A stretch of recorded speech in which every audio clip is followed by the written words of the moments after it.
The Gentle Grafter by O. Henry. The Octopus Marooned. "A trust is its weakest point," said Jeff Peters. "That," I said, "sounds like one of those unintelligible remarks such as, 'Why is a policeman?'" "It is not," said Jeff. "There are no relations between a trust and a policeman. My remark was an epigram, an axis, a kind of mulctum in parvo. What it means is that a trust is like an egg, and it is not like an egg. If you want to break an egg, you have to do it from the outside. The only way to break up a trust is from the inside. Keep sitting on it until it hatches. Look at the brood of young colleges and libraries that's chirping and peeping all over the country. Yes, sir, every trust bears in its own bosom the seeds of its destruction, like a rooster that crows near a Georgia-colored Methodist camp meeting, or a Republican announcing himself a candidate for governor of Texas." I asked Jeff jestingly if he had ever, during his checkered, plaided, mottled-pied, and dappled career, conducted an enterprise of the class to which the word trust had been applied. Somewhat to my surprise, he acknowledged the corner. "Once," said he, "and the state seal of New Jersey never bit into a charter that opened up a solider and safer place of legitimate octopussing. We had everything in our favor: wind, water, police, nerve, and a clean monopoly of an article indispensable to the public. There wasn't a trust buster on the globe that could have found a weak spot in our scheme. It made Rockefeller's little kerosene speculation look like a bucket shop. But we lost out." "Some unforeseen opposition came up, I suppose?" I said. "No, sir. It was just as I said. We were self-curbed. It was a case of auto-suppression. There was a rift within the lute, as Albert Tennyson says. You remember I told you that me and Andy Tucker was partners for some years? That man was the most talented conniver at stratagems I ever saw. Whenever he saw a dollar in another man's hands, he took it as a personal grudge if he couldn't take it any other way. Andy was educated, too, besides having a lot of useful information.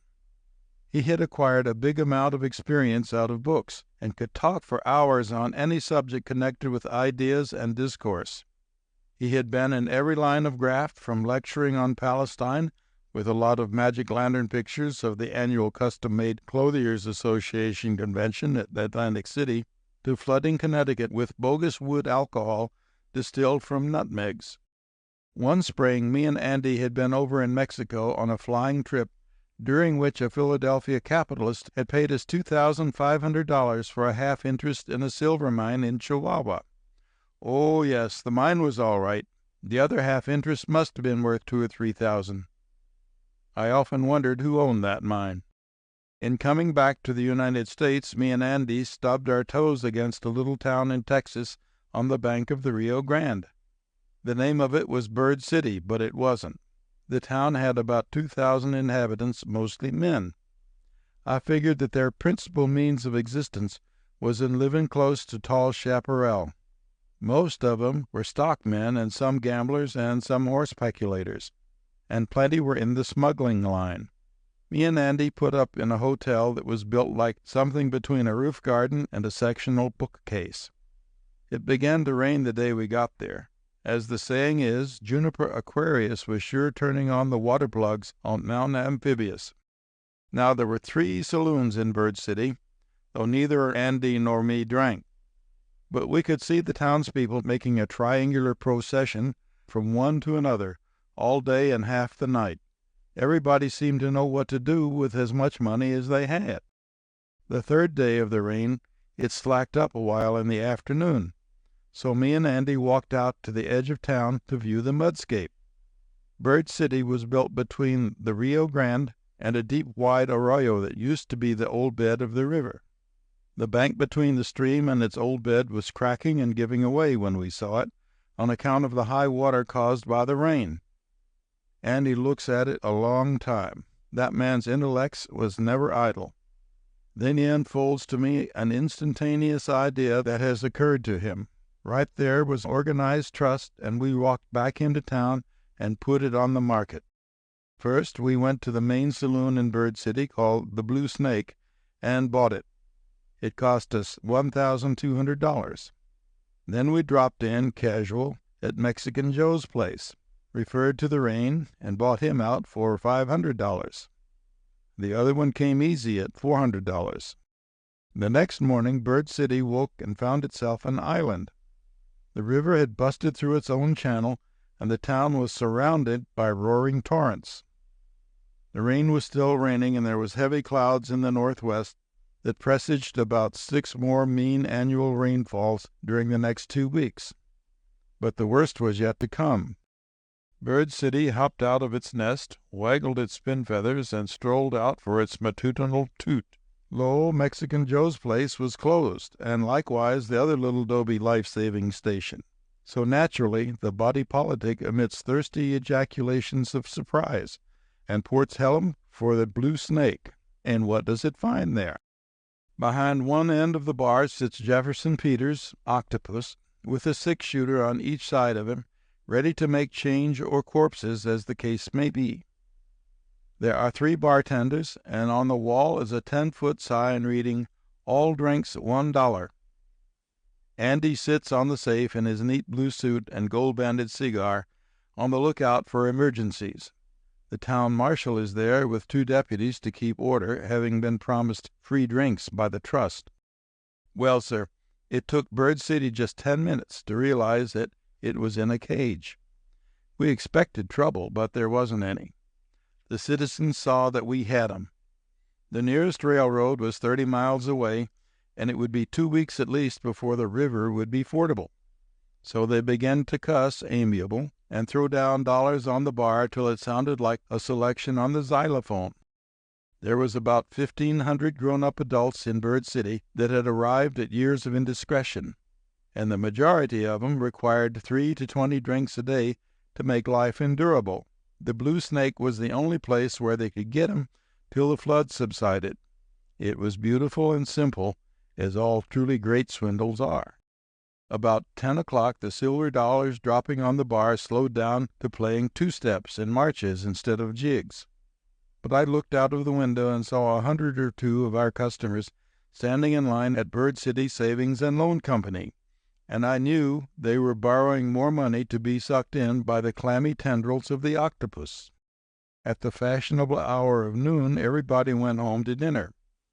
We told the bartenders to take advantage of the law and do the same. Then me and Andy counted the receipts.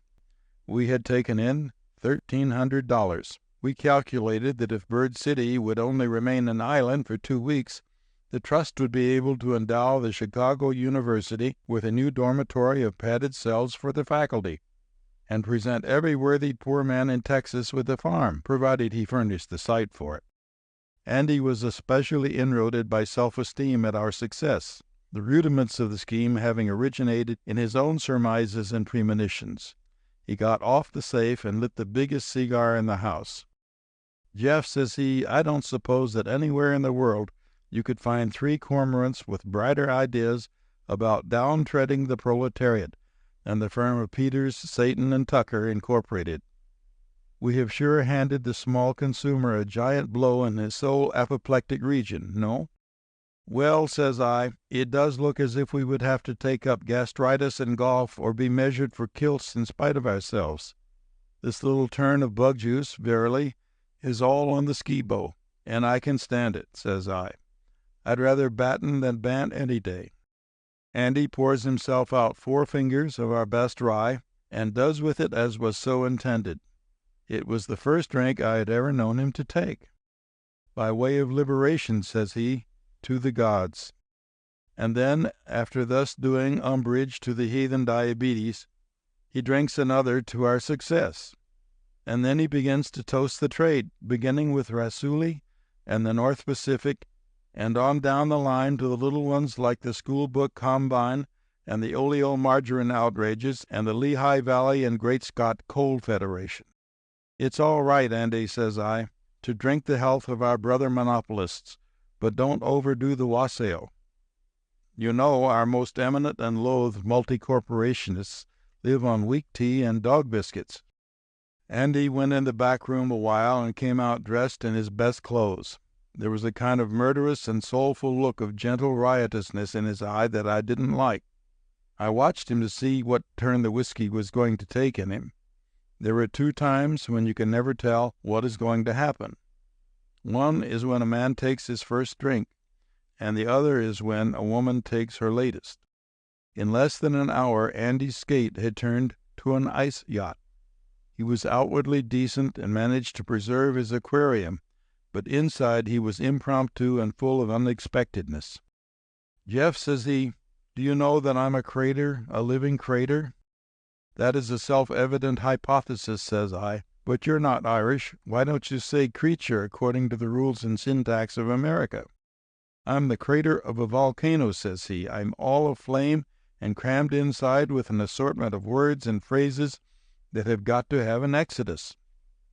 I can feel millions of synonyms and parts of speech rising in me," says he, "and I've got to make a speech of some sort. Drink," says Andy, "always drives me to oratory." "It could do no worse," says I. "From my earliest recollections," says he, "alcohol seemed to stimulate my sense of recitation and rhetoric. Why, in Bryan's second campaign," says Andy, "they used to give me 3 gin rickeys, and I'd speak for 2 hours longer than Billy himself could on the silver question. Finally, they persuaded me to take the gold cure." "If you've got to get rid of your excess verbiage," says I, "why not go out on the river bank and speak a piece? It seems to me there was an old spellbinder named Cantharides that used to go and disincorporate himself of his windy numbers along the seashore." "No," says Andy, "I must have an audience. I feel that if I once turn loose, people would begin to call Senator Beveridge the grand young sphinx of the Wabash. I've got to get an audience together, Jeff, and get this aureole distension assuaged, or it may turn on me, and I'd go about feeling like a Deckle Edge edition deluxe of Mrs. E.D.E.N. Southworth." "On what special subject of the theorems and topics does your desire for vocality seem to be connected with?" I asks. "I ain't particular," says Andy. "I'm equally good and varicose on all subjects. I can take up the matter of Russian immigration, or the poetry of John W. Keats, or the tariff, or cable-y literature, or drainage, or make my audience weep, cry, sob, and shed tears by turns." "Well, Andy," says I, "if you're bound to get rid of this accumulation of vernacular, suppose you go out in town and work it on some indulgent citizen. Me and the boys will take care of the business. Everybody will be through dinner pretty soon, and salt pork and beans makes a man pretty thirsty. We ought to take in $1,500 more by midnight." So Andy goes out of the Blue Snake, and I see him stopping men on the street and talking to 'em. By and by he has half a dozen in a bunch listening to him. Pretty soon I see him waving his arms and elocuting at a good-sized crowd on a corner. When he walks away, they string out after him, talking all the time, and he leads them down the main street of Bird City, with more men joining in the procession as they go.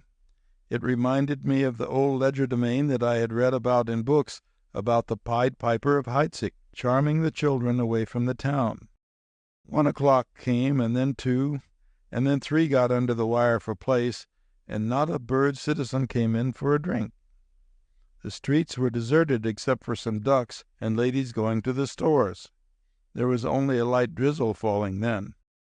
A lonesome man came along and stopped in front of the Blue Snake to scrape the mud off his boots.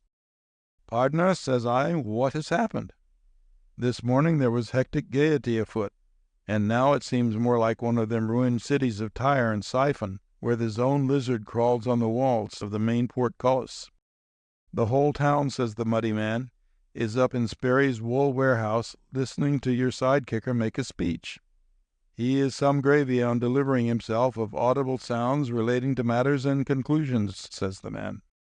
"Well, I hope he'll adjourn sine qua non pretty soon," says I, "for trade languishes." Not a customer did we have that afternoon. At 6 o'clock, 2 Mexicans brought Andy to the saloon, lying across the back of a burro. We put him in bed while he still muttered and gesticulated with his hands and feet. Then I locked up the cash and went out to see what had happened. I met a man who told me all about it. Andy made the finest 2-hour speech that had ever been heard in Texas, he said, or anywhere else in the world. What was it about? I asked. Temperance, says he. And when he got through, every man in Bird City signed the pledge for a year. Jeff Peters as a personal magnet. Jeff Peters has been engaged in as many schemes for making money as there are recipes for cooking rice in Charleston, South Carolina.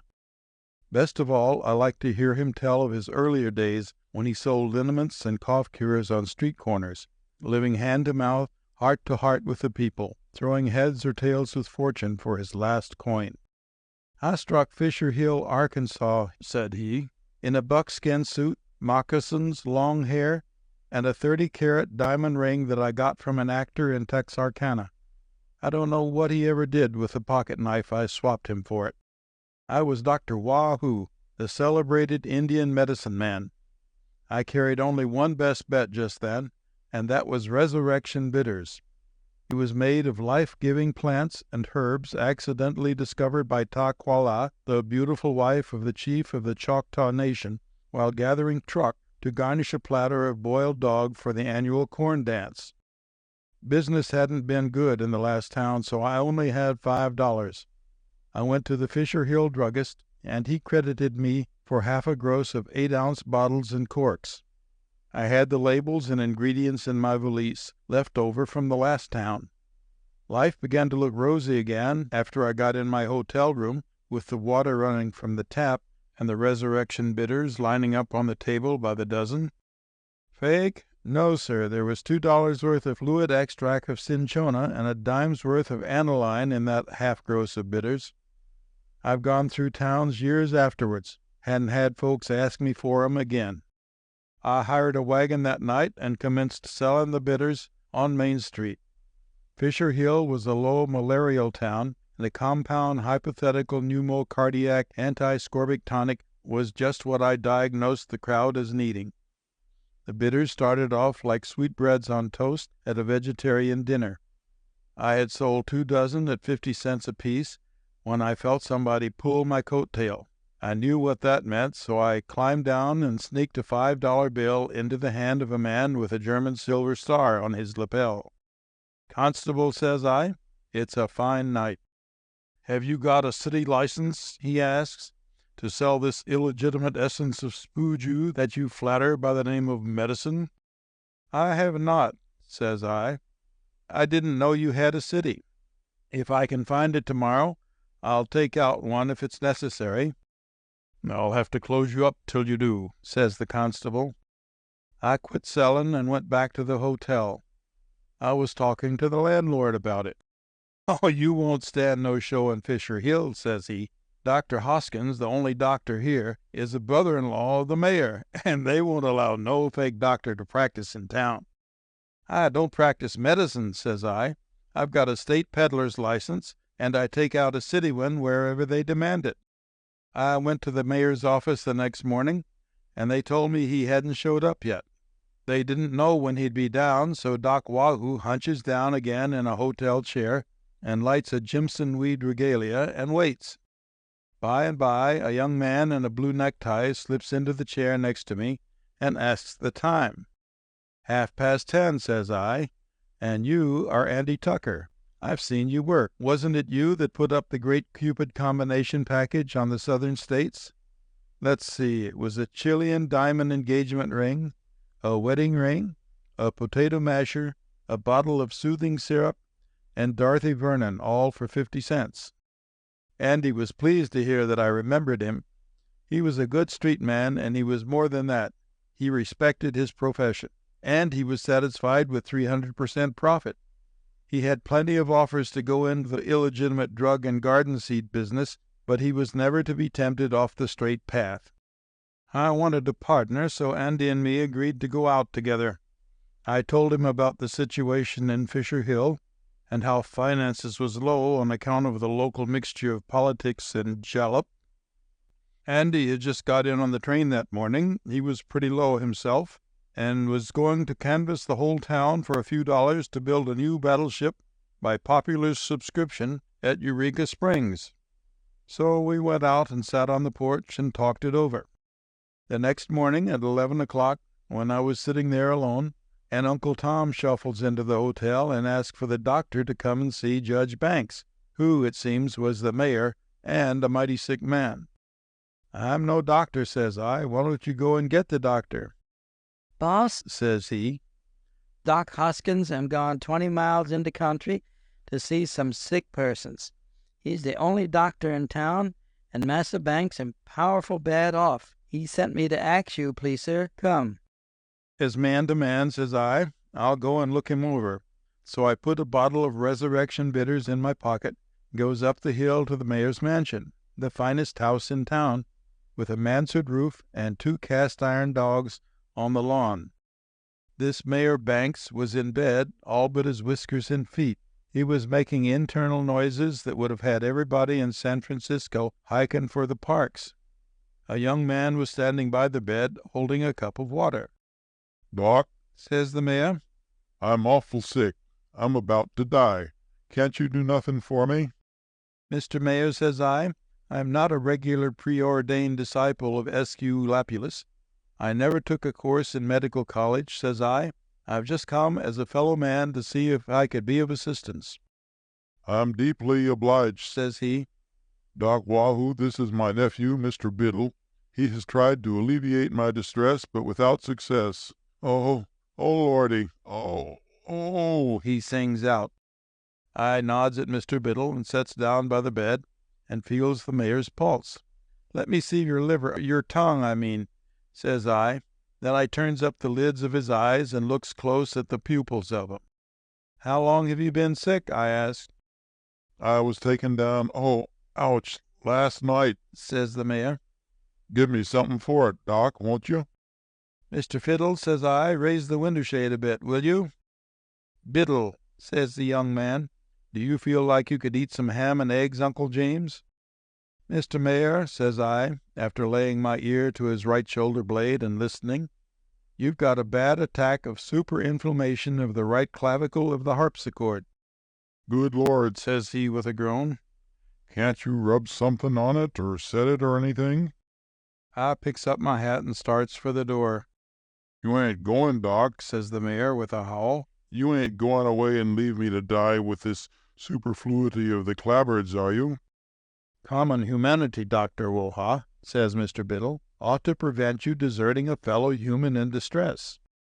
"Dr. Wahoo, when you get through plowing," says I. Then I walks back to the bed and throws back my long hair. "Mr. Mayor," says I, "there is only one hope for you. Drugs will do you no good, but there is another power higher yet, although drugs are high enough," says I. "And what is that?" says he.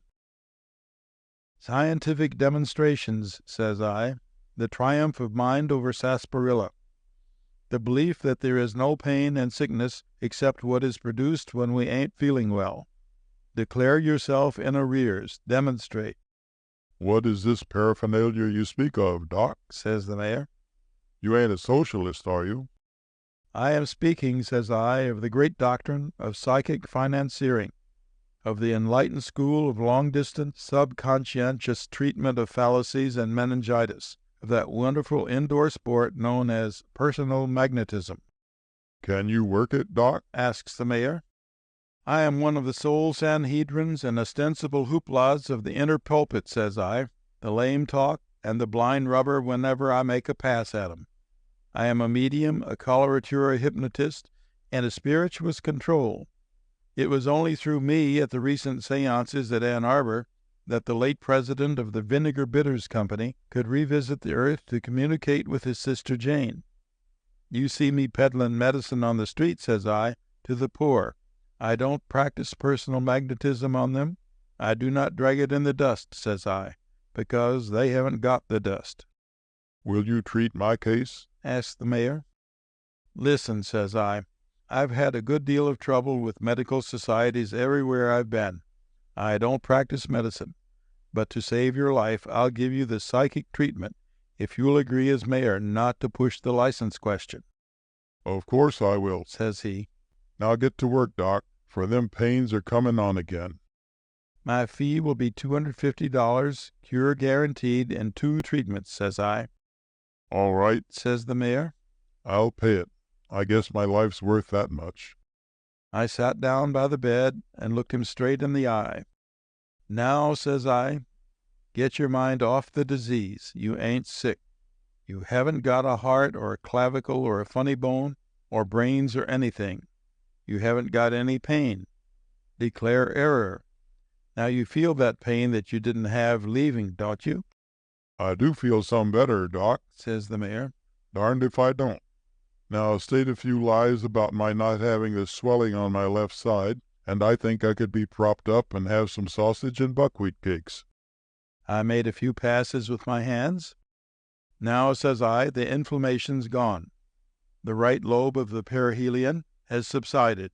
You're getting sleepy. You can't hold your eyes open any longer. For the present, the disease is checked. Now you are asleep. The mayor shut his eyes slowly and began to snore. You observe, Mr. Tittle, says I, the wonders of modern science. Biddle, says he, when will you give Uncle the rest of the treatment, Dr. Poo-Poo? Wahoo, says I, I'll come back at 11 tomorrow. When he wakes up, give him 8 drops of turpentine and 3 pounds of steak. Good morning. The next morning I was back on time. Well, Mr. Riddle, says I, when he opened the bedroom door, and how is Uncle this morning? He seems much better, says the young man. The mayor's color and pulse was fine. I gave him another treatment, and he said the last of the pain left him. Now, says I, you'd better stay in bed for a day or two, and you'll be all right. It's a good thing I happened to be in Fisher Hill, Mr. Mayor, says I, for all the remedies in the cornucopia that regular schools of medicine use couldn't have saved you. And now that error has flew and pain proved a perjurer, let's allude to a cheerfuler subject, say the fee of $250. No checks, please. I hate to write my name on the back of a check almost as bad as I do on the front. I've got cash here, Says the mayor, pulling a pocketbook from under his pillow. He counts out 5 $50 notes and holds them in his hand. Bring the receipt, He says to Biddle. I signed the receipt, and the mayor handed me the money. I put it in my inside pocket, careful. Now do your duty, officer, Says the mayor, grinning much unlike a sick man. Mr. Biddle lays his hand on my arm. You're under arrest, Dr. Wahoo, alias Peters, says he, for practicing medicine without authority under the state law. Who are you? I asks. I'll tell you who he is, Said Mr. Mayor, sitting up in bed. He's a detective employed by the State Medical Society. He's been following you over 5 counties. He came to me yesterday and we fixed up this scheme to catch you. I guess we won't do any more doctoring around these parts, Mr. Faker. What was it you said I had, Doc? The mayor laughs. Compound? Well, it wasn't softening of the brain, I guess, anyway. A detective, says I. Correct, says Biddle. I'll have to turn you over to the sheriff. Let's see you do it, says I, and I grabs Biddle by the throat and half throws him out the window. But he pulls a gun and sticks it under my chin, and I stand still. Then he puts handcuffs on me. Eyewitness, says he, that they're the same bank bills that you and I marked, Judge Banks. I'll turn them over to the sheriff when we get to his office, and he'll send you a receipt. They'll have to be used as evidence in the case. All right, Mr. Biddle, Says the mayor. And now, Doc Wahoo, he goes on, why don't you demonstrate? Can't you pull the cork out of your magnetism with your teeth and hocus-pocus them handcuffs off? Come on, officer, says I, dignified. I may as well make the best of it, and I turns to old Banks and rattles my chains. Mr. Mayor, says I, the time will come soon when you'll believe that personal magnetism is a success, and you'll be sure that it succeeded in this case, too. And I guess it did. When we got nearly to the gate, I says, we might meet somebody now, Andy. I reckon you better take 'em off and...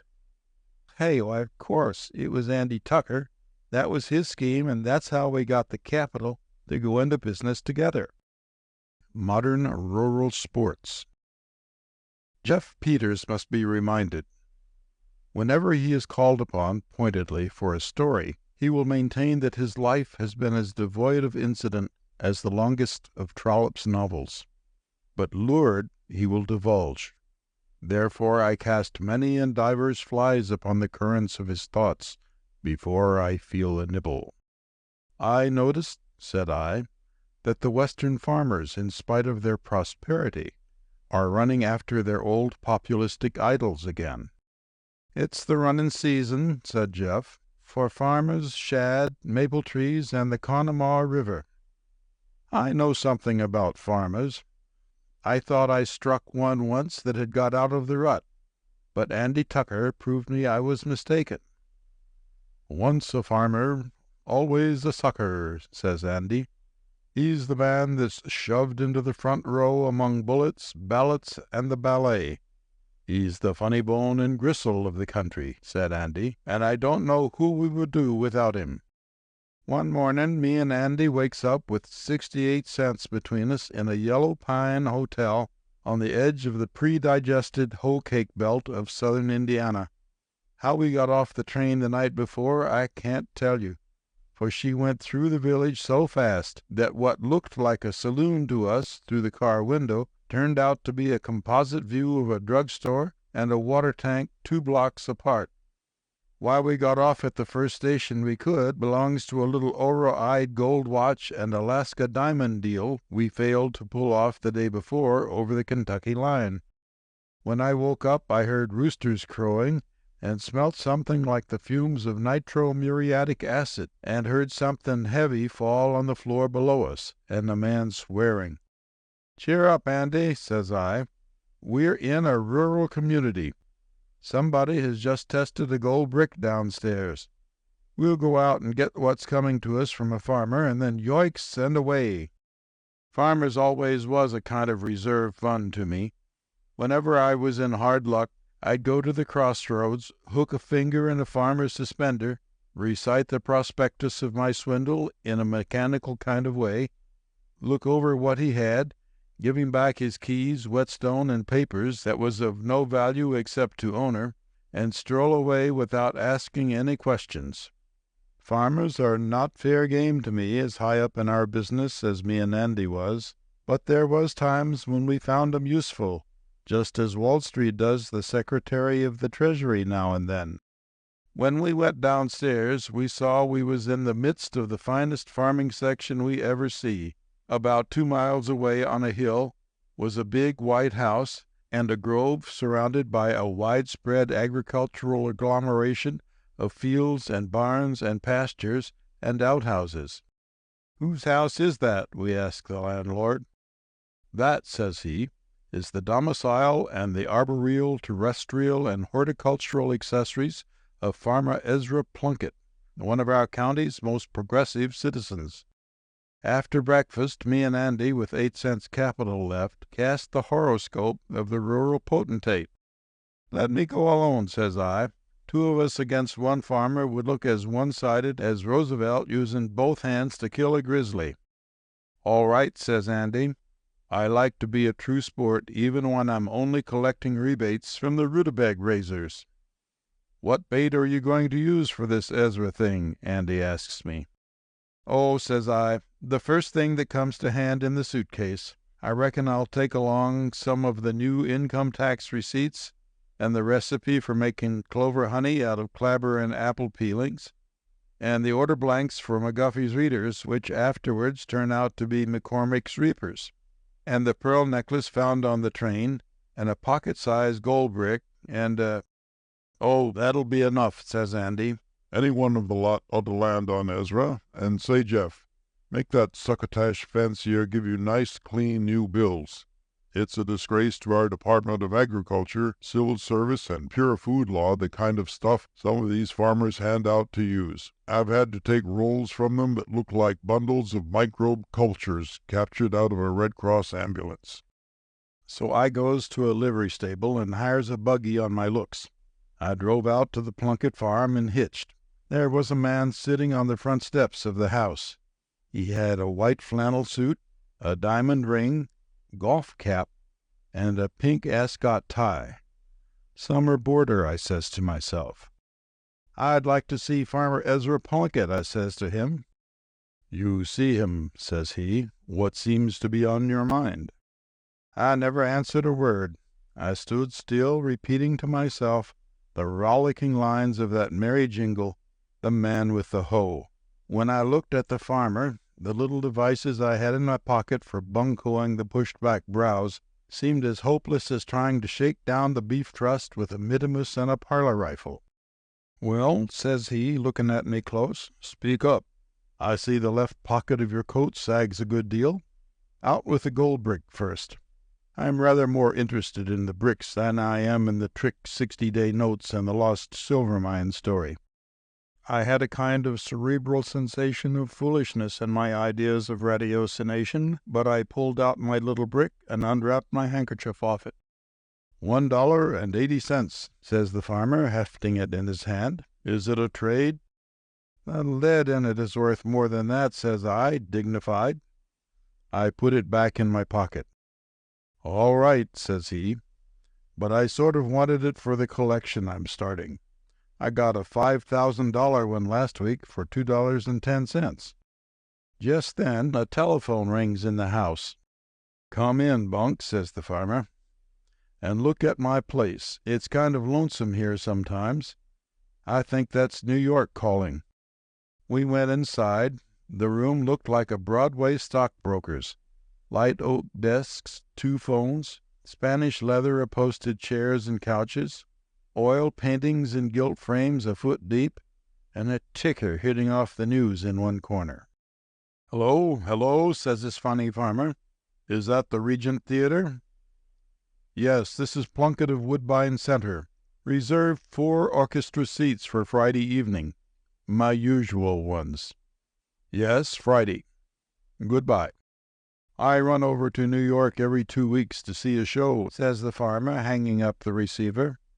I catch the 18-hour flyer at Indianapolis, spend 10 hours in the heyday of night on the Yappian Way, and get home in time to see the chickens go to roost 48 hours later.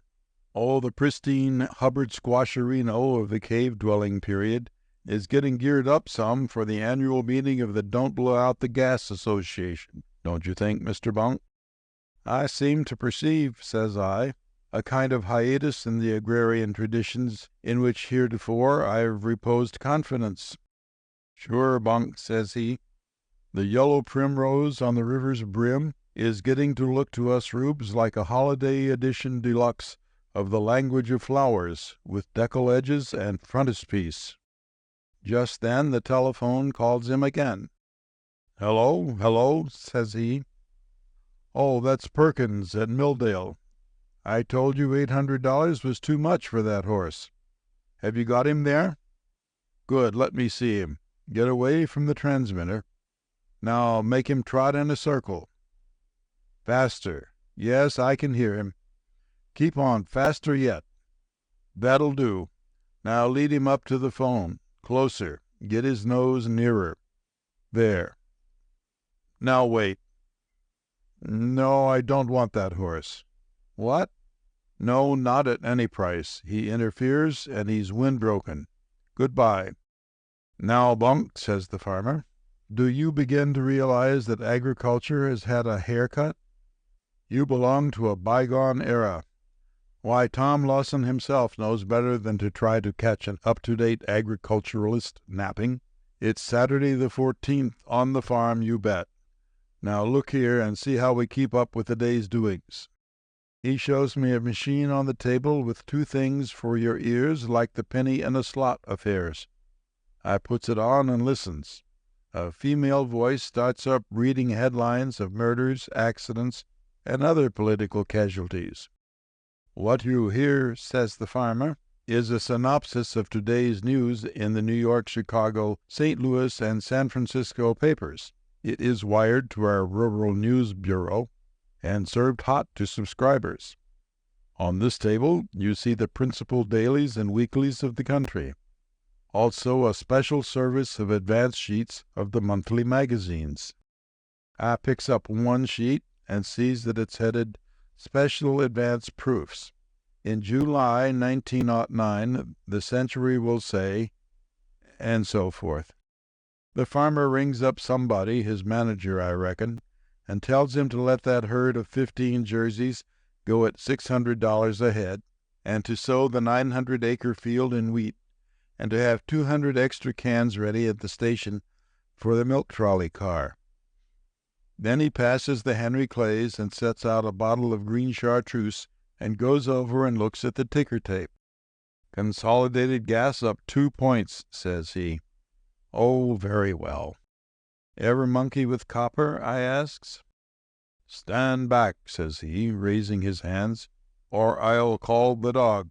I told you not to waste your time. After a while, he says, Bunk, if you don't mind my telling you, your company begins to cloy slightly. I've got to write an article on the chimera of communism for a magazine and attend a meeting of the Racetrack Association this afternoon. Of course, you understand by now that you can't get my proxy for your remedy, whatever it may be. Well, sir, all I could think of to do was to go out and get in the buggy. The horse turned round and took me back to the hotel. I hitched him and went in to see Andy. In his room I told him about this farmer, word for word, and I sat picking at the table cover like one bereft of sagaciousness. I don't understand it, says I, humming a sad and foolish little song to cover my humiliation. Andy walks up and down the room for a long time, biting the left end of his mustache, as he does when in the act of thinking. Jeff, he says finally, I believe your story of this expurgated rustic, but I am not convinced. It looks incredulous to me that he could have inoculated himself against all the preordained systems of bucolic bunco. Now, you never regarded me as a man of special religious proclivities, did you, Jeff? Asked Andy. Well, says I, no. But, says I, not to wound his feelings, I have also observed many church members whose said proclivities were not so outwardly developed that they would show on a white handkerchief if you rubbed them with it. I have always been a deep student of nature from creation down, says Andy, and I believe in an ultimatum design of Providence. Farmers was made for a purpose, and that was to furnish a livelihood to men like me and you. Else, why was we given brains? It is my belief that the manna that the Israelites lived on for 40 years in the wilderness was only a figurative word for farmers, and they kept up the practice to this day. And now, says Andy, I am going to test my theory. Once a farmer, always a come-on, in spite of the veneering and the orifices that a spurious civilization has brought to him. You'll fail, same as I did, says I. This one's shook off the shackles of the sheepfold. He's entrenched behind the advantages of electricity, education, literature, and intelligence. I'll try, said Andy. There are certain laws of nature that free rural delivery can't overcome. Andy fumbles around a while in the closet and comes out dressed in a suit with brown and yellow checks as big as your hand. His vest is red with blue dots, and he wears a high silk hat. I noticed he had soaked his sandy mustache in a kind of blue ink. Great Barnums, says I, you are a ringer for a circus thimble rig man. Right, says Andy. Is the buggy outside? Wait here till I come back. I won't be long. 2 hours afterwards, Andy steps into the room and lays a wad of money on the table. $860, said he. Let me tell you, he was in. He looked me over and began to guy me. I didn't say a word, but got out the walnut shells and began to roll the little ball on the table. I whistled a tune or two, and then I started up the old formula. Step up lively, gentlemen, says I, and watch the little ball. It costs you nothing to look. There you see it, there you don't. Guess where the little joker is. The quickness of the hand deceives the eye. I steals a look at the farmer. I see the sweat coming out on his forehead. He goes over and closes the front door and watches me some more. Directly, he says, "I'll bet you 20 I can pick the shell the ball's under now." After that, goes on Andy, there is nothing new to relate. He had $860 cash in the house. When I left, he followed me to the gate. There was tears in his eyes when he shook hands. "Bunk," says he, "thank you for the only real pleasure I've had in years. It brings up happy old days when I was only a farmer and not an agriculturalist. God bless you." Here Jeff Peters ceased, and I inferred that his story was done. "Then you think—" I began. "Yes," said Jeff, "something like that. You let the farmers go ahead and amuse themselves with politics. Farming's a lonesome life, and they've been against the shell game before." The chair of philanthromathematics. "I see that the cause of education has received the princely gift of more than $50 millions, said I. I was gleaning the stray items from the evening papers while Jeff Peters packed his briar pipe with plug cut. "Which same," said Jeff, "calls for a new deck and a recitation by the entire class in philanthromathematics." "Is that an allusion?" I asked. "It is," said Jeff. "I never told you about the time when me and Andy Tucker was philanthropists, did I? It was 8 years ago in Arizona. Andy and me was out in the Gila Mountains with a 2-horse wagon prospecting for silver. We struck it and sold out to parties in Tucson for $25,000. They paid our check at the bank in silver, $1,000 in a sack. We loaded it in our wagon and drove east 100 miles before we recovered our presence of intellect. $25,000 doesn't sound like so much when you're reading the annual report of the Pennsylvania Railroad or listening to an actor talking about his salary. But when you can raise up a wagon sheet and kick around your boot heel and hear every one of 'em ring against another, it makes you feel like you was a night and day bank with a clock striking 12. The third day out, we drove into one of the most specious and tidy little towns that Nature or Rand and McNally ever turned out. It was in the foothills and mitigated with trees and flowers and about 2,000 head of cordial and dilatory inhabitants. The town seemed to be called Floresville, and nature had not contaminated it with many railroads, fleas, or Eastern tourists. Me and Andy deposited our money to the credit of Peters and Tucker in the Esperanza Savings Bank and got rooms at the Skyview Hotel. After supper, we lit up and sat out on the gallery and smoked. Then was when the philanthropy idea struck me. I suppose every grafter gets it sometime. When a man swindles the public out of a certain amount, he begins to get scared and wants to return part of it. And if you'll watch close and notice the way his charity runs, you'll see that he tries to restore it to the same people he got it from.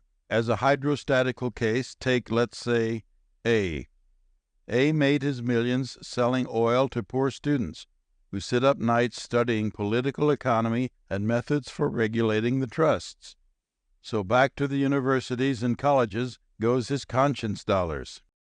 There's B, got his from the common laboring man that works with his hands and tools. How's he to get some of the remorse fund back into their overalls? "Aha," says B, "I'll do it in the name of education. I've skinned the laboring man," says he to himself, "but according to the old proverb, charity covers a multitude of skins." So he puts up $80 million worth of libraries, and the boys with the dinner pail that builds them gets the benefit. "Where's the books?" asked the reading public. "I dinna ken," says B. "I offered ye libraries, and there they are. I suppose if I'd given ye preferred steel trust stock instead, you'd have wanted the water in it set out in cut-glass decanters. Hoot to ye!"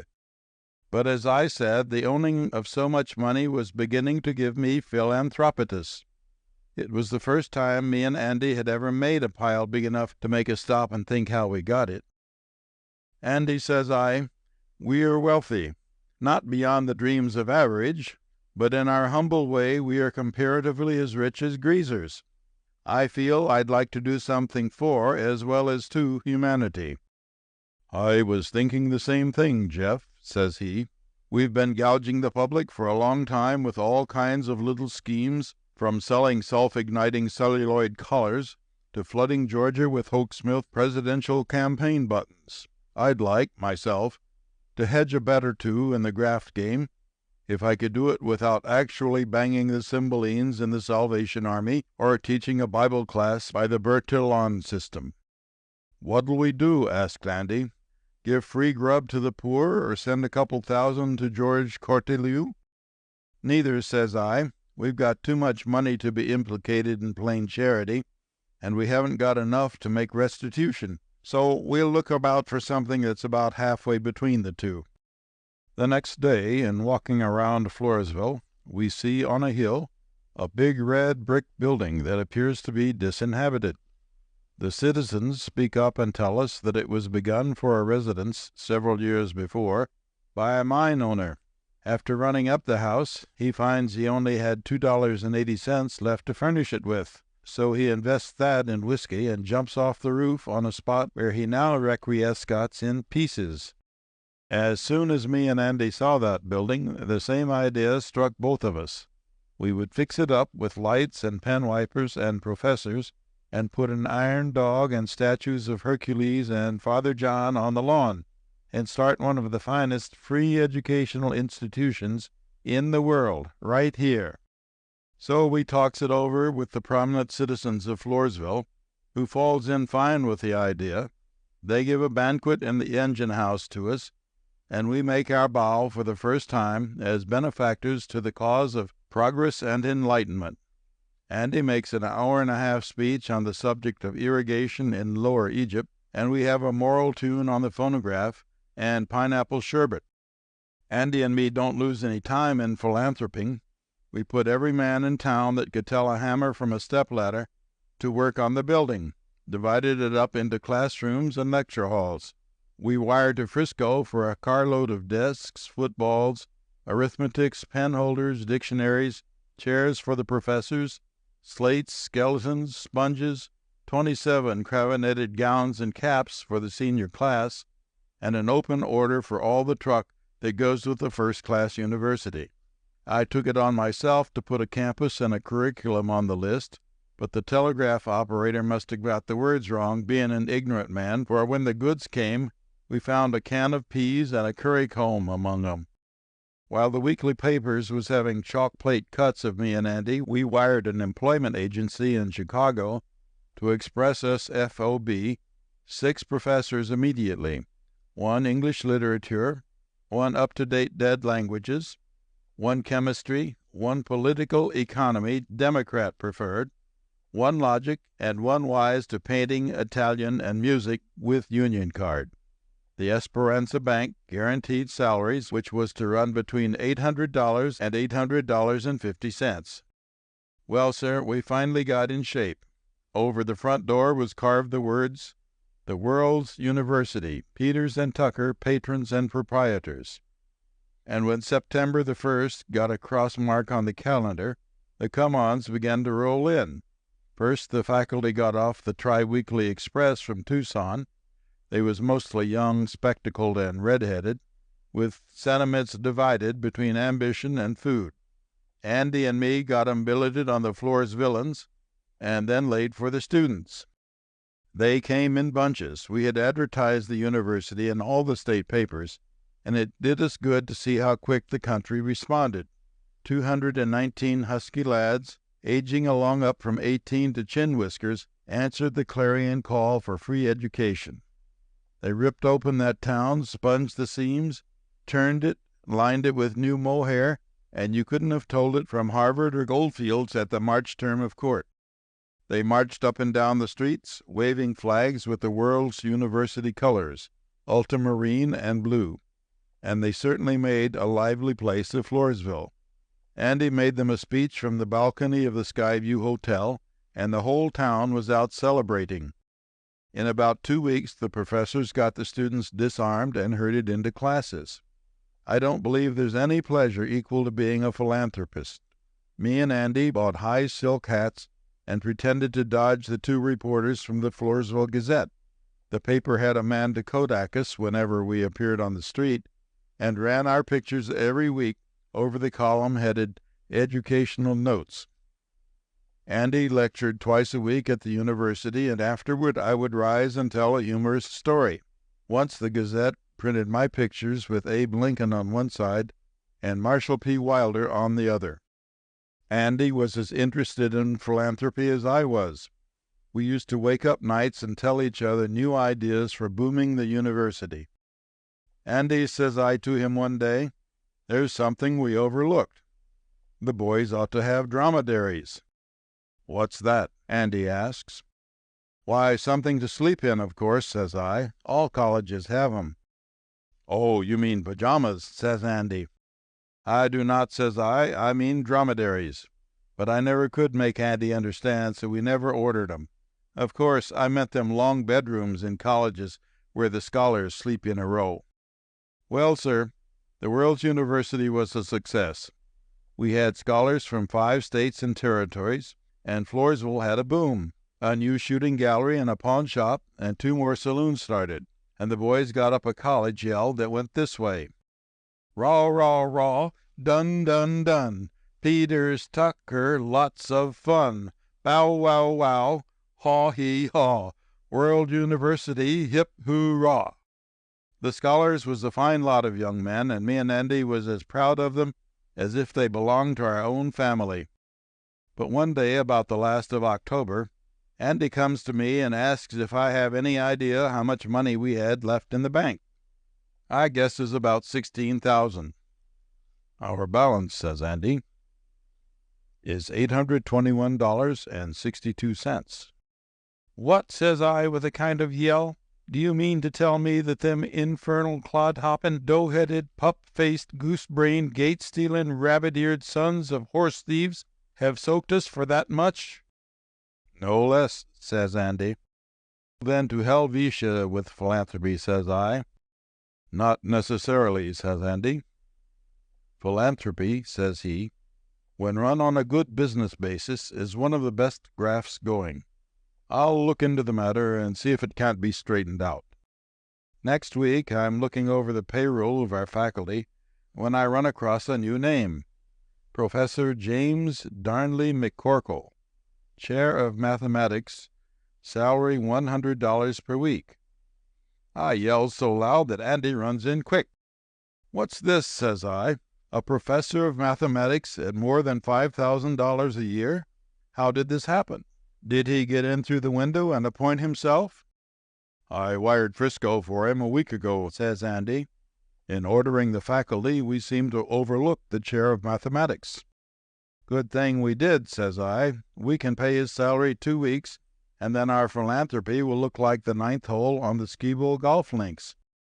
Wait a while, says Andy, and see how things turn out. We have taken up too noble a cause to draw out now. Besides, the further I gaze into the retail philanthropy business, the better it looks to me. I never thought about investigating it before. Come to think of it now, goes on Andy, all the philanthropists I ever knew had plenty of money. I ought to have looked into that matter long ago and located which was the cause and which was the effect. I had confidence in Andy's chicanery in financial affairs, so I left the whole thing in his hands. The university was flourishing fine, and me and Andy kept our silk hats shined up, and Floresville kept heaping honors on us like we was millionaires instead of almost busted philanthropists. The students kept the town lively and prosperous. Some stranger came to town and started a faro bank over the Red Front livery stable, and began to amass money in quantities. Me and Andy strolled up one night and piked $1 or 2 for sociability. There were about 50 of our students there, drinking rum punches and shoving high stacks of blues and reds about the table as the dealer turned the cards up. Why, dang it, Andy, says I, these free-school hunting, gander-headed, silk-socked little sons of sapsuckers have got more money than you and me ever had. Look at the rolls they're pulling out of their pistol pockets. "Yes," says Andy. "A good many of them are sons of wealthy miners and stockmen. It's very sad to see them wasting their opportunities this way. At Christmas, all the students went home to spend the holidays. We had a farewell blowout at the university, and Andy lectured on modern music and prehistoric literature of the archipelagos. Each one of the faculty answered to toasts and compared me and Andy to Rockefeller and the Emperor Marcus Autolycus. I pounded on the table and yelled for Professor McCorkle, but it seems he wasn't present on the occasion. I wanted to look at the man that Andy thought could earn $100 a week in philanthropy. That was the point of making an assignment. The students all left on the night train, and the town sounded as quiet as the campus of a correspondence school at midnight. When I went to the hotel, I saw a light in Andy's room, and I opened the door and walked in. There sat Andy with the faro dealer at a table, dividing a 2-foot-high stack of currency in $1,000 packages. "Correct," says Andy. "$31,000 apiece." "Come in, Jeff," says he. "This is our share of the profits of the first half of the scholastic term of the World's University, incorporated and philanthropated. Are you convinced now," says Andy, "that philanthropy, when practiced in a business way, is an art that blesses him who gives as well as him who receives?" "Great," says I, feeling fine. "I'll admit you are the doctor this time." "We'll be leaving in the morning train," says Andy. "You better get your collars and cuffs and press clippings together." "Great," says I. "I'll be ready. But, Andy," says I wish I could have met that Professor James Darnley McCorkle before we went. I had a curiosity to know the man." "That'll be easy," says Andy, turning around to the faro dealer. "Jim," says Andy, "shake hands with Mr. Peters." The hand that riles the world. "Many of our great men," said I, apropos of many things, "have declared that they owe their success to the aid and encouragement of some brilliant woman." "I know," said Jeff Peters. "I've read in history and mythology about Joan of Arc and Madame Yale and Mrs. Caudle and Eve and other noted females of the past, but in my opinion the woman of today is of little use in politics or business. What's she best in, anyway? Men make the best cooks, milliners, nurses, housekeepers, stenographers, clerks, hairdressers, and launderers. About the only job left that a woman can beat a man in is female impersonator in vaudeville. I would have thought," said I, "that occasionally, anyhow, you would have found the wit and intuition of a woman valuable in your lines of business." "Now, wouldn't you?" said Jeff, with an emphatic nod.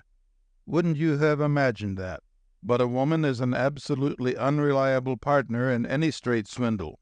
She's liable to turn honest on you when you're dependent on her the most. I tried 'em once.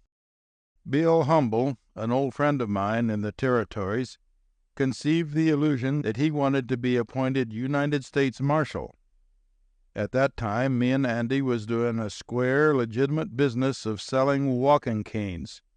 If you unscrewed the head of one and turned it up to your mouth, a half-pint of good rye whiskey would go trickling down your throat and reward you for your act of intelligence. The deputies was annoying me and Andy some, and when Bill spoke to me about his officious aspirations, I saw how the appointment as marshal might help along the firm of Peters and Tucker. "Jeff," says Bill to me, "you are a man of learning and education, besides having knowledge and information concerning not only rudiments but facts and attainments." "I do," says I, "and I have never regretted it. I am not one," says I, "who would cheapen education by making it free.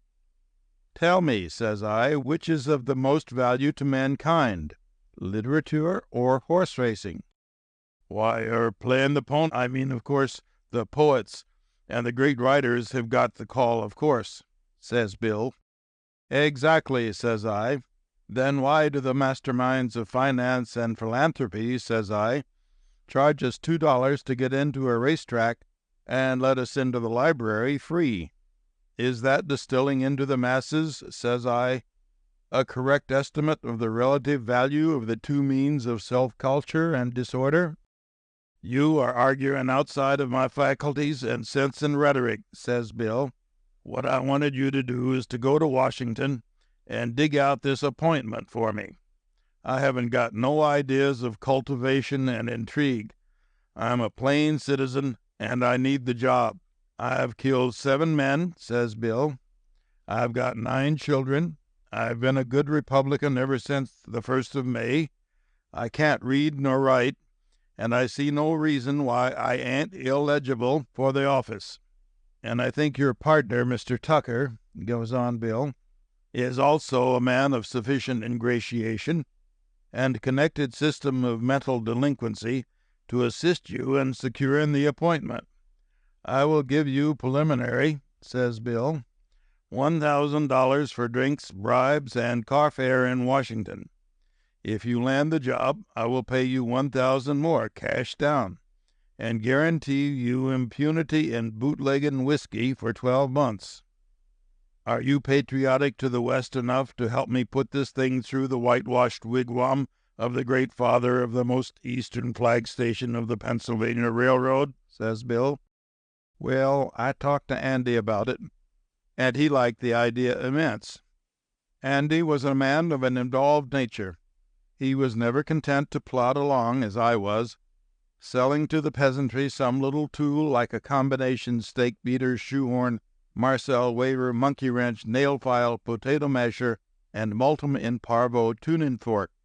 Andy had the artistic temper, which is not to be judged as a preacher's or a moral man's is by purely commercial deflections. So we accepted Bill's offer and strikes out for Washington. Says I to Andy when we get located at a hotel on South Dakota Avenue, GSSW, now, Andy, for the first time in our lives, we've got to do a real dishonest act. Lobbying is something we've never been used to, but we've got to scandalize ourselves for Bill Humble's sake. In a straight and legitimate business, says I, we could afford to introduce a little foul play and chicanery. But in a disorderly and heinous piece of malpractice like this, it seems to me that the straightforward and above-board way is best.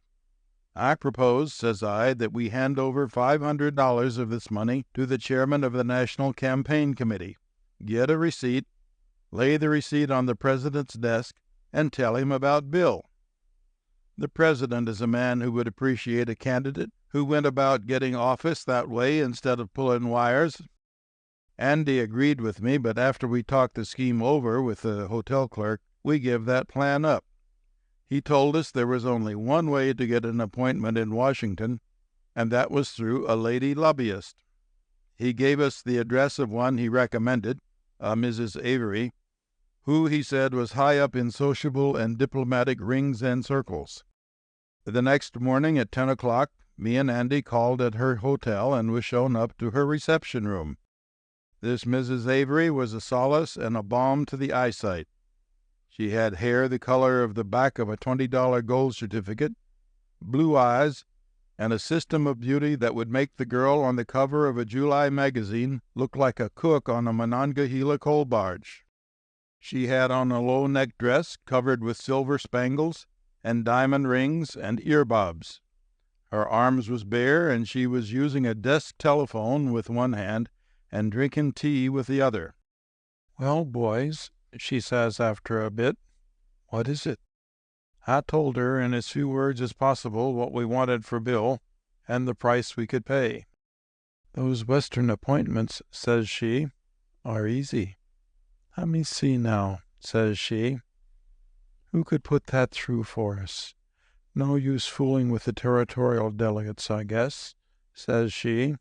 "That Senator Sniper would be about the man. He's from somewheres in the West. Let's see how he stands on my private menu card."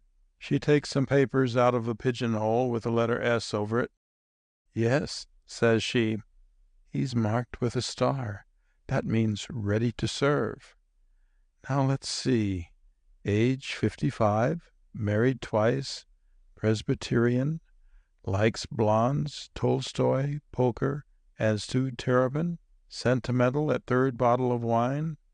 Yes, she goes on, I'm sure I can have your friend Mr. Bummer appointed minister to Brazil. Humble, says I, and United States Marshal was the birth. Oh, yes, says Mrs. Avery.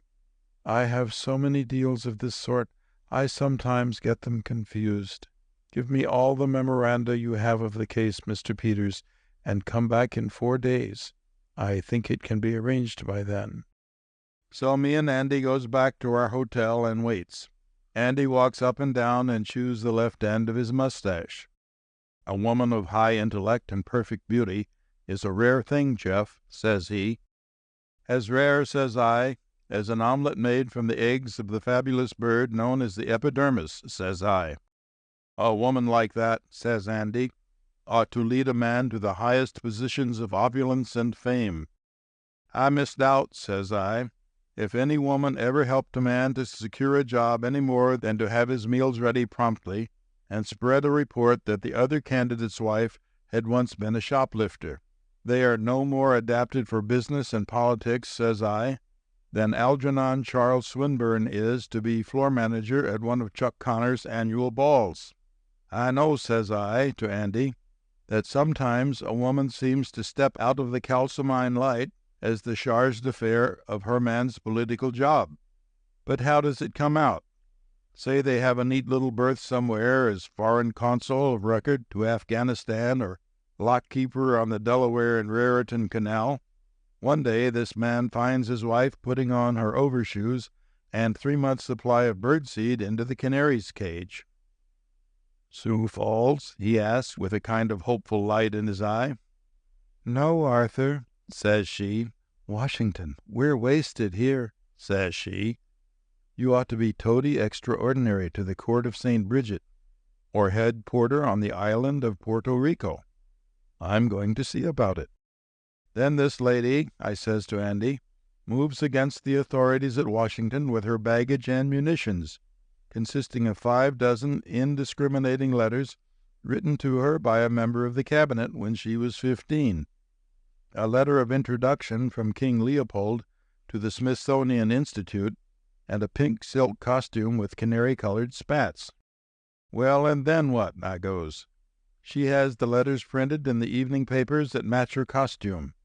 She lectures at an informal tea given in the palm room of the B&O Depot, and then calls on the President. The 9th Assistant Secretary of Commerce and Labor, the first aide-de-camp of the Blue Room, and an unidentified colored man are waiting there to grasp her by the hands and feet.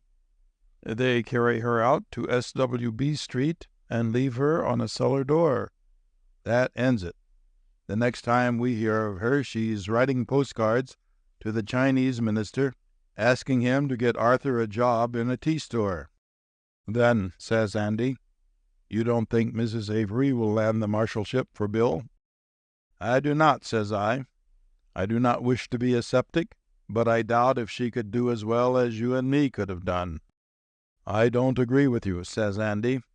I'll bet you she does. I'm proud of having a higher opinion of the talent and powers of negotiation of ladies. We was back at Mrs. Avery's hotel at the time she appointed. She was looking pretty and fine enough, as far as that went, to make any man let her name every officer in the country. But I hadn't much faith in looks, so I was certainly surprised when she pulls out a document with the Great Seal of the United States on it, and William Henry Humble in a fine big hand on the back. You might have had it the next day, boys, says Mrs. Avery, smiling. I hadn't the slightest trouble in getting it, says she. I just asked for it, that's all. Now, I'd like to talk to you a while, she goes on, but I'm awfully busy, and I know you'll excuse me. I've got an ambassadorship, 2 consulates, and a dozen other minor applications to look after. I can hardly find time to sleep at all. You'll give my compliments to Mr. Humble when you get home, of course. Well, I handed her the $500, which she pitched into her desk drawer without counting. I put Bill's appointment in my pocket, and me and Andy made our adieus. We started back for the Territory the same day. We wired Bill, Job landed. Get the tall glasses ready. And we felt pretty good. Andy joshed me all the way about how little I knew about women. All right, says I. I'll admit that she surprised me. But it's the first time I ever knew one of 'em to manipulate a piece of business on time without getting it bungled up in some way, says I. Down about the edge of Arkansas, I got out Bill's appointment and looked it over. Then I handed it to Andy to read. Andy read it, but didn't add any remarks to my silence.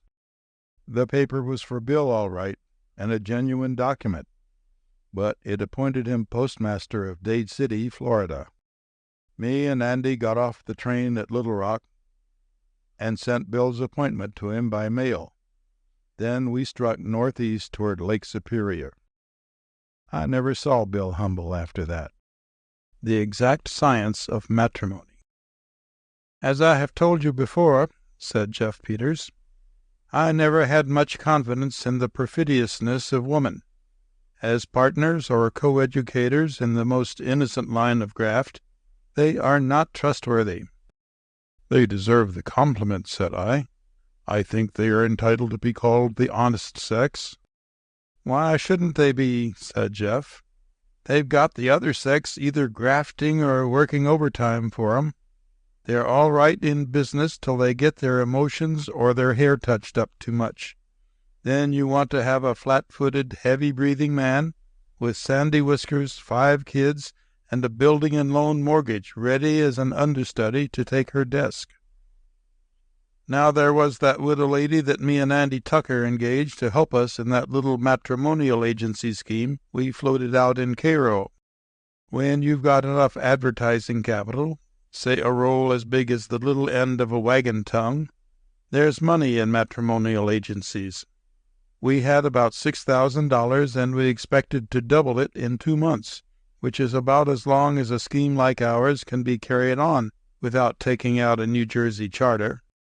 We fixed up an advertisement that read about like this: charming widow, beautiful, home-loving, 32 years, possessing $3,000 cash, and owning valuable country property, would remarry.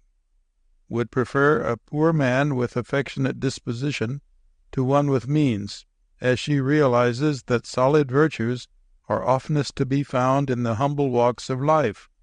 No objection to elderly man or one of homely appearance, if faithful and true and competent to manage property and invest money with judgment. Address with particulars, Lonely, care of Peters and Tucker, agents, Cairo, Illinois. So far so pernicious, says I, when we had finished the literary concoction. And now, says I, where is the lady? Andy gives me one of his looks of calm irritation. Jeff, says he, I thought you had lost them ideas of realism in your art. Why should there be a lady? When they sell a lot of watered stock on Wall Street, would you expect to find a mermaid in it? What has a matrimonial ad got to do with a lady? Now listen, says I. You know my rule, Andy, that in all my illegitimate inroads against the legal letter of the law, the article sold must be existent, visible, producible.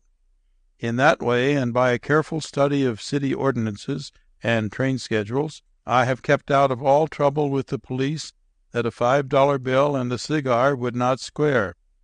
Now, to work this scheme, we've got to be able to produce bodily a charming widow or its equivalent, with or without the beauty, hereditaments, and appurtenances set forth in the catalogue and writ of errors, or hereafter be held by a justice of the peace. Well, says Andy, reconstructing his mind, maybe it would be safer in case the post office or the peace commission should try to investigate our agency. But where, he says, could you hope to find a widow who would waste time on a matrimonial scheme that had no matrimony in it? I told Andy that I thought I knew of the exact party.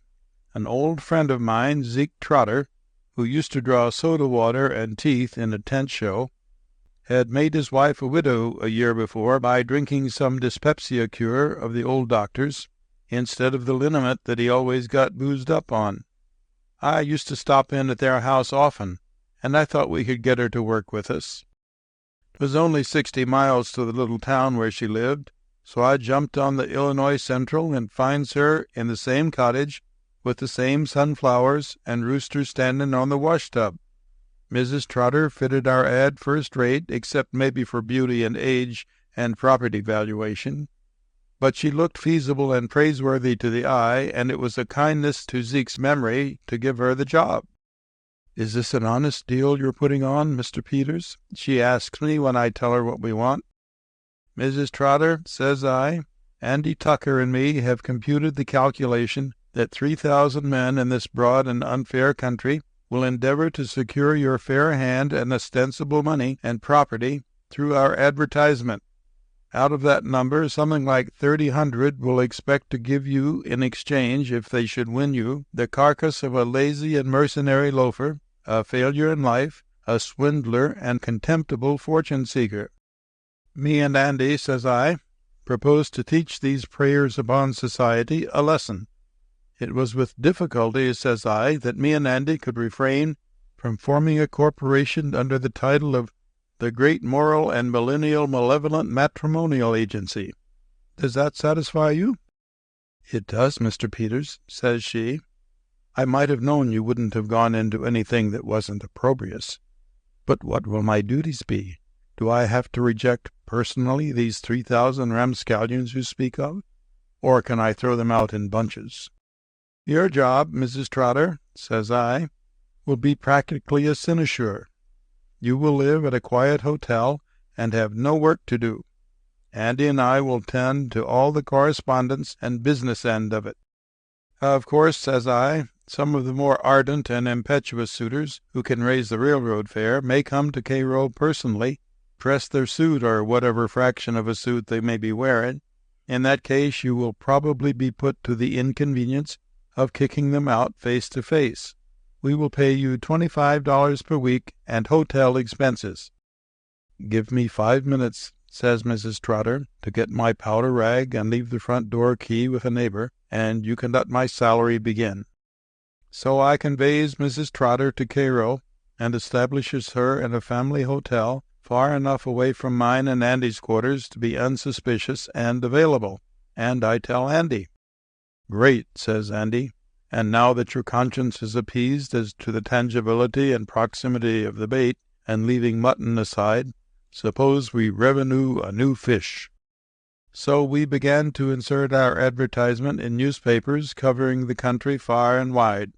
One ad was all we used. We couldn't have used more without hiring so many clerks and Marcel paraphernalia that the sound of the gum chewing would have disturbed the Postmaster General. We placed $2,000 in a bank to Mrs. Trotter's credit, and gave her the book to show in case anybody might question the honesty and good faith of the agency. I knew Mrs. Trotter was square and reliable, and it was safe to leave it in her name. With that one ad, Andy and me put in 12 hours a day answering letters. About 100 a day was what came in. I never knew there were so many large-hearted but indigent men in the country who were willing to acquire a charming widow and assume the burden of investing her money. Most of them admitted that they ran principally to whiskers and lost jobs, and were misunderstood by the world. But all of them were sure that they were so chock-full of affection and manly qualities that the widow would be making the bargain of her life to get 'em.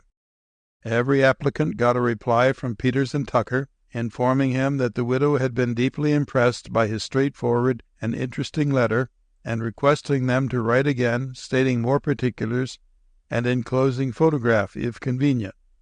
Peters and Tucker also informed the applicant that their fee for handing over the second letter to their fair client would be $2 enclosed therewith. There you see the simple beauty of the scheme. About 90% of them domestic foreign noblemen raised the price somehow and sent it in. That's all there was to it, except that me and Andy complained an amount about being put to the troubles of slicing open them envelopes and taking the money out. Some few clients called in person. We sent 'em to Miss Trotter, and she did the rest except for 3 or 4 who came back to strike us for car fare. After the letters began to get in from the RFD districts, Andy and me were taking in about $200 a day. One afternoon when we were busiest and I was stuffing the 2-in-1s into cigar boxes, and Andy was whistling No Wedding Bells for her, a small, slick man drops in and runs his eye over the walls like he was on the trail of a lost Gainsborough painting or two. As soon as I saw him, I felt a glow of pride because we were running our business on the level. "I see you have quite a large mail today," says the man. I reached and got my hat. "Come on," says I, "we've been expecting you. I'll show you the goods. How was Teddy when you left Washington?" I took him down to the Riverview Hotel and had him shake hands with Mrs. Trotter. Then I showed him her bank book with the $2,000 to her credit. "It seems to be all right," says the Secret Service. "It is," says I, "and if you're not a married man, I'll leave you to talk a while with the lady. We won't mention the $2. "Thanks," says he. "If I wasn't, I might. Good day, Mrs. Peters." Toward the end of the 3 months, we had taken in something over $5,000, and we saw it was time to quit. We had a good many complaints made to us, and Mrs. Trotter seemed to be tired of the job. A good many suitors had been calling to see her, and she didn't seem to like that. So we decides to pull out, and I goes down to Mrs. Trotter's hotel to pay her last week's salary and say farewell and get her check for the $2,000. When I got there, I found her crying like a kid that doesn't want to go to school. Now, says I, what's it all about? Somebody sassed you, or you getting homesick?" "No, Mr. Peters," says she, "I'll tell you. You was always a friend of Zeke's, and I don't mind. Mr. Peters, I'm in love. I just love a man so hard I can't bear not to get him. He's just the ideal I've always had in mind." "Then take him," says I. "That is, if it's a mutual case. Does he return the sentiment according to the specifications and painfulness you have described?" "He does," says she. "But he's one of the gentlemen that's been coming to see me about the advertisement, and he won't marry me unless I give him the $2,000. His name is William Wilkinson." And then she goes off again with the agitations and hysterics of romance. "Mrs. Trotter," says I, "there ain't no man more sympathizing with a woman's affection than I am. Besides, you was once the life partner of one of my best friends. If it was left to me, I'd say take this $2,000 and the man of your choice and be happy. We could afford to do that because we have cleaned up over $5,000 from these suckers that wanted to marry you. But," says I, "Andy Tucker is to be consulted. He is a good man, but keen in business. He is my equal partner financially. I will talk to Andy," says I, "and see what can be done." I goes back to our hotel and lays the case before Andy. "I was expecting something like this all the time," says Andy. "You can't trust a woman to stick by you in any scheme that involves her emotions and preferences." "It's a sad thing, Andy," says I, "to think that we've been the cause of the breaking of a woman's heart." "It is," says Andy, "and I'll tell you what I'm willing to do, Jeff. You've always been a man of soft and generous heart and disposition. Perhaps I've been too hard and worldly and suspicious. For once I'll meet you halfway. Go to Mrs. Trotter and tell her to draw the $2,000 from the bank and give it to this man she's infatuated with, and be happy." I jumps up and shakes Andy's hand for 5 minutes, and then I goes back to Mrs. Trotter and tells her, and she cries as hard for joy as she did for sorrow. 2 days afterward, me and Andy packed up to go. "Wouldn't you like to go and meet Mrs. Trotter once before we leave?" I asks him. "She'd like mightily to know you and expressed her encomiums and gratitude." "Why, I guess not," says Andy. "I guess we'd better hurry and catch that train." I was strapping our capital around me in a memory belt like we always carried it, when Andy pulls a roll of large bills out of his pocket and asks me to put them with the rest. "What's this?" says I. "It's Mrs. Trotter's $2,000, says Andy. "How do you come to have it?" I asks.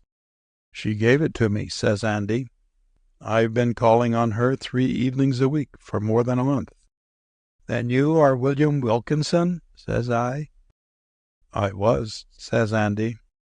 A Midsummer Masquerade. Satan, said Jeff Peters, is a hard boss to work for.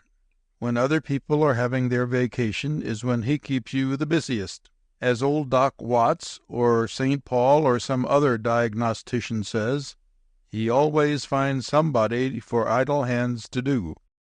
I remember one summer when me and my partner, Andy Tucker, tried to take a layoff from our professional and business duties. But it seems that our work followed us wherever we went. Now with a preacher, it's different. He can throw off his responsibilities and enjoy himself. On the 31st of May, he wraps mosquito netting and tinfoil around the pulpit, grabs his niblick, breviary, and fishing pole, and hikes for Lake Como or Atlantic City, according to the size of the loudness with which he has been called by his congregation. And, sir, for 3 months he don't have to think about business, except to hunt around in Deuteronomy and Proverbs and Timothy to find texts to cover and exculpate such little midsummer penances as dropping a couple of louis d'or on rouge, or teaching a Presbyterian widow to swim. But I was going to tell you about mine and Andy's summer vacation that wasn't one. We was tired of finance and all the branches of unsanctified ingenuity. Even Andy, whose brain rarely ever stopped working, began to make noises like a tennis cabinet. "Hi-ho," says Andy, "I'm tired. I've got that steam-up-the-yacht Corsair and hoe for the Riviera feeling. I want to loaf and indict my soul. As Walt Whittier says, I want to play pinochle with Mary Duval, or give a newting to the tenants on my Tarrytown estates, or do a monologue at a Chautauqua picnic in kilts or something summary, and outside the line of routine and sandbagging. Patience, says I. You'll have to climb higher in the profession before you can taste the laurels that crown the footprints of the great captains of industry. Now what I'd like, Andy, says I, would be a summer sojourn in a mountain village far from the scenes of larceny, labor, and overcapitalization. I'm tired, too, and a month or so of sinlessness ought to leave us in good shape to begin to take away the white man's burdens in the fall. Andy fell in with the rest cure at once, so we struck the general passenger agents of all the railroads for summer resort literature, and took a week to study out where we should go. I reckon the first passenger agent in the world was that man Genesis. But there wasn't much competition in his day, and when he said the Lord made the earth in 6 days, and all very good, he hadn't any idea to what extent the press agents of summer hotels would plagiarize him later on. When we finished the booklets, we perceived easy that the United States from Passadumkeag, Maine to El Paso, and from Skagway to Key West, was a paradise of glorious mountain peaks, crystal lakes, new-laid eggs, golf, girls, garages, cooling breezes, straw rides, open plumbing, and tennis, all within 2 hours' ride. So me and Andy dumps the books out the back window and packs our trunk and takes the 6 o'clock tortoise flyer for Crow Knob, a kind of dernier resort in the mountains on the line of Tennessee and North Carolina. We was directed to a kind of private hotel called Woodchuck Inn, and thither me and Andy bent and almost broke our footsteps over the rocks and stumps. The inn set back from the road and a big grove of trees, and it looked fine with its broad porches and a lot of women in white dresses rocking in the shade. The rest of Crow Knob was a post office and some scenery set at an angle of 45 degrees and a welkin. Well, sir, when we got to the gate, who do you suppose comes down the walk to greet us? Old Smoke-'em-out Smithers, who used to be the best open-air painless dentist and electric liver-pad faker in the Southwest. Old Smoke-'em-out is dressed clerico-rural and has the mingled air of a landlord and a claim-jumper, which aspect he corroborates by telling us that he is the host and perpetrator of Woodchuck Inn. I introduces Andy, and we talk about a few volatile topics, such as will go around at meetings of boards of directors and old associates like us three were.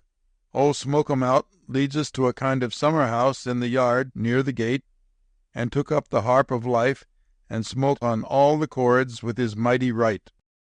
"Gents," says he, "I'm glad to see you. Maybe you could help me out of a scrape.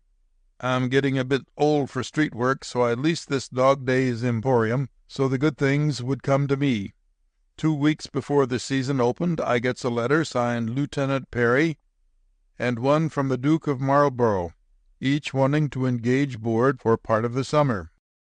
Well, sir, you gents know what a big thing for an obscure hostelry it would be to have for guests 2 gentlemen whose names are famous from long association with icebergs and the Coburgs. So I prints a lot of handbills announcing that Woodchuck Inn would shelter these distinguished boarders during the summer, except in places where it leaked, and I sends 'em out to towns around as far as Knoxville and Charlotte and Fish Dam and Bowling Green. And now look up there on the porch, gents," says Smoke 'em Out, "at them disconsolate specimens of their fair sex waiting for the arrival of the Duke and the Lieutenant. The house is packed from rafters to cellar with hero worshippers. There's 4 normal school teachers and 2 abnormal. There's 3 high school graduates between 37 and 42. There's 2 literary old maids and 1 that can write. There's a couple of society women and a lady from Haw River. 2 elocutionists are bunking in the corn crib, and I've put cots in the hayloft for the cook and the society editress of the Chattanooga Opera Glass. You see how names draw, gents." "Well," says I, "how is it that you seem to be biting your thumbs at good luck? You didn't used to be that way." "I ain't through," says Smoke 'em Out. "Yesterday was the day for the advent of the auspicious personages. I goes down to the depot to welcome them. 2 apparently animate substances gets off the train, both carrying bags full of croquet mallets and these magic lanterns with push buttons. I compares these integers with the original signatures to the letters, and, well, gents, I reckon the mistake was due to my poor eyesight. Instead of being the lieutenant, the daisy chain and wild verbena explorer was none other than Levi T. Peavy, a soda water clerk from Asheville, and the Duke of Marlborough turned out to be Theo Drake of Murfreesboro, a bookkeeper in a grocery. What did I do? I kicked 'em both back on the train and watched 'em depart for the lowlands, the low. Now you see the fix I'm in, gents," goes on Smoke 'em Out Smithers. "I told the ladies that the notorious visitors had been detained on the road by some unavoidable circumstances that made a noise like an ice jam and an heiress, but they would arrive a day or 2 later.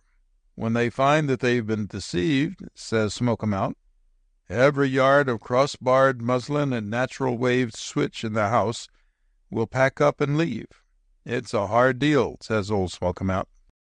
"Friend," says Andy, touching the old man on the esophagus, "why, this Jeremiah, when the polar regions and the portraits of Blenheim are conspiring to hand you prosperity on a hall-marked silver salver.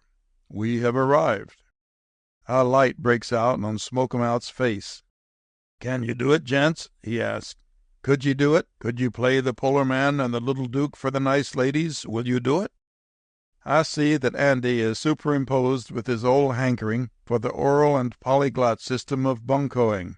That man had a vocabulary of about 10,000 words and synonyms, which arrayed themselves into contraband sophistries and parables when they came out. "Listen," says Andy to old Smoke 'em Out. "Can we do it? You behold before you, Mr. Smithers, 2 of the finest equipped men on earth for inveigling the proletariat, whether by word of mouth, sleight of hand, or swiftness of foot. Dukes come and go, explorers go and get lost, but me and Jeff Peters," says Andy, "go after the come-ons forever. If you say so, we're the 2 illustrious guests you were expecting, and you will find," says Andy, "that we will give you the true local color of the title rolls of the Aurora Borealis and the Ducal Portcullis." Old Smoke 'em Out is delighted. He takes me and Andy up to the inn by an arm apiece, telling us on the way that the finest fruits of the can and luxuries of the fast freights should be ours without price as long as we would stay. On the porch, Smoke 'em Out says, Ladies, I have the honor to introduce His Gracefulness the Duke of Marlborough and the famous inventor of the North Pole, Lieutenant Perry." The skirts are all aflutter and the rocking chairs squeak as me and Andy bows and then goes on in with old Smoke-'em-out to register. And then we washed up and turned our cuffs, and the landlord took us to the rooms he had been saving for us and got out a demijohn of North Carolina real Mountain Dew. I expected trouble when Andy began to drink. He has the artistic metempsychosis, which is half drunk when sober and looks down on airships when stimulated. After lingering with the demijohn, me and Andy goes out on the porch, where the ladies are beginning to earn our keep. We sit in 2 special rockers, and then the schoolmarms and literators hunched up their rockers close around us. One lady says to me, "How did that last venture of yours turn out, sir?" Now I'd clean forgot to have an understanding with Andy which I was to be, the Duke or the Lieutenant, and I couldn't tell from her question whether she was referring to Arctic or matrimonial expeditions, so I gave an answer that would cover both cases. "Well, ma'am," says I, "it was a freeze-out, right smart of a freeze-out, ma'am." And then the floodgates of Andy's perorations was opened, and I knew which one of the renowned ostensible guests I was supposed to be. I wasn't either. Andy was both. And still furthermore, it seemed that he was trying to be the mouthpiece of the whole British nobility and of Arctic exploration from Sir John Franklin down. It was the union of corn whiskey and the conscientious fictional form that Mr. W.D. Howlett admires so much. "Ladies," says Andy, smiling semicircularly, "I am truly glad to visit America. I do not consider the Magna Carta," says he, "or gas balloons or snowshoes in any way a detriment to the beauty and charm of your American women, skyscrapers, or the architecture of your icebergs." "The next time," says Andy, "that I go after the North Pole, all the Vanderbilts in Greenland won't be able to turn me out in the cold. I mean make it hot for me." "Tell us about one of your trips, Lieutenant," says one of the normals. "Sure," says Andy, getting the decision over a hiccup.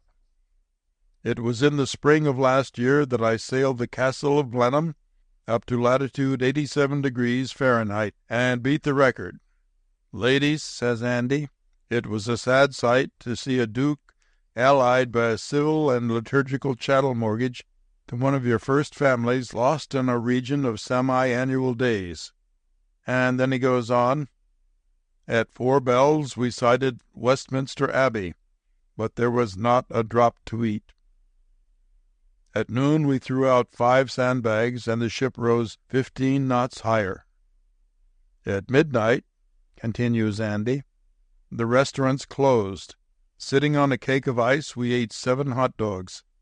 All around us was snow and ice. 6 times a night the boatswain rose up and tore a leaf off the calendar so we could keep time with the barometer. At 12, says Andy, with a lot of anguish on his face, 3 huge polar bears sprang down the hatchway into the cabin, and then—" "What then, Lieutenant?" says the schoolmarm excitedly. Andy gives a loud sob. "The Duchess shook me," he cries out, and slides out of the chair and weeps on the porch. Well, of course, that fixed the scheme. The women boarders all left the next morning. The landlord wouldn't speak to us for 2 days, but when he found out we had money to pay our way, he loosened up.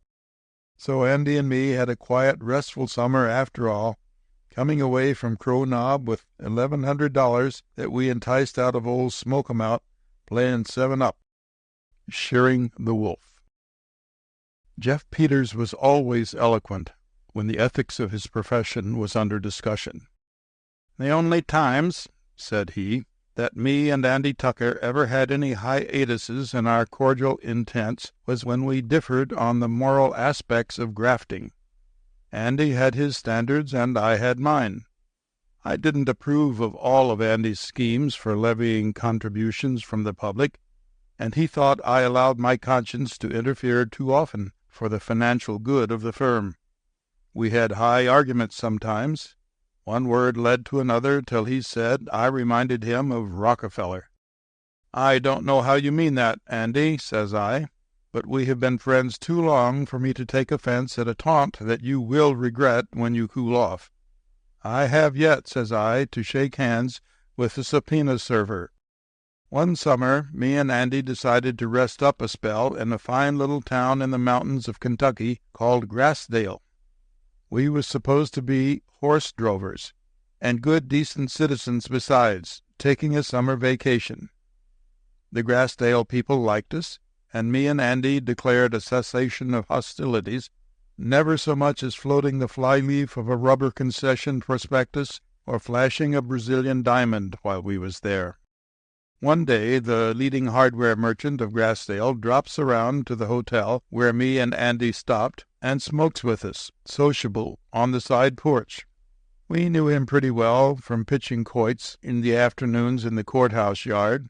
He was a loud red man, breathing hard, but fat and respectable beyond all reason. After we talk on all the notorious themes of the day, this Murkison, for such was his entitlements, takes a letter out of his coat pocket in a careful, careless way, and hands it to us to read. "Now what do you think of that?" says he, laughing. "A letter like that to me." Me and Andy sees at a glance what it is, but we pretend to read it through. It was one of them old-time typewritten green goods letters, explaining how for $1,000 you could get $5,000 in bills that an expert couldn't tell from the genuine, and going on to tell how they were made from plates stolen by an employee of the Treasury at Washington. "Think of 'em sending a letter like that to me," says Murkison again. "Lots of good men get 'em," says Andy. "If you don't answer the first letter, they let you drop. If you answer it, they write again, asking you to come on with your money and do business." "But think of them writing to me," says Murkison. A few days later he drops around again. "Boys," says he, "I know you are all right, or I wouldn't confide in you. I wrote to them rascals again just for fun. They answered and told me to come on to Chicago. They said telegraph to J. Smith when I would start. When I get there, I'm to wait on a certain street corner till a man in a gray suit comes along and drops a newspaper in front of me. Then I am to ask him how the water is, and he knows it's me, and I know it's him." "Ah, yes," says Andy, gaping. "It's the same old game. I've often read about it in the papers. Then he conducts you to the private abattoir in the hotel, where Mr. Jones is already waiting. They show you brand new real money, and sell you all you want at 5 for 1. You see 'em put in a satchel for you, and you know it's there. Of course, it's brown paper when you come to look at it afterward." "Oh, they couldn't switch it on me," says Murkison. "I haven't built up the best-paying business in Grassdale without having some witticisms about me. You say it's real money they show you, Mr. Tucker?" I see by the papers that it always is," says Andy. "Boys," says Murkison, "I've got it in my mind that them fellows can't fool me. I think I'll put a couple of $1,000 in my jeans and go up there and put it all over 'em. If Bill Murkison gets his eyes once on them bills they show him, he'll never take 'em off of 'em. They offer $5 for one, and they'll have to stick to the bargain if I tackle 'em. That's the kind of trader Bill Murkison is. Yes, I just believe I'll drop up Chicago way and take a 5-to-1 shot on J. Smith. I guess the water'll be fine enough." Me and Andy tries to get this financial misquotation out of Murkison's head, but we might as well have tried to keep the man who rolls peanuts with a toothpick from betting on Bryan's election. No, sir, he was going to perform a public duty, catching these green goods swindlers at their own game. Maybe it would teach 'em a lesson. After Murkison left us, me and Andy sat for a while pondering over our silent meditations and heresies of reason. In our idle hours we always improved our higher selves by ratiocination and mental thought. "Jeff," says Andy after a long time, "quite unseldom I have seen fit to impugn your molars when you have been chewing the rag with me about your conscientious way of doing business. I may have been wrong, but here is a case where I think we can agree. I think it would be wrong for us to allow Mr. Murkison to go alone to meet those Chicago green goods men. There is but one way it can end. Don't you think we would both feel better if we was to intervene in some way and prevent the doing of this deed?" I got up and shook Andy Tucker's hand hard and long. "Andy," says I may have had one or two hard thoughts about the heartlessness of your corporation, but I retract 'em now. You have a kind nucleus at the interior of your exterior after all. It does you credit. I was just thinking the same thing that you have expressed. It would not be honorable or praiseworthy, says I, for us to let Murkison go on with this project he has taken up. If he is determined to go, let us go with him and prevent this swindle from coming off."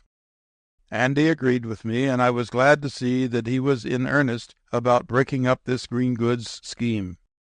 "I don't call myself a religious man," says I, "or a fanatic in moral bigotry, but I can't stand still and see a man who has built up his business by his own efforts and brains and risk be robbed by an unscrupulous trickster who is a menace to the public good." "Right, Jeff," says Andy. "We'll stick right along with Murkison if he insists on going, and block this funny business. I'd hate to see any money dropped in it as bad as you would." Well, we went to see Murkison. "No, boys," says he, "I can't consent to let the song of this Chicago siren waft by me on the summer breeze. I'll fry some fat out of this ignis fatuus or burn a hole in the skillet. But I'd be plumb diverted to death to have you go along with me.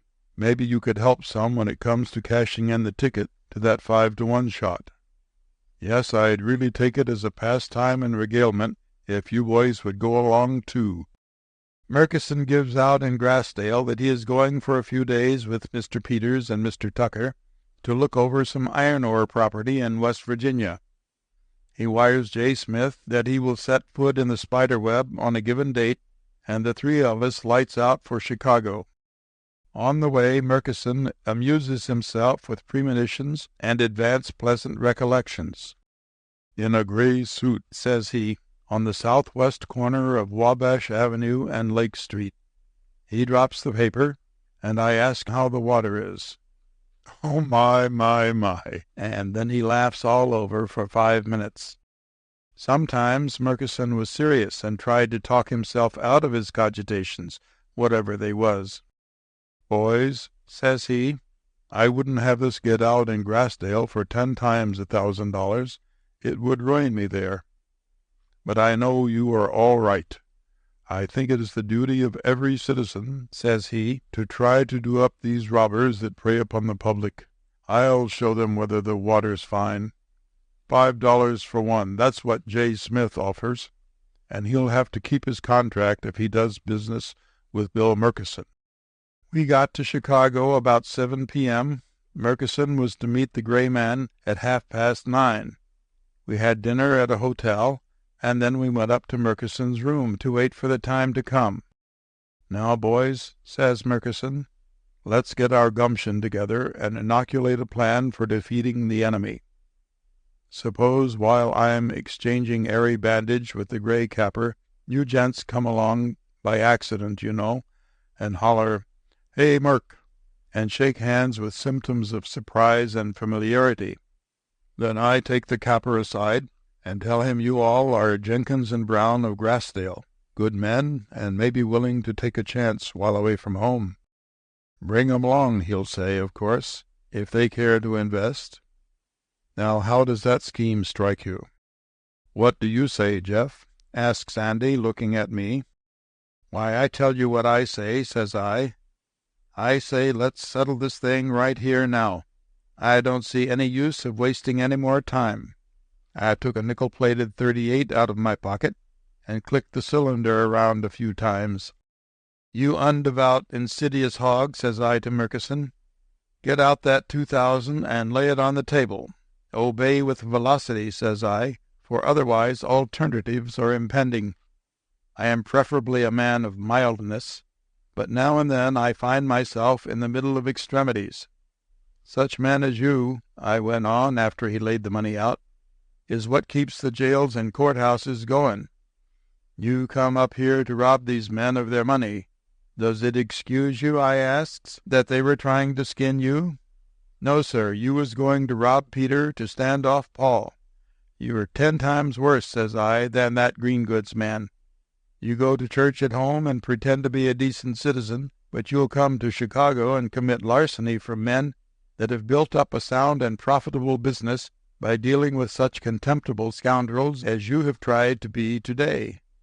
How do you know, says I, that that green goods man hasn't a large family dependent upon his extortions? It's you, supposedly respectable citizens, who are always on the lookout to get something for nothing, says I, that support the lotteries and wildcat mines and stock exchangers and wiretappers of this country. If it wasn't for you, they'd go out of business. The green goods man you was going to rob, says I, studied maybe for years to learn his trade. Every turn he takes, he risks his money and liberty and maybe his life. You come up here all sanctified and vanoplied with respectability and a pleasing post-office address to swindle him. If he gets the money, you can squeal to the police. If you get it, he hawks the gray suit to buy supper and says nothing. Hand over the money, says I, you grass-fed hypocrite. I put the $2,000, which was all in $20 bills, in my inside pocket. Now get out your watch, says I to Murkison. No, I don't want it, says I. Lay it on the table, and you sit in that chair till it ticks off an hour. Then you can go. If you make any noise or leave any sooner, we'll hand-bill you all over Grassdale. I guess your high position there is worth more than $2,000 to you. Then me and Andy left. On the train, Andy was a long time silent. Then he says, Jeff, do you mind my asking you a question? 2, says I, or 40. Was that the idea you had, says he, when we started out with Murkison? Why, certainly, says I. What else could it have been? Wasn't it yours, too? In about half an hour, Andy spoke again. I think there are times when Andy don't exactly understand my system of ethics and moral hygiene. Jeff, says he, sometime when you have the leisure, I wish you'd draw off a diagram and footnotes of that conscience of yours. I'd like to have it to refer to occasionally. Innocents of Broadway. I hope some day to retire from business, said Jeff Peters, and when I do, I don't want anybody to be able to say that I ever got $1 of any man's money without giving him a quid pro rata for it. I've always managed to leave a customer some little gewgaw to paste in his scrapbook or stick between his Seth Thomas clock and the wall after we are through trading. There was one time I came near having to break this rule of mine and do a profligate and ill-laudable action, but I was saved from it by the laws and statutes of our great and profitable country. One summer, me and Andy Tucker, my partner, went to New York to lay in our annual assortment of clothes and gents' furnishings. We was always pompous and regardless dressers, finding that looks went further than anything else in our business, except maybe our knowledge of railroad schedules and an autograph photo of the president that Loeb sent us, probably by mistake. Andy wrote a nature letter once and sent it in about animals that he had seen caught in a trap lots of times. Loeb must have read it triplets instead of trap lots and sent the photo. Anyhow, it was useful to us to show people as a guarantee of good faith. Me and Andy never cared much to do business in New York. It was too much like pot hunting. Catching suckers in that town is like dynamiting a Texas lake for bass. All you have to do anywhere between the North and East Rivers is to stand in the street with an open bag marked, "Drop packages of money here. No checks or loose bills taken." You have a cop handy to club pikers who try to chip in post-office orders and Canadian money, and that's all there is to New York for a hunter who loves his profession. So me and Andy used to just nature-fake the town. We'd get out our spy-glasses and watch the woodcocks along the Broadway swamps putting plaster casts on their broken legs, and then we'd sneak away without firing a shot. One day, in the papier-mâché palm room of a chloral hydrate and hops agency in a side street about 8 inches off Broadway, me and Andy had thrust upon us the acquaintance of a New Yorker. We had beer together until we discovered that each of us knew a man named Hellsmith, traveling for a stove factory in Duluth. This caused us to remark that the world was a very small place. And then this New Yorker busts his string and takes off his tin foil and Excelsior packing and starts giving us the Ellen Terrace, beginning with the time he used to sell shoelaces to the Indians on the spot where Tammany Hall now stands. This New Yorker had made his money keeping a cigar store in Beekman Street, and he hadn't been above 14th Street in 10 years. Moreover, he had whiskers, and the time had gone by when a true sport will do anything to a man with whiskers. No grafter except a boy who is soliciting subscribers to an illustrated weekly to win the prize air rifle, or a widow, would have the heart to tamper with a man behind with the razor. He was a typical city rube. I'd bet the man hadn't been out of sight of a skyscraper in 25 years. Well, presently this metropolitan backwoodsman pulls out a roll of bills with a gold blue sleeve elastic fitting tight around it, and opens it up. "There's $5,000, Mr. Peters," says he, shoving it over the table to me, "saved during my 15 years of business. Put that in your pocket and keep it for me, Mr. Peters. I'm glad to meet you gentlemen from the West, and I may take a drop too much. I want you to take care of my money for me. Now let's have another beer." "You'd better keep this yourself," says I. "We are strangers to you, and you can't trust everybody you meet. Put your roll back in your pocket," says I, "and you'd better run along home before some farmhand from the Kaw River bottoms strolls in here and sells you a copper mine." "Oh, I don't know," says Whiskers. "I guess little old New York can take care of herself. I guess I know a man that's on the square when I see him. I've always found the Western people all right. I ask you as a favor, Mr. Peters," says he, "to keep that roll in your pocket for me. I know a gentleman when I see him, and now let's have some more beer." In about 10 minutes this fall of manna leans back in his chair and snores.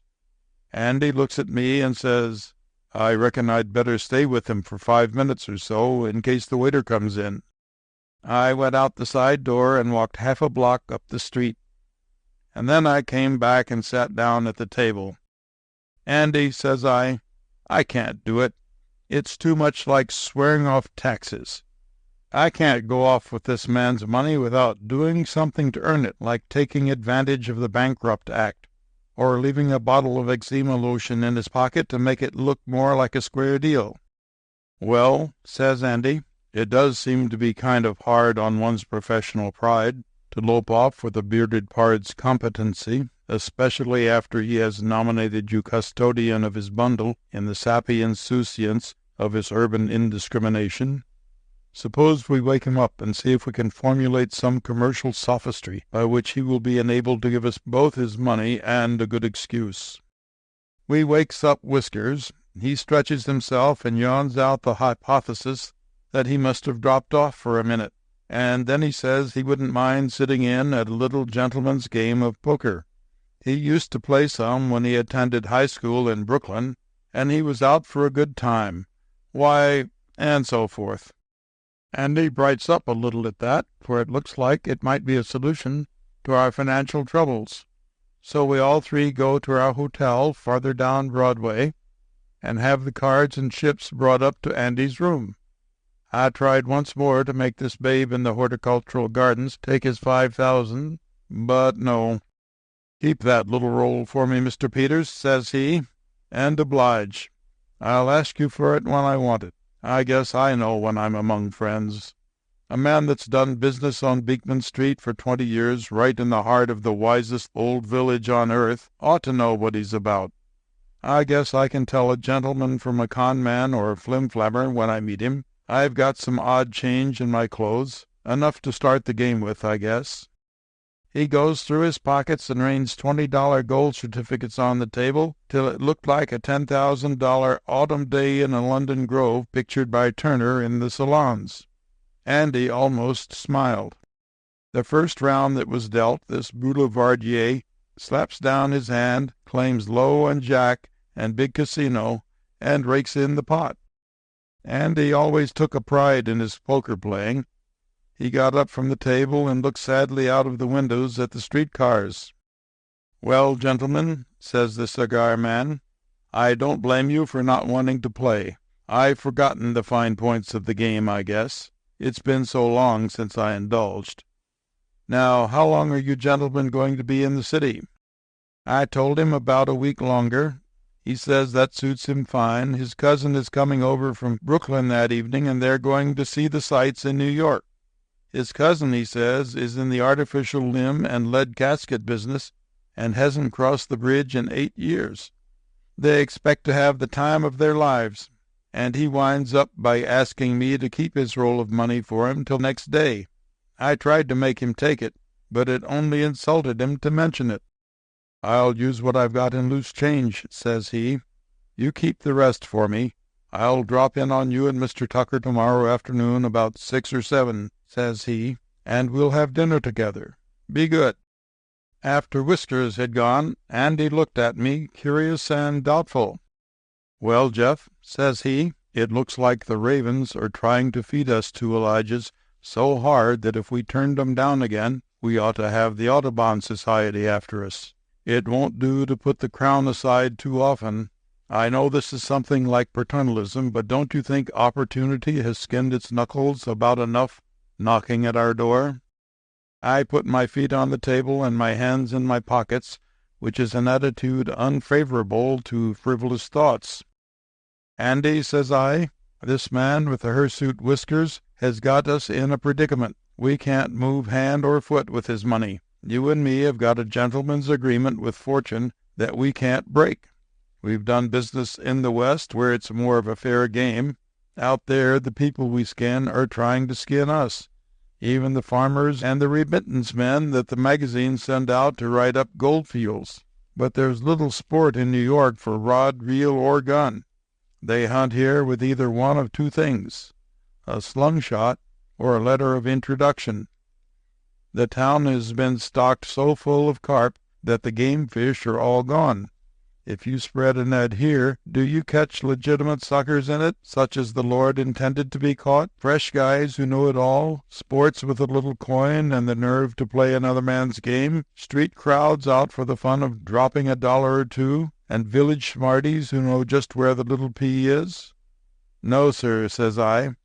What the grafters live on here is widows and orphans and foreigners who save up a bag of money and hand it over to the first counter they see with an iron railing to it, and factory girls and little shopkeepers that never leave the block they do business in. That's what they call suckers here.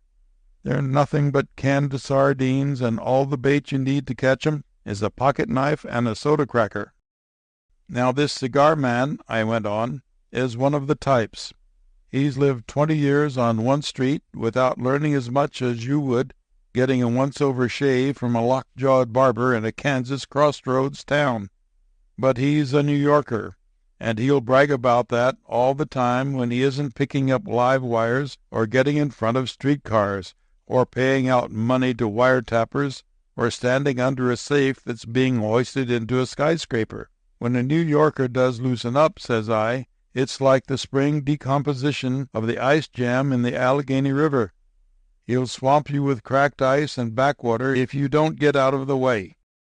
It's mighty lucky for us, Andy," says I, "that this cigar exponent with the parsley dressing saw fit to bedrock us with his childlike trust and altruism. For," says I, "this money of his is an eyesore to my sense of rectitude and ethics. We can't take it, Andy, you know we can't," says I, "for we haven't a shadow of a title to it, not a shadow. If there was the least bit of a way we could put in a claim to it, I'd be willing to see him start in on another 20 years and make another $5,000 for himself. But we haven't sold him anything. We haven't been embroiled in a trade. or anything commercial. He approached us friendly, says I, and with blind and beautiful idiocy he laid the stuff in our hands. We have to give it back to him when he wants it. Your arguments, says Andy, are past criticism or comprehension. No, we can't walk off with the money. As things now stand, I admire your conscious way of doing business, Jeff, says Andy, and I wouldn't propose anything that wasn't square in line with your theories of morality and initiative. But I'll be away tonight and most of tomorrow, Jeff, says Andy. I've got some business affairs that I want to attend to. When this free greenbacks party comes in tomorrow afternoon, hold him here till I arrive. We've all got an engagement for dinner, you know. Well, sir, about 5 the next afternoon, in trips the cigar man with his eyes half open. Been having a glorious time, Mr. Peters, says he. Took in all the sights. I tell you, New York is the onliest only.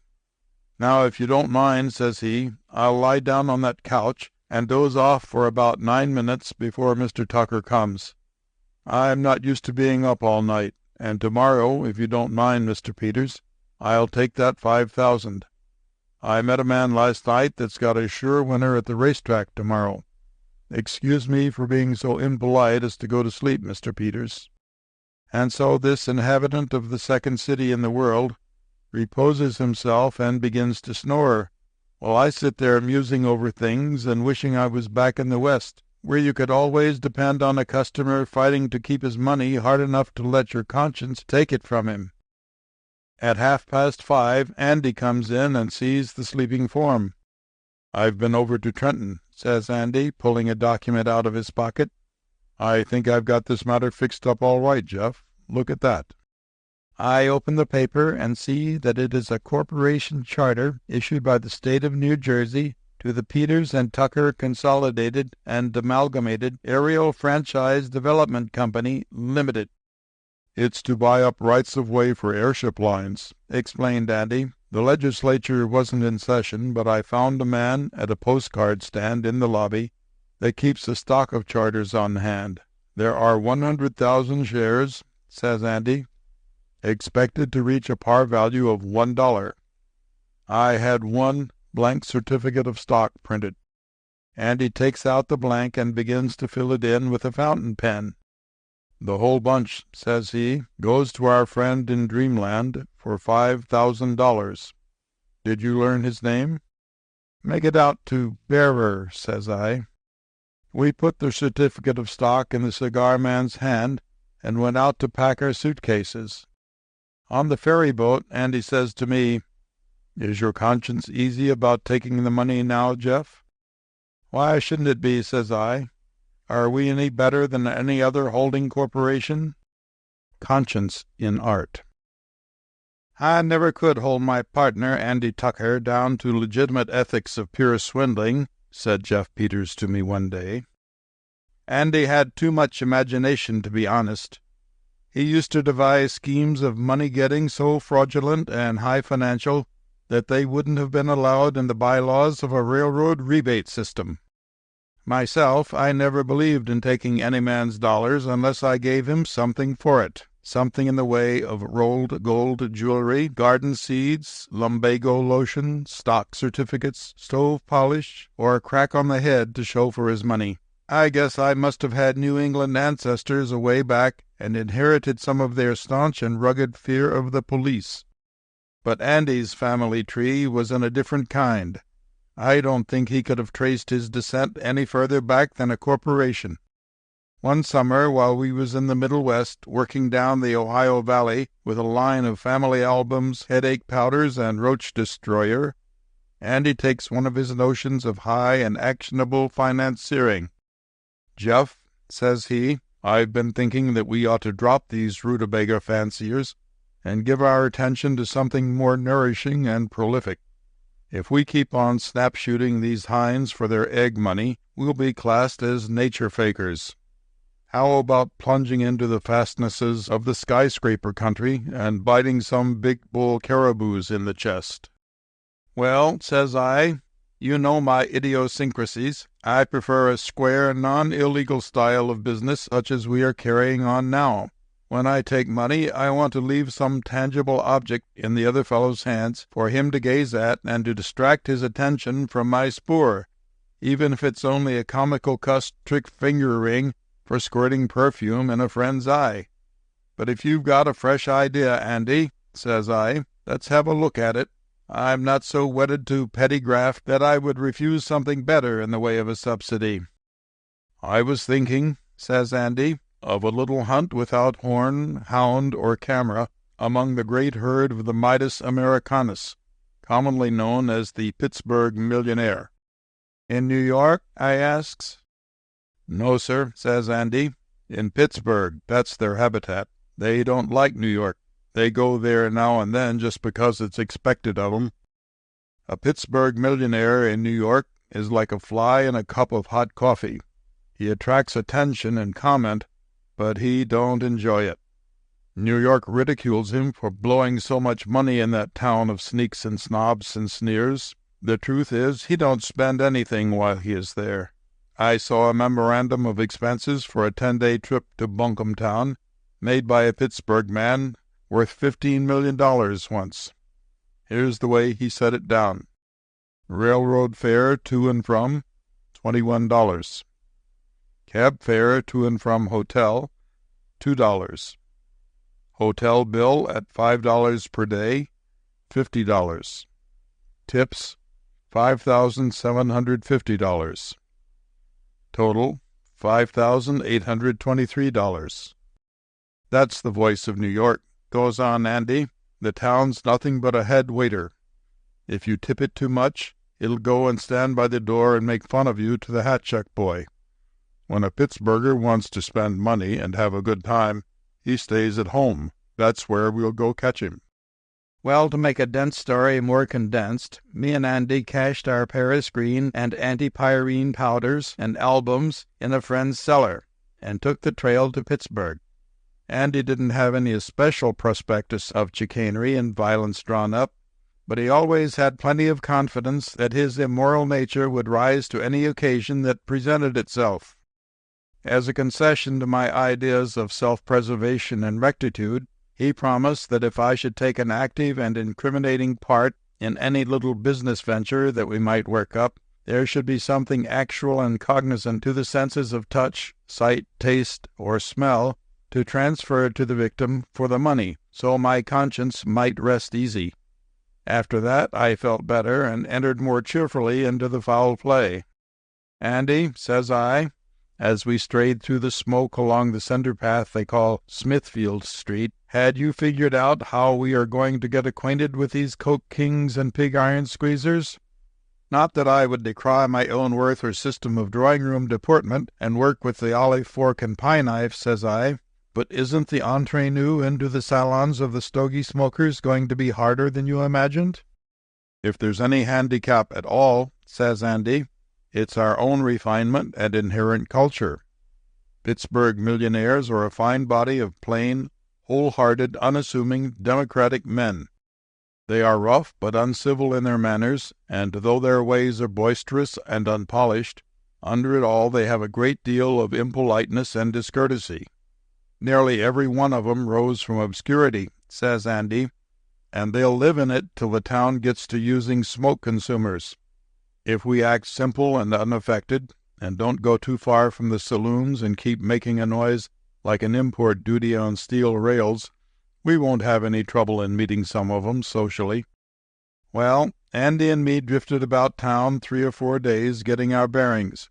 We got to knowing several millionaires by sight. One used to stop his automobile in front of our hotel and have a quart of champagne brought out to him. When the waiter opened it, he'd turn it up to his mouth and drink it out of the bottle. That showed he used to be a glass blower before he made his money. One evening Andy failed to come to the hotel for dinner. About 11 o'clock he came into my room. "Landed one, Jeff," says he. 12 millions, oil, rolling mills, real estate, and natural gas. He's a fine man, no airs about him. He's got professors posting him up now in education, art and literature and haberdashery and such things. When I saw him, he had just won a bet of $10,000 with a steel corporation man that there would be 4 suicides in the Allegheny rolling mills today.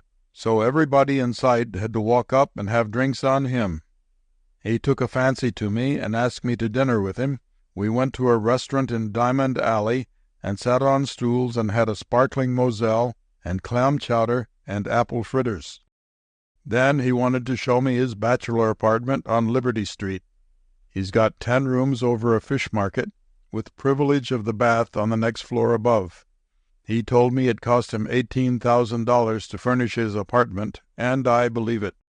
He's got $40,000 worth of pictures in one room and $20,000 worth of curios and antiques in another. His name's Scudder, and he's 45 and taking lessons on the piano and 15,000 barrels of oil a day out of his wells. All right, says I, preliminary canter satisfactory. But que voulez-vous? What good is the art junk to us, and the oil? Now that man, says Andy, sitting thoughtfully on the bed, ain't what you would call an ordinary Scot. When he was showing me his cabinet of art curios, his face lighted up like the door of a coke oven. He says that if some of his big deals go through, he'll make J.P. Morgan's collection of sweatshop tapestry and Augusta, Maine beadwork look like the contents of an ostrich's craw thrown on a screen by a magic lantern. And then he showed me a little carving, went on Andy, that anybody could see was a wonderful thing. It was something like 2,000 years old, he said.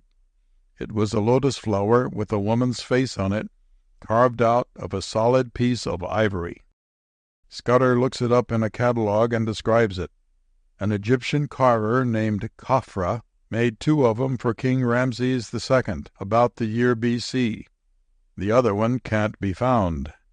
The junk shops and antique bugs have rubbered all over Europe for it, but it seems to be out of stock. Scudder paid $2,000 for the one he has. Oh, well, says I, this sounds like the purling of a rill to me. I thought we came here to teach the millionaires business instead of learning art from 'em. Be patient, says Andy kindly. Maybe we will see a rift in the smoke ere long. All the next morning Andy was out. I didn't see him until about noon. He came to the hotel and called me into his room across the hall. He pulled a roundish bundle about as big as a goose egg out of his pocket and unwrapped it. It was an ivory carving, just as he had described the millionaires to me. I went in an old second-hand store and pawn shop a while ago, says Andy, and I see this half hidden under a lot of old daggers and truck. The pawnbroker said he had had it several years, and thinks it was soaked by some Arabs or Turks, or some foreign dubs that used to live down by the river. I offered him $2 for it, and I must have looked like I wanted it, for he said it would be taking the pumpernickel out of his children's mouths to hold any conversation that did not lead up to a price of $35. I finally got it for $25. Jeff, goes on Andy, this is the exact counterpart of Scudder's carving. It's absolutely a dead ringer for it. He'll pay $2,000 for it as quick as he'd tuck a napkin under his chin. And why shouldn't it be the genuine other one anyhow that the old gypsy whittled out? Why not indeed, says I. And how shall we go about compelling him to make a voluntary purchase of it? Andy had his plan all ready, and I'll tell you how we carried it out. I got a pair of blue spectacles, put on my black frock coat, rumpled my hair up, and became Professor Pickleman. I went to another hotel, registered, and sent a telegram to Scudder to come see me at once on important art business. The elevator dumped him on me in less than an hour. He was a foggy man with a clarion voice, smelling of Connecticut wrappers and naphtha. "Hello, Professor," he shouts. "How is your conduct?" I rumpled my hair some more and gave him a blue-glass stare. "Sir," says I, "are you Cornelius T. Scudder of Pittsburgh, Pennsylvania?" "I am," says he. "Come out and have a drink." "I've neither the time nor the desire," says I, "for such harmful and deleterious amusements. I have come from New York," says I, "on a matter of business, on a matter of art." I learned there that you are the owner of an Egyptian ivory carving of the time of Ramses II, representing the head of Queen Isis in a lotus flower. There were only 2 such carvings made. One has been lost for many years. I recently discovered and purchased the other in an obscure museum in Vienna. I wish to purchase yours. Name your price." "Well, the great ice jams, Profess," says Scudder. "Have you found the other one? Me sell? No, I don't guess Cornelius Scudder needs to sell anything that he wants to keep. Have you got the carving with you, Profess?" I shows it to Scudder. He examines it careful all over. "It's the article," says he. "It's a duplicate of mine, every line and curve of it. Tell you what I'll do," he says. "I won't sell, but I'll buy. Give you $2,500 for yours." "Since you won't sell, I will," says I. "Large bills, please. I'm a man of few words. I must return to New York tonight. I lecture tomorrow at the aquarium." Scudder sends his check down, and the hotel cashes it. He goes off with his piece of antiquity, and I hurry back to Andy's hotel according to the arrangement. Andy is walking up and down the room looking at his watch. "Well," he says. "$2,500, says I, "cash." "We've got just 11 minutes, says Andy, "to catch the B&O westbound. Grab your baggage." "What's the hurry?" says I. "It was a square deal, and even if it was only an imitation of the original carving, it'll take him some time to find it out. He seemed to be sure it was the genuine article." "It was," says Andy. "It was his own. When I was looking at his curios yesterday, he stepped out of the room for a moment, and I pocketed it. Now will you pick up your suitcase and hurry?" "Then," says I, "why was that story about finding another one in the pond?" "Oh," says Andy, "out of respect for that conscience of yours. Come on." The man higher up. Across our 2 dishes of spaghetti in a corner of Provenzano's restaurant, Jeff Peters was explaining to me the 3 kinds of graft. Every winter, Jeff comes to New York to eat spaghetti, to watch the shipping in East River from the depths of his chinchilla overcoat, and to lay in a supply of Chicago-made clothing at one of the Fulton Street stores. During the other 3 seasons, he may be found further west. His range is from Spokane to Tampa. In his profession, he takes a pride which he supports and defends with a serious and unique philosophy of ethics. His profession is no new one. He is an incorporated, uncapitalized, unlimited asylum for the reception of the restless and unwise dollars of his fellow men. In the wilderness of stone in which Jeff seeks his annual lonely holiday, he is glad to palaver of his many adventures, as a boy will whistle after sundown in a wood. Wherefore, I mark on my calendar the time of his coming, and open a question of privilege at Provenzano's concerning the little wine-stained table in the corner between the rakish rubber plant and the framed Palazzo della something on the wall. "There are 2 kinds of graft," said Jeff, "that ought to be wiped out by law. I mean Wall Street speculation and burglary." "Nearly everybody will agree with you as to one of them," said I, with a laugh. "Well, burglary ought to be wiped out, too," said Jeff, and I wondered whether the laugh had been redundant. "About 3 months ago," said Jeff, "it was my privilege to become familiar with a sample of each of the aforesaid branches of illegitimate art. I was sine qua grata with a member of the Housebreakers Union and one of the John D. Napoleons of finance at the same time." "Interesting combination," said I, with a yawn. "Did I tell you I bagged a duck and a ground squirrel at one shot last week over in the Ramapos?" I knew well how to draw Jeff's stories. "Let me tell you first about these barnacles that clog the wheels of society by poisoning the springs of rectitude with their upas-like eye," said Jeff, with the pure gleam of the muckraker in his own. "As I said, 3 months ago I got into bad company. There are 2 times in a man's life when he does this, when he's dead broke and when he's rich. Now and then the most legitimate business runs out of luck, It was out in Arkansas I made the wrong turn at a crossroad and drives into this town of Peavine by mistake. It seems I had already assaulted and disfigured Peavine in the spring of the year before. I had sold $600 worth of young fruit trees there, plums, cherries, peaches, and pears. The Peaviners were keeping an eye on the country road and hoping I might pass that way again. I drove down Main Street as far as the Crystal Palace drugstore before I realized I had committed ambush upon myself and my white horse, Bill. The Peaviners took me by surprise and Bill by the bridle and began a conversation that wasn't entirely disassociated with the subject of fruit trees. A committee of 'em ran some trace chains through the armholes of my vest and escorted me through their gardens and orchards. Their fruit trees hadn't lived up to their labels.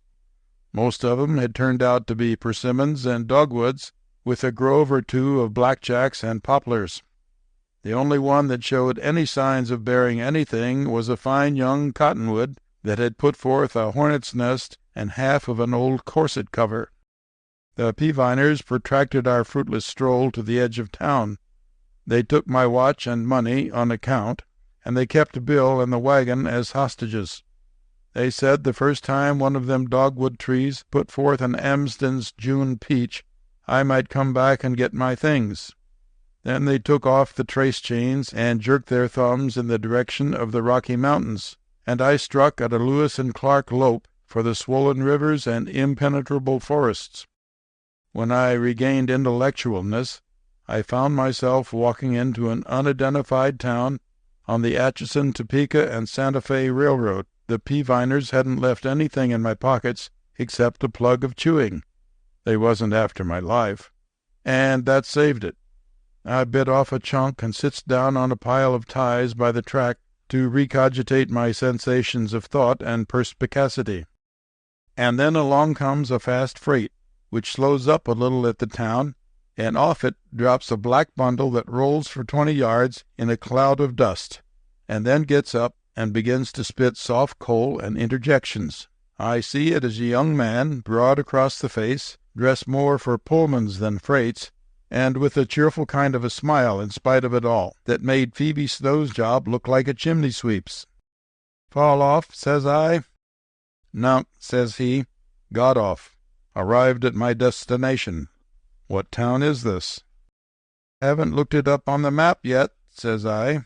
"I got in about 5 minutes before you did. How does it strike you?" "Hard," says he, twisting one of his arms around. "I believe that shoulder. No, it's all right." He stoops over to brush the dust off his clothes, when out of his pocket drops a fine 9-inch burglar's steel jimmy. He picks it up and looks at me sharp, and then grins and holds out his hand. "Brother," says he, "greetings. Didn't I see you in southern Missouri last summer selling colored sand at $half a teaspoon to put into lamps to keep the oil from exploding?" "Oil," says I, "never explodes. It's the gas that forms that explodes." But I shakes hands with him anyway. "My name's Bill Bassett," says he to me, "and if you'll call it professional pride instead of conceit, I'll inform you you have the pleasure of meeting the best burglar that ever set a gumshoe on ground drained by the Mississippi River." Well, me and this Bill Bassett sits on the ties and exchanges brags as artists in kindred lines will do.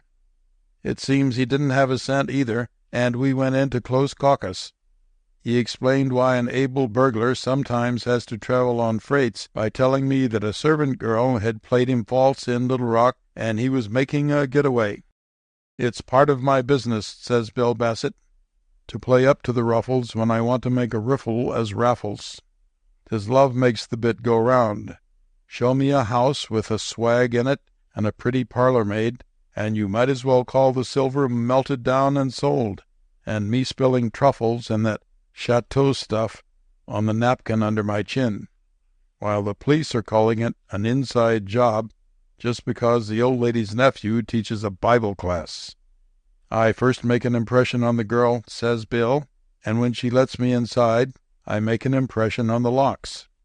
But this one in Little Rock done me," says he. She saw me taking a trolley ride with another girl, and when I came round on the night she was to leave the door open for me, it was fast. And I had keys made for the doors upstairs, but no, sir, she had cut off my locks. She was a Delilah, says Bill Bassett. It seems that Bill tried to break in anyhow with his Jimmy, but the girl emitted a succession of bravura noises like the top riders of a tally-ho, and Bill had to take all the hurdles between there and the depot. As he had no baggage, they tried hard to check his departure, but he made a train that was just pulling out. "Well," says Bill Bassett, when we exchanged memories of our dead lives, "I could eat. This town don't look like it was kept under a Yale lock. Suppose we commit some mild atrocity that will bring in some temporary expense money.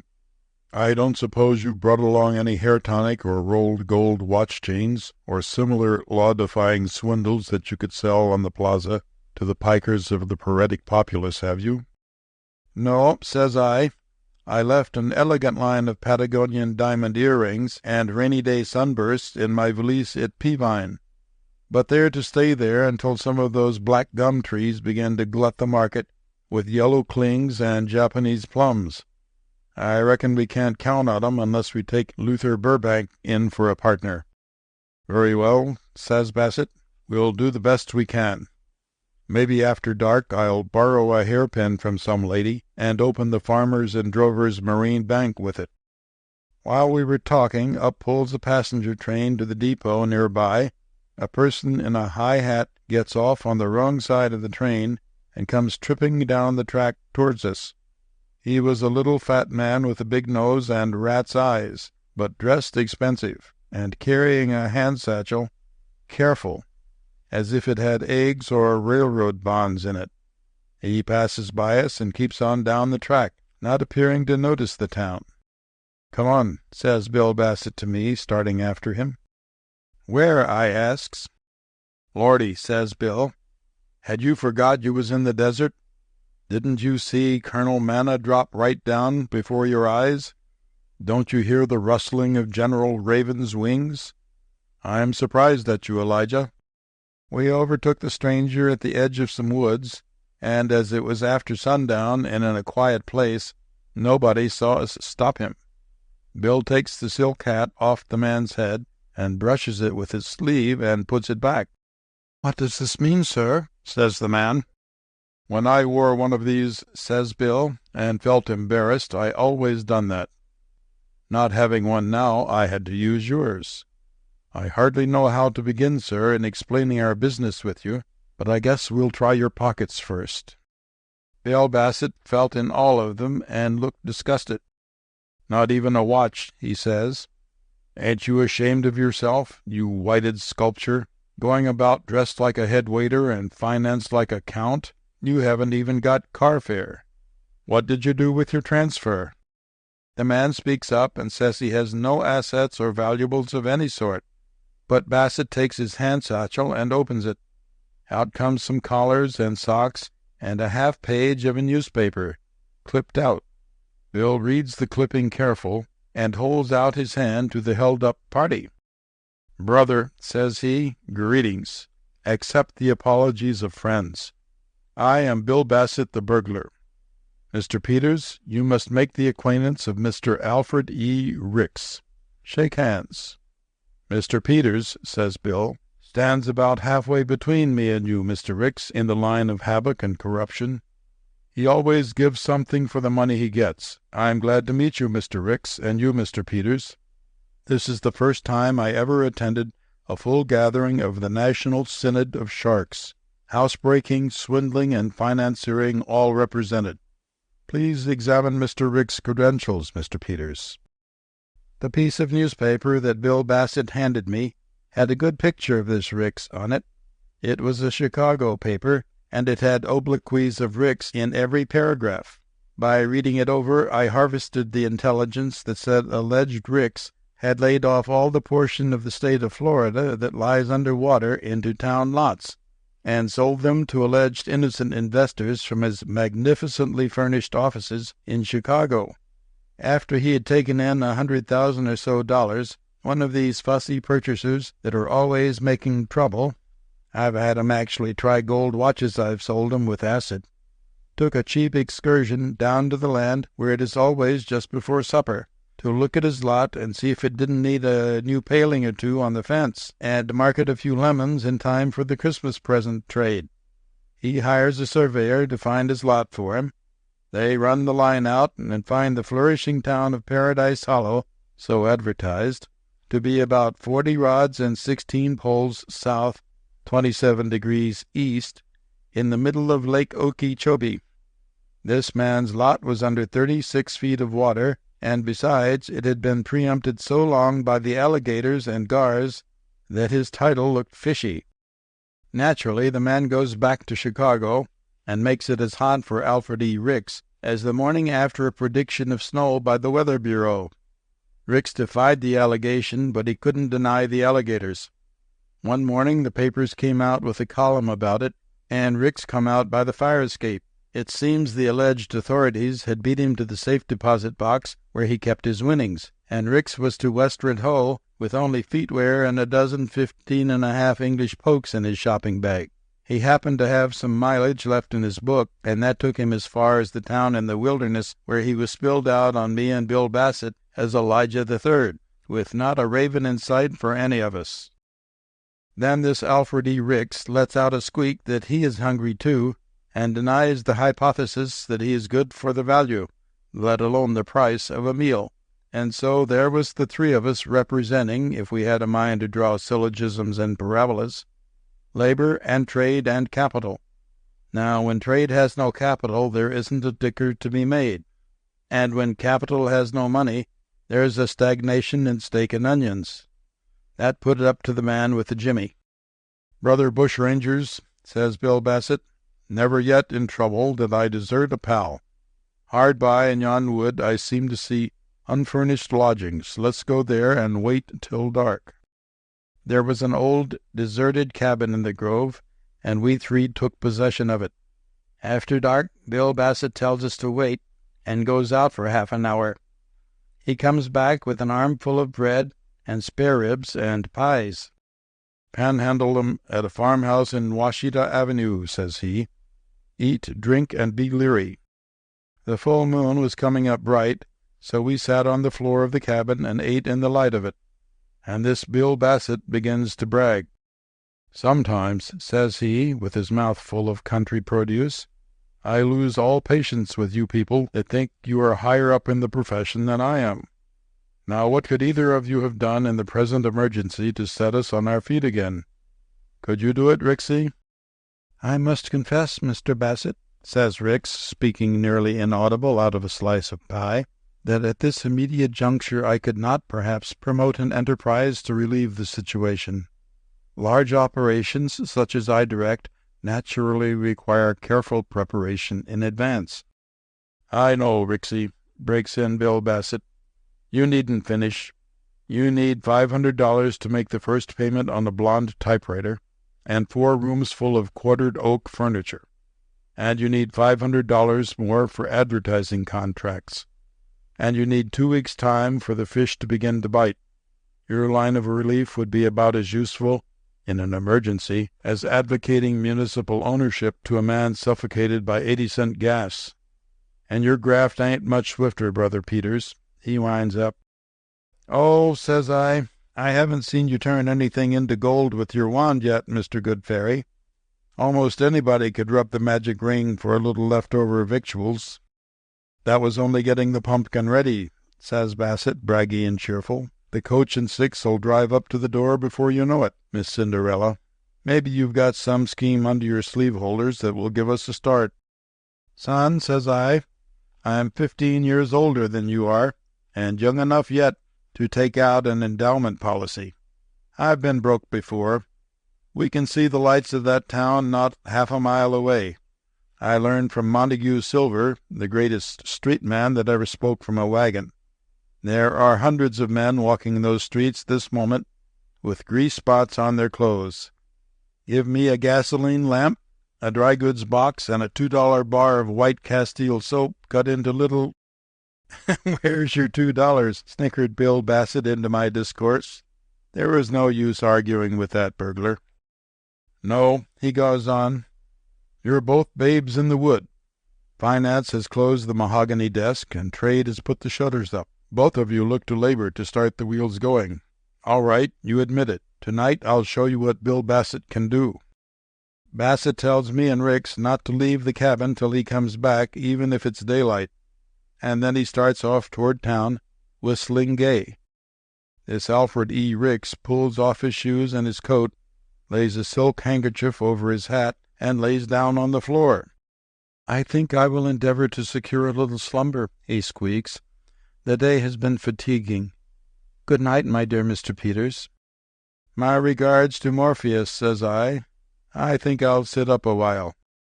About 2:00, as near as I could guess by my watch in Peavine, home comes our laboring man and kicks up Ricks. He calls us to the streak of bright moonlight shining in the cabin door. Then he spreads out 5 packages of $1,000 each on the floor and begins to cackle over the egg nest like a hen.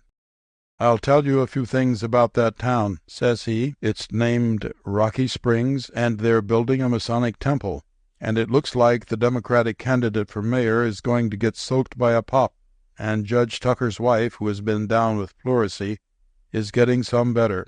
I had a talk on these Lilliputian theses before I could get a siphon in the fountain of knowledge that I was after, and there's a bank there called the Lumberman's Fidelity and Plowman's Savings Institution. It closed for business yesterday with $23,000 in cash on hand. It will open this morning with $18,000, all silver. That's the reason I didn't bring more. There you are, trade and capital. Now will you be bad? My young friend, says Alfred E. Ricks, holding up his hands, have you robbed this bank? Dear me, dear me. You couldn't call it that, says Bassett. Robbing sounds harsh. All I had to do was find out what street it was on. That town is so quiet, I could stand on the corner and hear the tumblers clicking in that safe lock. Right to 45, left twice to 80, right once to 60, left to 15. As plain as the Yale captain giving orders in the football dialect. Now, boys, says Bassett, this is an early-rising town. They tell me the citizens are all up and stirring before daylight. I asked what for, and they said it was because breakfast was ready at that time. And what of merry Robin Hood? It must be yoicks and away with the Tinker's Chorus. I'll stake you. How much do you want? Speak up, Capital. My dear young friend, says this ground squirrel of a Ricks, standing on his hind legs and juggling nuts in his paws, I have friends in Denver who would assist me. If I had $100, Bassett unpins a package of the currency and throws 5 20s to Ricks. Trade how much? Says he to me. Put your money up, labor, says I.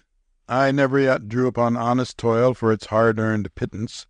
The dollars I get are surplus ones that are burning in the pockets of damn fools and greenhorns.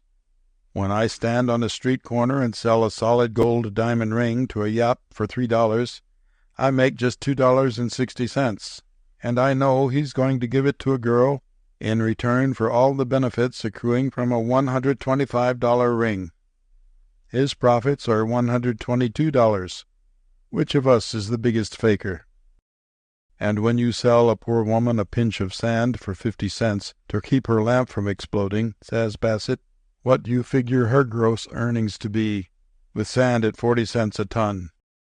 Listen, says I instruct her to keep her lamp clean and well filled. If she does that, it can't burst. And with the sand in it, she knows it can't, and she don't worry. It's a kind of industrial Christian Science. She pays 50 cents and gets both Rockefeller and Mrs. Eddy on the job. It ain't everybody that can let the Gold Dust twins do their work.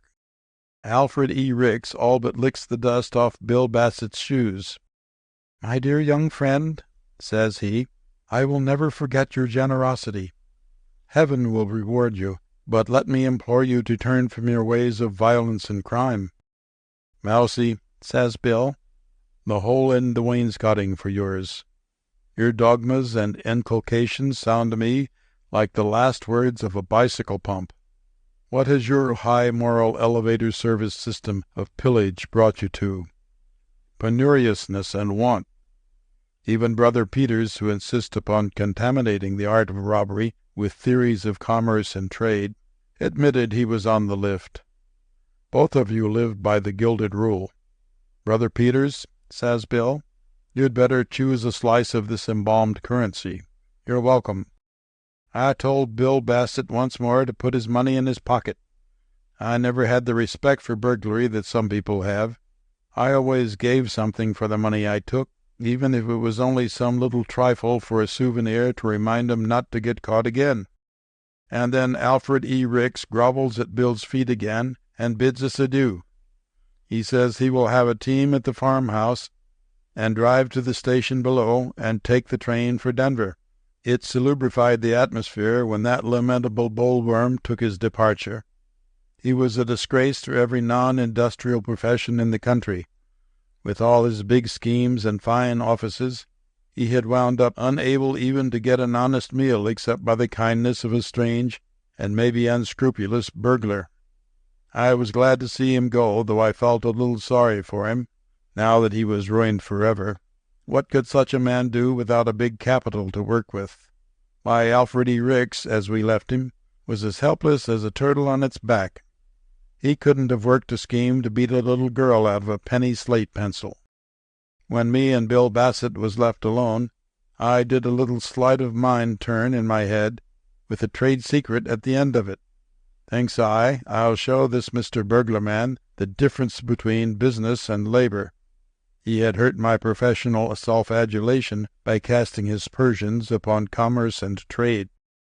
I won't take any of your money as a gift, Mr. Bassett, says I to him, but if you'll pay my expenses as a traveling companion until we get out of the danger zone of the immoral deficit you have caused in this town's finances tonight, I'll be obliged.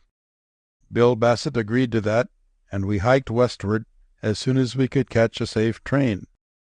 When we got to a town in Arizona called Los Perros, I suggested that we once more try our luck on terracotta.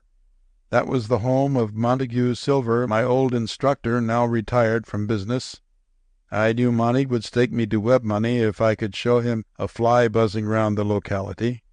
Bill said all towns looked alike to him, as he worked mainly in the dark, so we got off the train in Los Perros, a fine little town in the silver region. I had an elegant little sure thing in the way of a commercial slung-shot that I intended to hit Bassett in the ear with. I wasn't going to take his money while he was asleep, but I was going to leave him with a lottery ticket that would represent an experience to him $4,755. I think that was the amount he had when we got off the train. But the first time I hinted to him about an investment, he turns on me and disencumbers himself from the following terms and expressions. Brother Peters, says he, it ain't a bad idea to go into an enterprise of some kind as you suggest. I think I will. It will be such a cold proposition that nobody but Robert E. Perry and Charlie Fairbanks will be able to sit on the board of directors. I thought you might want to turn your money over, says I. I do, says he, frequently. I can't sleep on one side all night. I'll tell you, Brother Peters, says he, I'm going to start a poker room.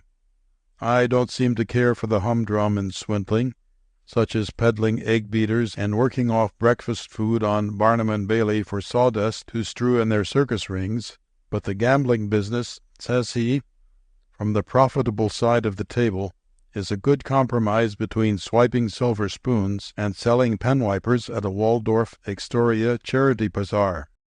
Then, says I, Mr. Bassett, you don't care to talk over my little business proposition? Why, says he, do you know you can't get a Pasteur Institute to start up within 50 miles of where I live. I bite so seldom. So Bassett rents a room over a saloon and looks around for some furniture and chromos. The same night I went to Monty Silver's house, and he let me have $200 on my prospects. Then I went to the only store in Los Perros that sold playing cards and bought every deck in the house. The next morning, when the store opened, I was there bringing all the cards back with me. I said that my partner that was going to back me in the game had changed his mind, and I wanted to sell the cards back again. The storekeeper took 'em at half price. Yes, I was $75 loser up to that time. But while I had the cards that night, I marked every one in every deck. That was labor. And then the trade and commerce had their innings, and the bread I cast upon the waters began to come back in the form of cottage pudding with wine sauce. Of course, I was among the first to buy chips at Bill Bassett's game.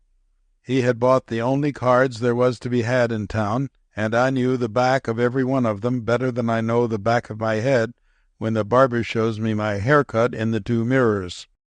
When the game closed, I had the 5,000 and a few odd dollars, and all Bill Bassett had was a wanderlust and a black cat he had bought for a mascot. Bill shook hands with me when I left. "Brother Peters," says he, "I have no business being in business. I was preordained to labor. When a number 1 burglar tries to make a James out of his Jimmy, he perpetrates an improfundity. You have a well-oiled and efficacious system of luck at cards," says he. "Peace go with you." And I never afterwards sees Bill Bassett again. "Well, Jeff," said I, when the Autolycan adventurer seemed to have divulged the gist of his tale, "I hope you took care of the money. That would be that is a considerable working capital if you should choose some day to settle down to some sort of regular business." "Me?" said Jeff virtuously. "You can bet I've taken care of that 5,000. He tapped his coat over the region of his chest exultantly. "Good mining stock," he explained. "Every cent of it. Shares, par value $1, bound to go up 500% within a year. Non-assessable. The Blue Gopher Mine. Just discovered a month ago. Better get yourself in if you've got any spare dollars on hand." "Sometimes," said I, "these mines are not—" "Oh, this one's solid as an old goose," said Jeff. $50,000 worth of ore in sight, and 10% monthly earnings guaranteed. He drew out a long envelope from his pocket and cast it on the table. "Always carry it with me," said he, "so the burglar can't corrupt or the capitalists break in and water it." I looked at the beautifully engraved certificate of stock. "In Colorado, I see," said I. "And by the way, Jeff, what was the name of the little man who went to Denver, the one you and Bill met at the station?" "Alfred E. Ricks," said Jeff, "was the toad's designation." "I see," said I. "The president of this mining company signs himself A.L. Fredericks. I was wondering—" "Let me see that stock," said Jeff quickly, almost snatching it from me. To mitigate, even though slightly, the embarrassment, I summoned the waiter and ordered another bottle of the Barbera.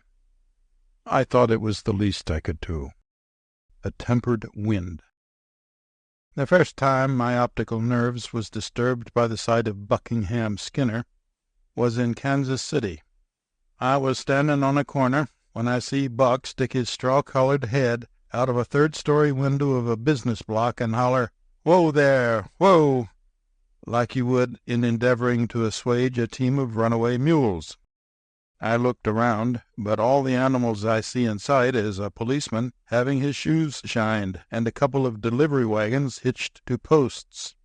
Then in a minute downstairs tumbles this Buckingham Skinner and runs to the corner and stands and gazes down the other street at the imaginary dust kicked up by the fabulous hoofs of the fictitious team of chimerical quadrupeds. And then B. Skinner goes back to the third-story room again, and I see that the lettering on the window is "The Farmer's Friend Loan Company."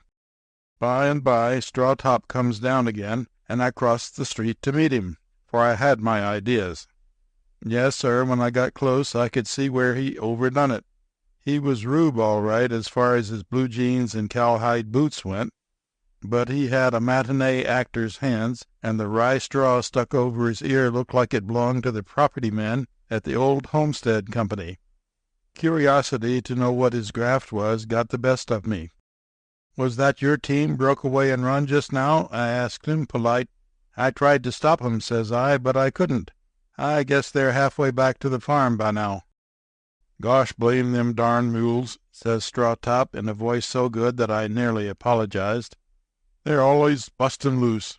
And then he looks at me close, and then he takes off his hayseed hat and says in a different voice, I'd like to shake hands with Parley-Boo Pickens, the greatest street man in the West, barring only Montague Silver, which you can no more than allow.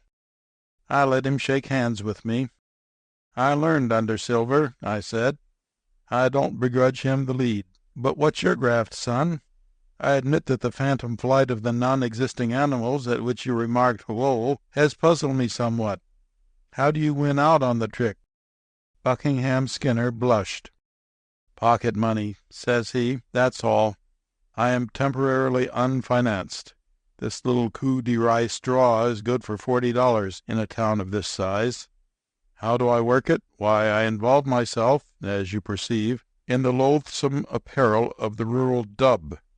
Thus embalmed, I am Jonas Stubblefield, a name impossible to improve upon. I repair noisily to the office of some loan company, conveniently located in the third-floor front. There I lay my hat and yarn gloves on the floor and ask to mortgage my farm for $2,000 to pay for my sister's musical education in Europe.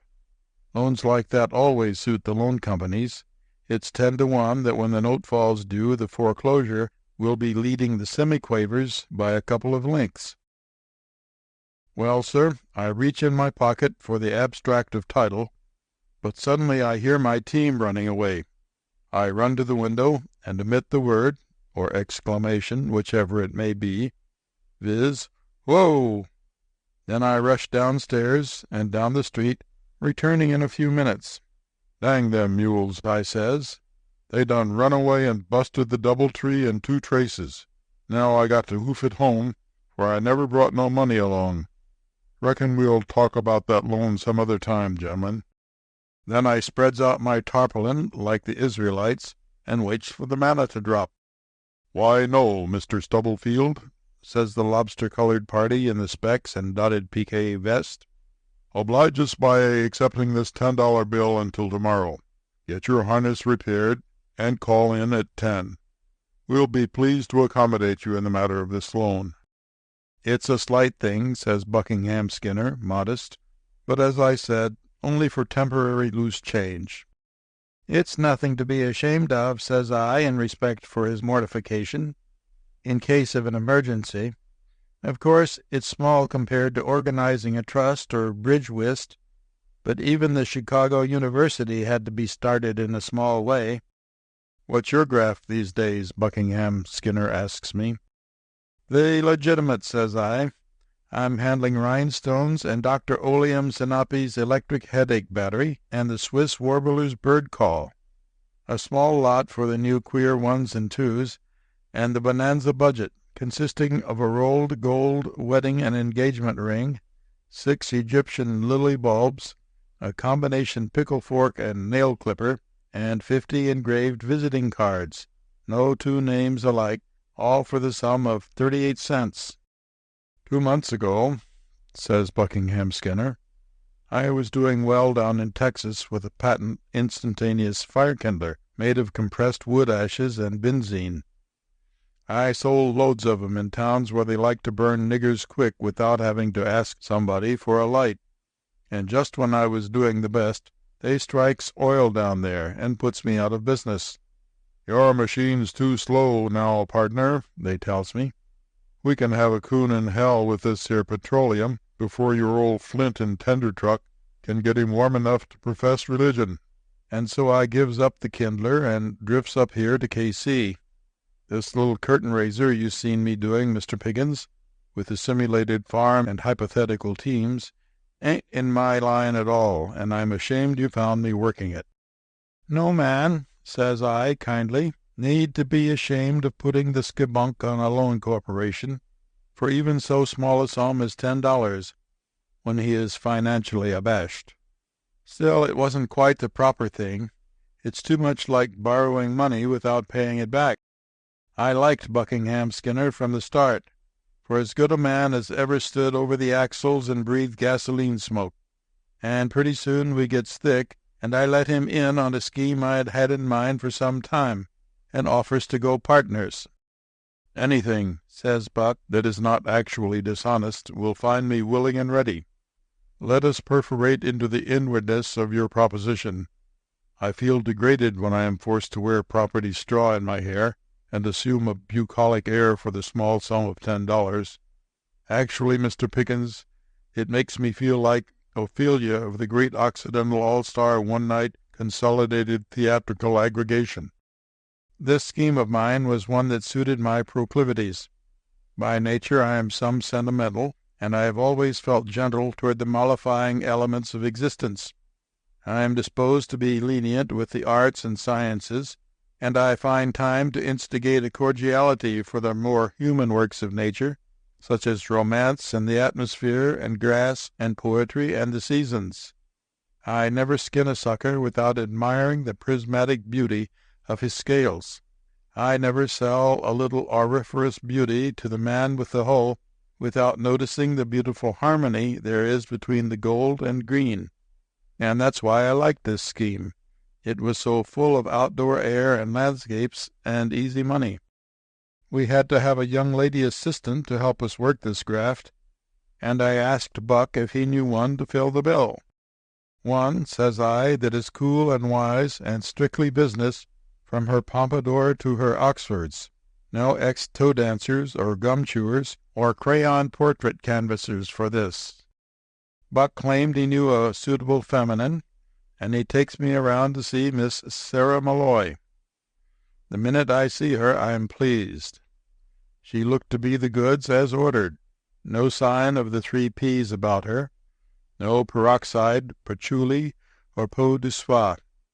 About 22, brown hair, pleasant ways, the kind of a lady for the place. "A description of the sandbag, if you please," she begins. "Why, ma'am," says I, "this graft of ours is so nice and refined and romantic, it would make the balcony scene in Romeo and Juliet look like second-story work." We talked it over, and Miss Malloy agreed to come in as a business partner. She said she was glad to get a chance to give up her place as a stenographer and secretary to a suburban lot company and go into something respectable. This is the way we worked our scheme. First, I figured it out by a kind of a proverb. The best grafts in the world are built upon copybook maxims and psalms and proverbs and Esau's fables. They seem to kind of hit off human nature. Our peaceful little swindle was constructed on the old saying, "The whole push loves a lover."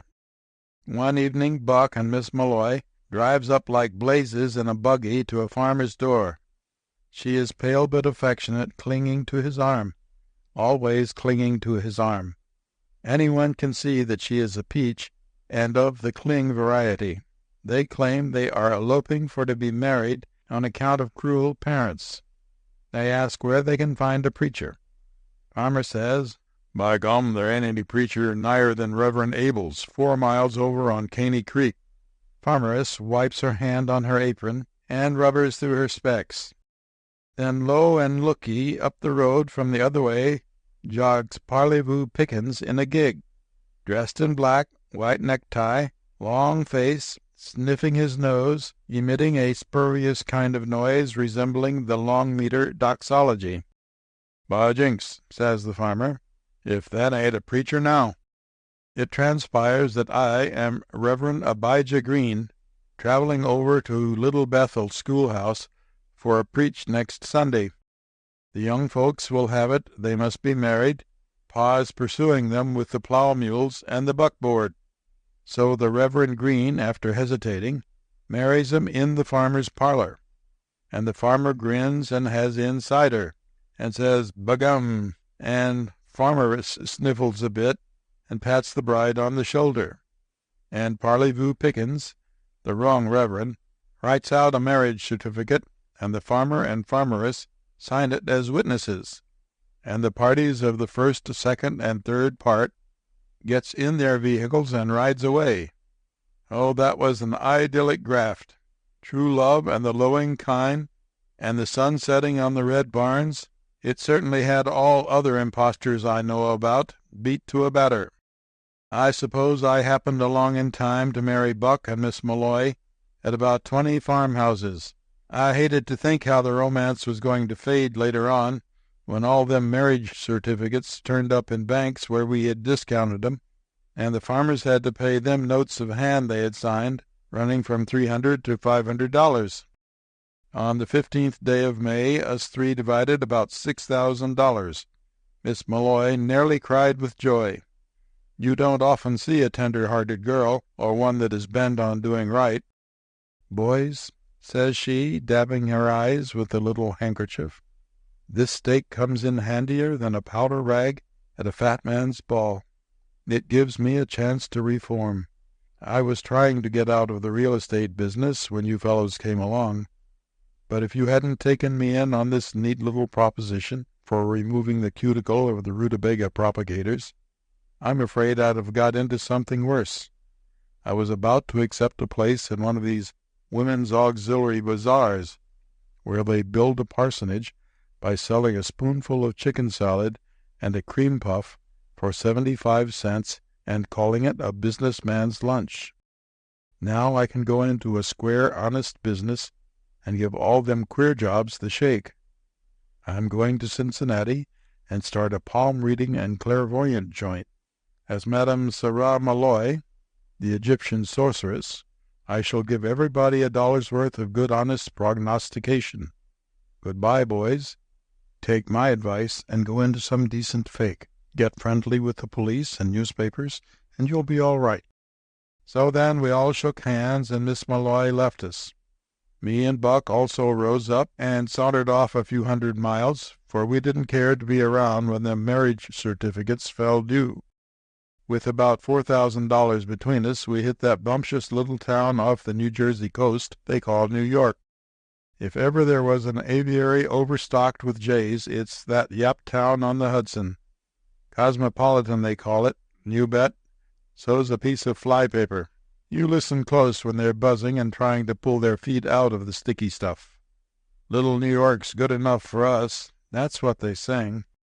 There's enough rubes walk down Broadway in 1 hour to buy up a week's output of the factory in Augusta, Maine, that makes naughty novelties and the little fine fun oroid gold finger ring that sticks a needle in your friend's hand. You would think New York people was all wise, but no, they don't get a chance to learn. Everything's too compressed. Even the hayseeds are baled hayseeds, but what else can you expect from a town that's shut off from the world by the ocean on one side and New Jersey on the other? It's no place for an honest grafter with a small capital. There's too big a protective tariff on bunco.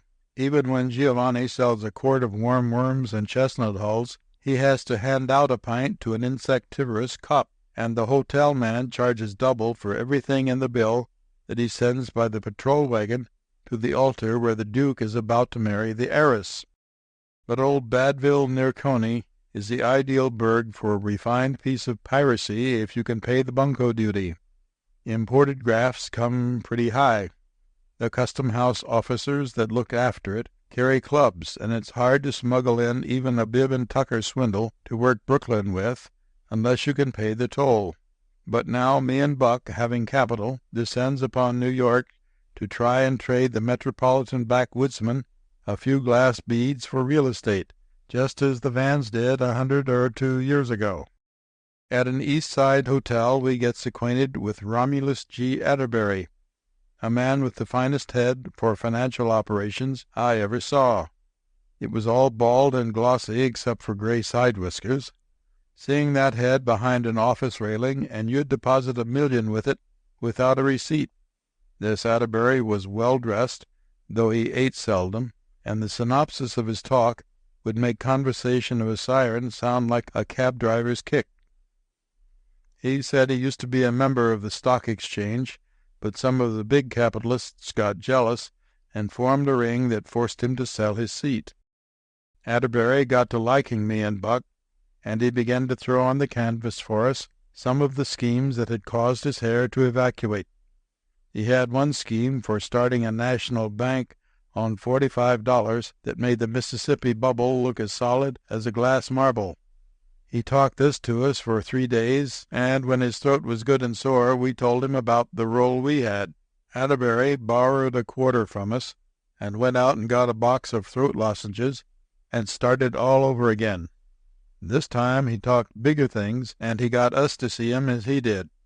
The scheme he laid out looked like a sure winner, and he talked me and Buck into putting our capital against his burnished dome of thought. It looked all right for a kid-gloved graft. It seemed to be just about an inch and a half outside the reach of the police, and as money-making as a mint.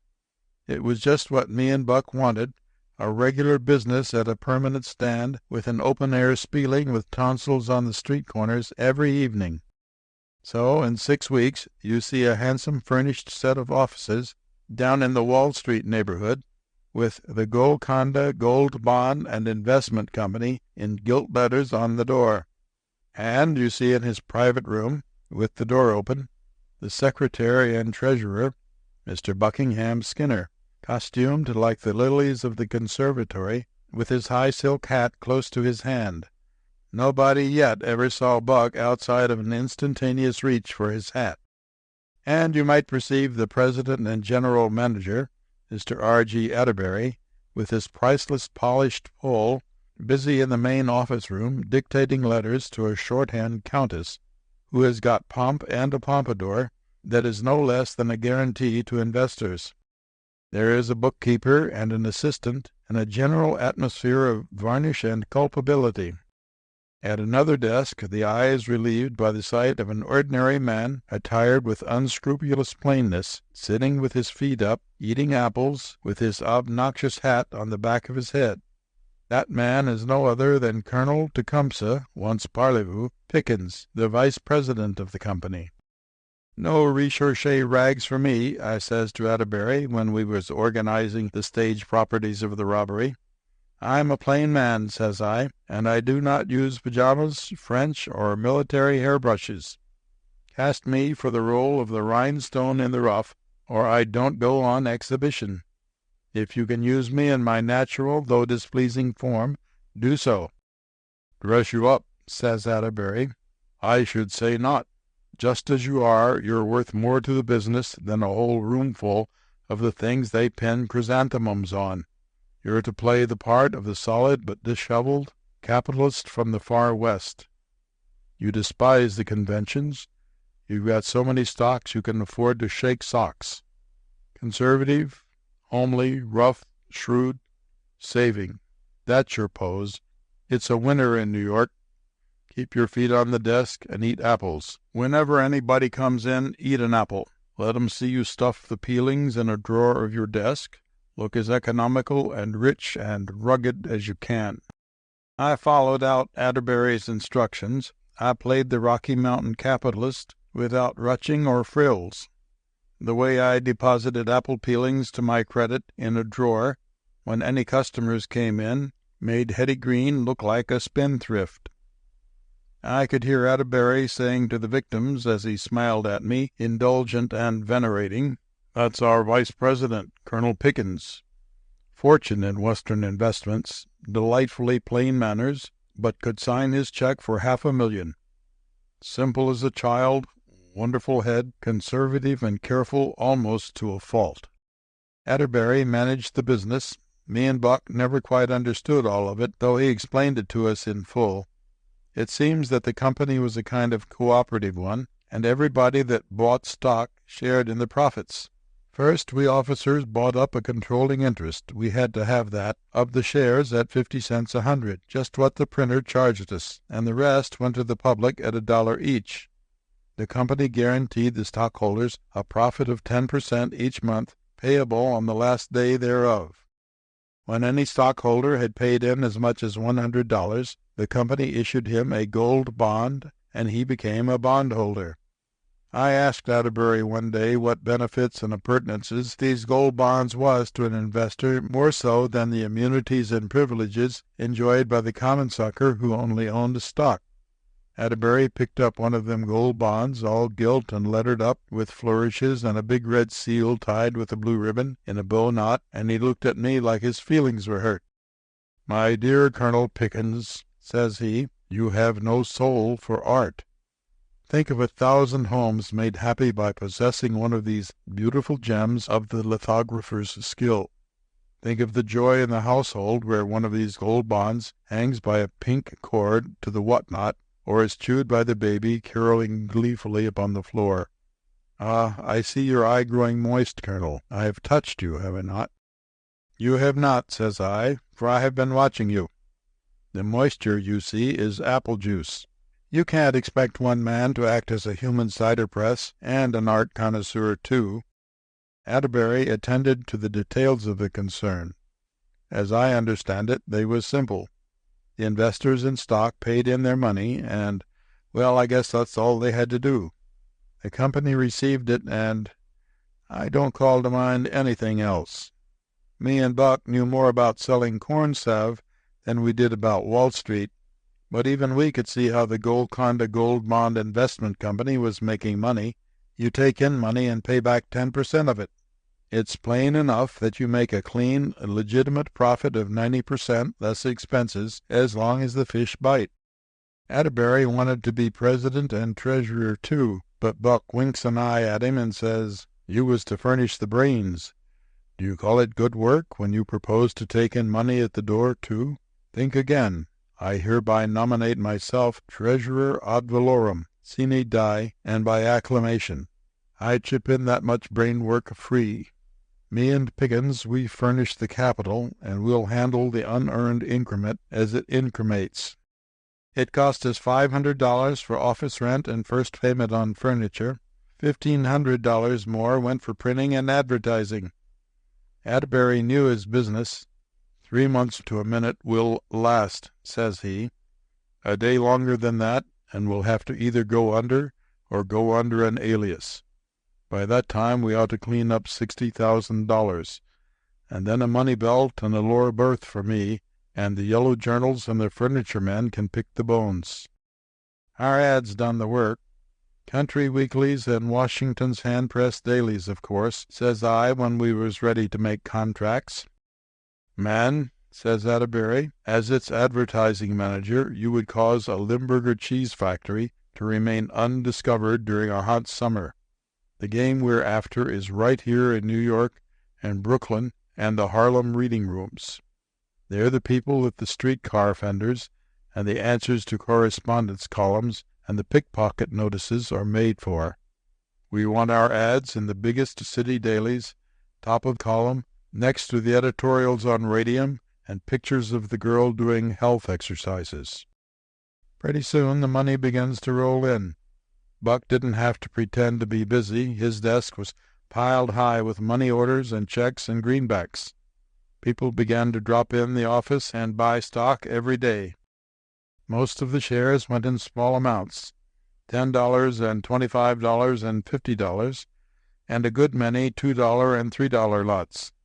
And the bald and inviolate cranium of President Atterbury shines with enthusiasm and demerit, while Colonel Tecumseh Pickens, the rude but reputable Croesus of the West, consumes so many apples that the peelings hang to the floor from the mahogany garbage chest that he calls his desk. Just as Atterbury said, we ran along about 3 months without being troubled. Buck cashed the paper as fast as it came in, and kept the money in a safe deposit vault a block or so away. Buck never thought much of banks for such purposes. We paid the interest regular on the stock we'd sold, so there was nothing for anybody to squeal about. We had nearly $50,000 on hand, and all three of us had been living as high as prize fighters out of training. One morning, as me and Buck sauntered into the office, fat and flippant from our noon grub, we met an easy-looking fellow with a bright eye and a pipe in his mouth coming out. We found Atterbury looking like he had been caught a mile from home in a wet shower. "Know that man?" he asked us. We said we didn't. "I don't either," says Atterbury, wiping off his head, "but I'll bet enough gold bonds to paper a cell in the Tombs that he is a newspaper reporter." "What did he want?" asked Buck. "Information," says our president. "Said he was thinking of buying some stock. He asked me about 900 questions, and every one of 'em hit some sore places in the business. I know he's on a paper. You can't fool me. You see a man about half shabby, with an eye like a gimlet, smoking cut plug, with dandruff on his coat collar, and knowing more than J.P. Morgan and Shakespeare put together. If that ain't a reporter, I never saw one. I was afraid of this. Don't mind the detectives and post office inspectors. I talk to 'em 8 minutes and sell 'em stock. But the reporters take the starch out of my collar. Boys, I recommend we declare a dividend and fade away." Me and Buck talked to Atterbury and got him to stop sweating and stand still. That fellow didn't look like a reporter to us. Reporters always pull out a pencil and tablet on you and tell you a story you've heard and strikes you for the drinks. But Atterbury was shaky and nervous all day. The next day me and Buck comes down from the hotel about 10:30. On the way we buys the papers, and the first thing we see is a column on the front page about our little imposition. It was a shame the way that reporter intimated that we were no blood relatives of the late George W. Childs. He tells all about the scheme as he sees it, in a rich, racy kind of guying style that might amuse almost anybody except a stockholder. Yes, Atterbury was right. It behooveth the gaily clad treasurer and the pearly-pated president and the rugged vice president of the Golconda Gold Bond and Investment Company to go away real sudden and quick, that their days might be long upon the land. Me and Buck hurries down to the office. We finds on the stairs and in the hall a crowd of people trying to squeeze into our office, which is already jammed full inside to the railing. They've nearly all got Golconda stock and gold bonds in their hands. Me and Buck judged they had been reading the papers, too. We stopped and looked at our stockholders, some surprised. It wasn't quite the kind of a gang we supposed had been investing. They all looked like poor people. There was plenty of old women and lots of young girls that you'd say worked in factories and mills. Some was old men that looked like war veterans, and some was crippled, and a good many was just kids, bootblacks and newsboys and messengers. Some was working men in overalls with their sleeves rolled up. Not one of the gang looked like a stockholder in anything unless it was a peanut stand. But they all had Golconda stock and looked as sick as you please. I saw a queer kind of pale look come on Buck's face when he sized up the crowd. He stepped up to a sickly-looking woman and says, "Madam, do you own any of this stock?" "I put in $100, says the woman, faint-like. "It was all I had saved in a year. One of my children is dying at home, and I haven't a cent in the house. I came to see if I could draw out some. The circulars said you could draw it out at any time, but they say now I will lose it all." There was a smart kid in the gang. I guess he was a newsboy. "I got 25, mister," he says, looking hopeful at Buck's silk hat and clothes. "They pay me $2.50 a month on it. Say, a man tells me they can't do that and be on the squares. Is that straight? Do you guess I can get out my 25? Some of the old women was crying. The factory girls was plumb distracted. They'd lost all their savings, and they'd be docked for the time they lost coming to see about it. There was one girl, a pretty one in a red shawl, crying in a corner like her heart would dissolve. Buck goes over and asks her about it.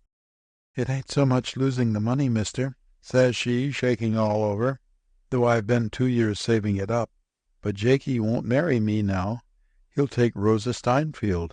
I know Jakey. She's got $400 in the savings bank. I, she sings out.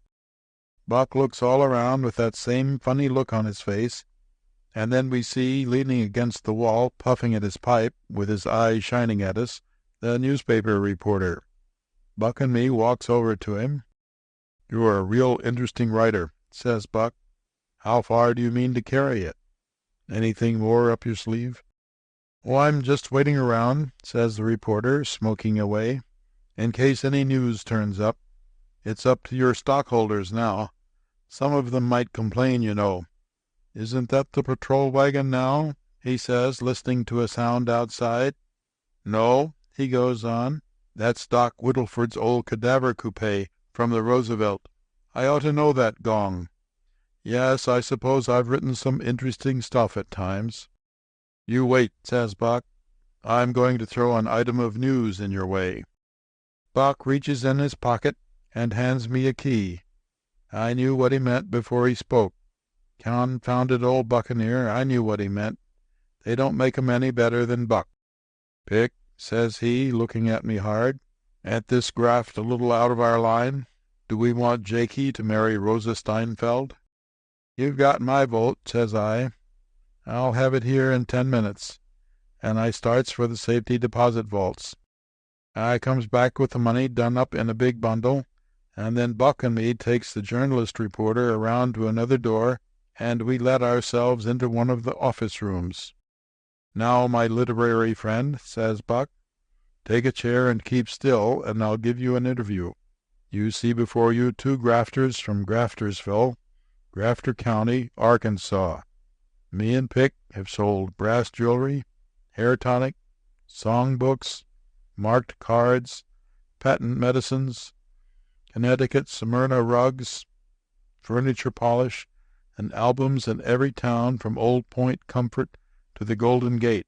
We've grafted $1 whenever we saw one that had a surplus look to it. But we never went after the simoleon in the toe of the sock under the loose brick in the corner of the kitchen hearth. There's an old saying, you may have heard it, fussily decency of Ernie, which means it's an easy slide from the street faker's dry goods box to a desk in Wall Street. We took that slide, but we didn't know exactly what was at the bottom of it. Now, you ought to be wise, but you ain't. You've got New York wiseness, which means that you judge a man by the outside of his clothes. That ain't right. You ought to look at the lining and the seams and the buttonholes. While we're waiting for the patrol wagon, you might get out your little stub pencil and take notes for another funny piece in the paper." And then Buck turns to me and says, "I don't care what Atterbury thinks. He only put in brains, and if he gets his capital out, he's lucky. But what do you say, Pick?" "Me?" says I. "You ought to know me, Buck. I didn't know who was buying the stock." "All right," says Buck, and then he goes through the inside door to the main office and looks at the gang trying to squeeze through the railing. Atterbury and his hat was gone, and Buck makes him a short speech. "All you lambs get in line. You're going to get your wool back. Don't shove so. Get in a line. A line. Not a pile. Lady, will you please stop bleating? Your money's waiting for you. Here, sonny, don't climb over that railing. Your dimes are safe. Don't cry, sis. You ain't out a cent. Get in line, I say.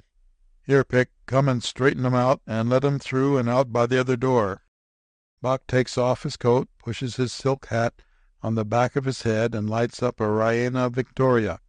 He sets the table with the boodle before him, all done up in neat packages. I gets the stockholders strung out and marches 'em single file from the main room, and the reporter man passes 'em out by the side door into the hall again. As they go by, Buck takes up the stock and the gold bonds, paying 'em cash dollar for dollar, the same as they paid in. The shareholders of the Golconda Gold Bond and Investment Company can't hardly believe it. They almost grabs the money out of Buck's hands. Some of the women keep on crying, for it's a custom of the sex to cry when they have sorrow, to weep when they have joy, and to shed tears whenever they find themselves without either. The old women's fingers shake when they stuff the scads in the bosom of their rusty dresses. The factory girls just stoop over and flap their dry goods a second, and you hear the elastic go pop as the currency goes down in the ladies' department of the old domestic lisle thread bank. Some of the stockholders that had been doing the Jeremiah act the loudest outside had spasms of restored confidence and wanted to leave the money invested. "Salt away that chicken feed in your duds and skip along," says Buck. "What business have you got investing in bonds, the teapot or the crack in the wall behind the clock for your hoard of pennies?" When the pretty girl in the red shawl cashes in, Buck hands her an extra 20. "A wedding present," says our treasurer. from the Golconda Company. And say, if Jake ever follows his nose, even at a respectable distance, around the corner to where Rosa Steinfeld lives, you are hereby authorized to knock a couple of inches off of it." When they was all paid off and gone, Buck calls the newspaper reporter and shoves the rest of the money over to him. "You began this," says Buck. "Now finish it. Over there are the books showing every share and bond issued. Here's the money to cover, except what we've spent to live on. You'll have to act as receiver. I guess you'll do the square thing on account of your paper. This is the best way we know how to settle it. Me and our substantial but apple-weary vice president are going to follow the example of our revered president and skip. Now, have you got enough news for today, or do you want to interview us on etiquette and the best way to make over an old taffeta skirt?" "News," says the newspaper man, taking out his pipe. "Do you think I could use this? I don't want to lose my job. Suppose I go around to the office and tell him this happened. What'll the managing editor say? He'll just hand me a pass to Bellevue and tell me to come back when I get cured. I might turn in a story about a sea serpent wiggling up Broadway, but I haven't got the nerve to try 'em with a pipe like this. A get-rich scheme, gang, giving back the boodle? Oh, no, I'm not on the comic supplement." "You can't understand it, of course," says Buck with his hand on the doorknob. "Me and Pick ain't Wall Streeters like you know 'em. We never allowed to swindle sick old women and working girls and take nickels off of kids. In the lines of graft we've worked, we took money from people the Lord made to be buncoed. Sports and rounders and smart alecks and street crowds that always have a few dollars to throw away, and farmers that wouldn't be happy if the grafters didn't come around and play with them when they sold their crops. We never cared to fish for the kind of suckers that bite here. No, sir, we've got too much respect for the profession and for ourselves. Goodbye, Mr. Receiver." "Here," says the journalist reporter. "Wait a minute. There's a broker I know on the next floor. Wait till I put this truck in his safe. I want you fellows to take a drink on me before you go." "On you," says Buck, winking solemn. "Don't you try to go and make 'em believe at the office you said that. Thanks, we can't spare the time, I reckon. So long." And me and Buck slides out the door, and that's the way the Golconda Company went into involuntary liquefaction. If you had seen me and Buck the next night, you'd have had to go to a little bum hotel on the near West Side ferry landings. We was in a little back room, and I was filling up a gross of 6-ounce bottles with hydrant water, colored with red aniline and flavored with cinnamon. Buck was smoking, contented, and he wore a decent brown derby in place of his silk hat. "It's a good thing, Pick," says he as we drove in the corks, "that we got Brady to lend us his horse and wagon for a week. We'll rustle up the stake by then. This hair tonic'll sell right along over in Jersey. Bald heads ain't popular over there on account of the mosquitoes." Directly I dragged out my valise and went down in it for labels. "Hair tonic labels are out," says I. "Only about a dozen on hand." "Buy some more," says Buck. We investigate our pockets and found we had just enough money to settle our hotel bill in the morning and pay our passage over the ferry. "Plenty of Shake the Shake's chill cure labels," says I, after looking. "What more do you want?" says Buck. "Slap 'em on. The chill season is just opening up in the Hackensack Lowgrounds. What's hair, anyway, if you have to shake it off?" We pasted on chill cure labels about half an hour, and Buck said, "Making an honest living's better than that Wall Street anyhow, ain't it, Pick?" "You bet," says I. Hostages to Momus. Part 1. I never got inside of the legitimate line of graft but once. But one time, as I say, I reversed the decision of the revised statutes and undertook a thing that I'd have to apologize for even under the New Jersey trust laws. Me and Caligula Polk of Muskogee in the Creek Nation was down in the Mexican state of Tamaulipas, running a peripatetic lottery and monte game. Now, selling lottery tickets is a government graft in Mexico, just like selling 48 cents worth of postage stamps for 49 cents is over here. So Uncle Porfirio, he instructs the rurales to attend to our case. Rurales? They are sort of country police, but don't draw any mental crayon portraits of the worthy constables with a tin star and a gray goatee. The rurales? Well, if we'd mount our Supreme Court on broncos, arm 'em with Winchesters, and start 'em out after John Doe et al., we'd have about the same thing. When the rurales started for us, we started for the States. They chased us as far as Matamoros. We hid in a brickyard, and that night we swum the Rio Grande, Caligula with a brick in each hand, absent-minded, which he drops upon the soil of Texas, forgetting he had 'em. From there we emigrated to San Antone, and then over to New Orleans, where we took a rest. And in that town of cotton bales and other adjuncts to female beauty, we made the acquaintance of drinks invented by the Creoles during the period of Louis Quinze, in which they are still served at the side door. The most I can remember of this town is that me and Caligula and a Frenchman named Adolphe McCarty, was trying to make the French Quarter pay up the back trading stamps due to the Louisiana Purchase, when somebody hollers that the gendarmes are coming. I have an insufficient recollection of buying 2 yellow tickets through a window. I seemed to see a man swing a lantern and say, "All aboard." I remembered no more, except that the train butcher was covering me and Caligula up with Augusta J. Evans works and figs. When we become revised, we find that we have collided up against the state of Georgia at a spot hitherto unaccounted for in the timetables, except by an asterisk, which means that trains stop every other Thursday on signal by tearing up a rail. We was waked up in a yellow pine hotel by the noise of flowers and the smell of birds. Yes, sir, for the wind was banging sunflowers as big as buggy wheels against the weatherboarding, and the chicken coop was right under the window. Me and Caligula dressed and went downstairs. The landlord was shelling peas on the front porch. He was 6 feet of chills and fever, and Hong Kong in complexion, though in other respects he seemed amenable in the exercise of his sentiments and features. Caligula, who is a spokesman by birth, and a small man, though red-haired and impatient of painfulness of any kind, speaks up.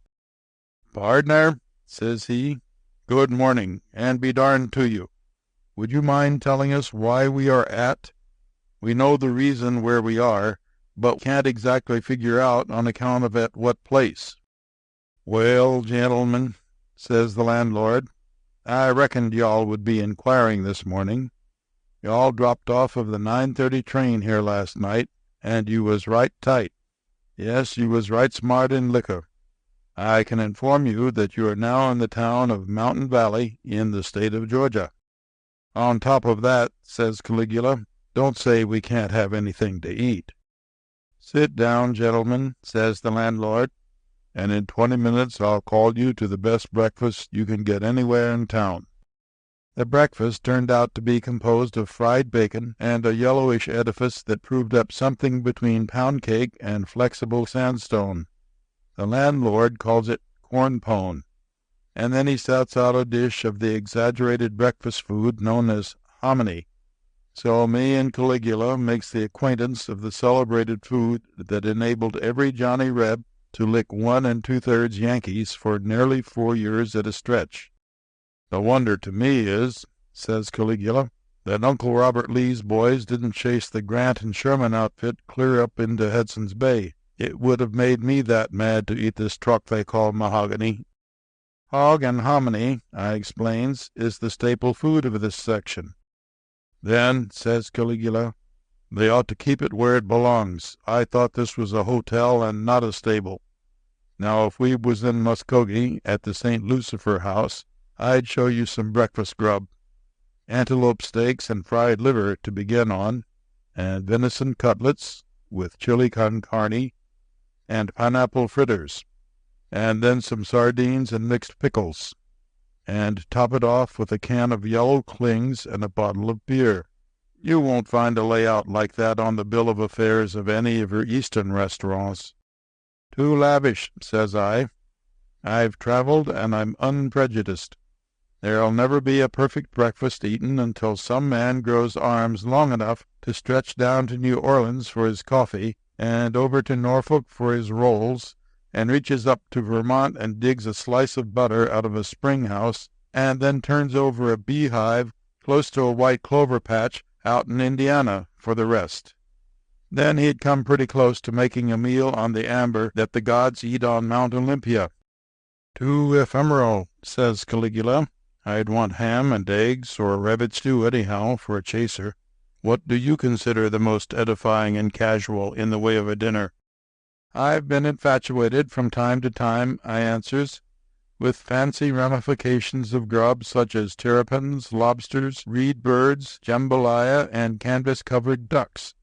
But after all, there's nothing less displeasing to me than a beefsteak smothered in mushrooms on a balcony in sound of the Broadway streetcars, with a hand organ playing down below, and the boys hollering extras about the latest suicide. For the wine, give me a reasonable Ponticani, and that's all except a demitasse. Well, says Caligula, I reckon in New York you get to be a connoisseur, and when you go around with a demitasse you're naturally bound to buy 'em stylish grub. It's a great town for epicures, says I.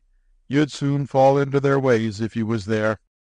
I've heard it was, says Caligula, but I reckon I wouldn't. I can polish my fingernails all they need myself. Part 2. After breakfast we went out on the front porch, lighted up two of the landlord's flor de upas perfectos, and took a look at Georgia. The installment of scenery visible to the eye looked mighty poor. As far as we could see was red hills all washed down with gullies, and scattered over with patches of piney woods. Blackberry bushes was all that kept the rail fences from falling down. About 15 miles over to the north was a little range of well-timbered mountains.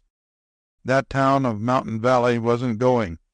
About a dozen people permeated along the sidewalks, but what you saw mostly was rain barrels and roosters and boys poking around with sticks in piles of ashes made by burning the scenery of Uncle Tom's shows. And just then there passes down on the other side of the street a high man in a long black coat and a beaver hat. All the people in sight bowed, and some crossed the street to shake hands with him.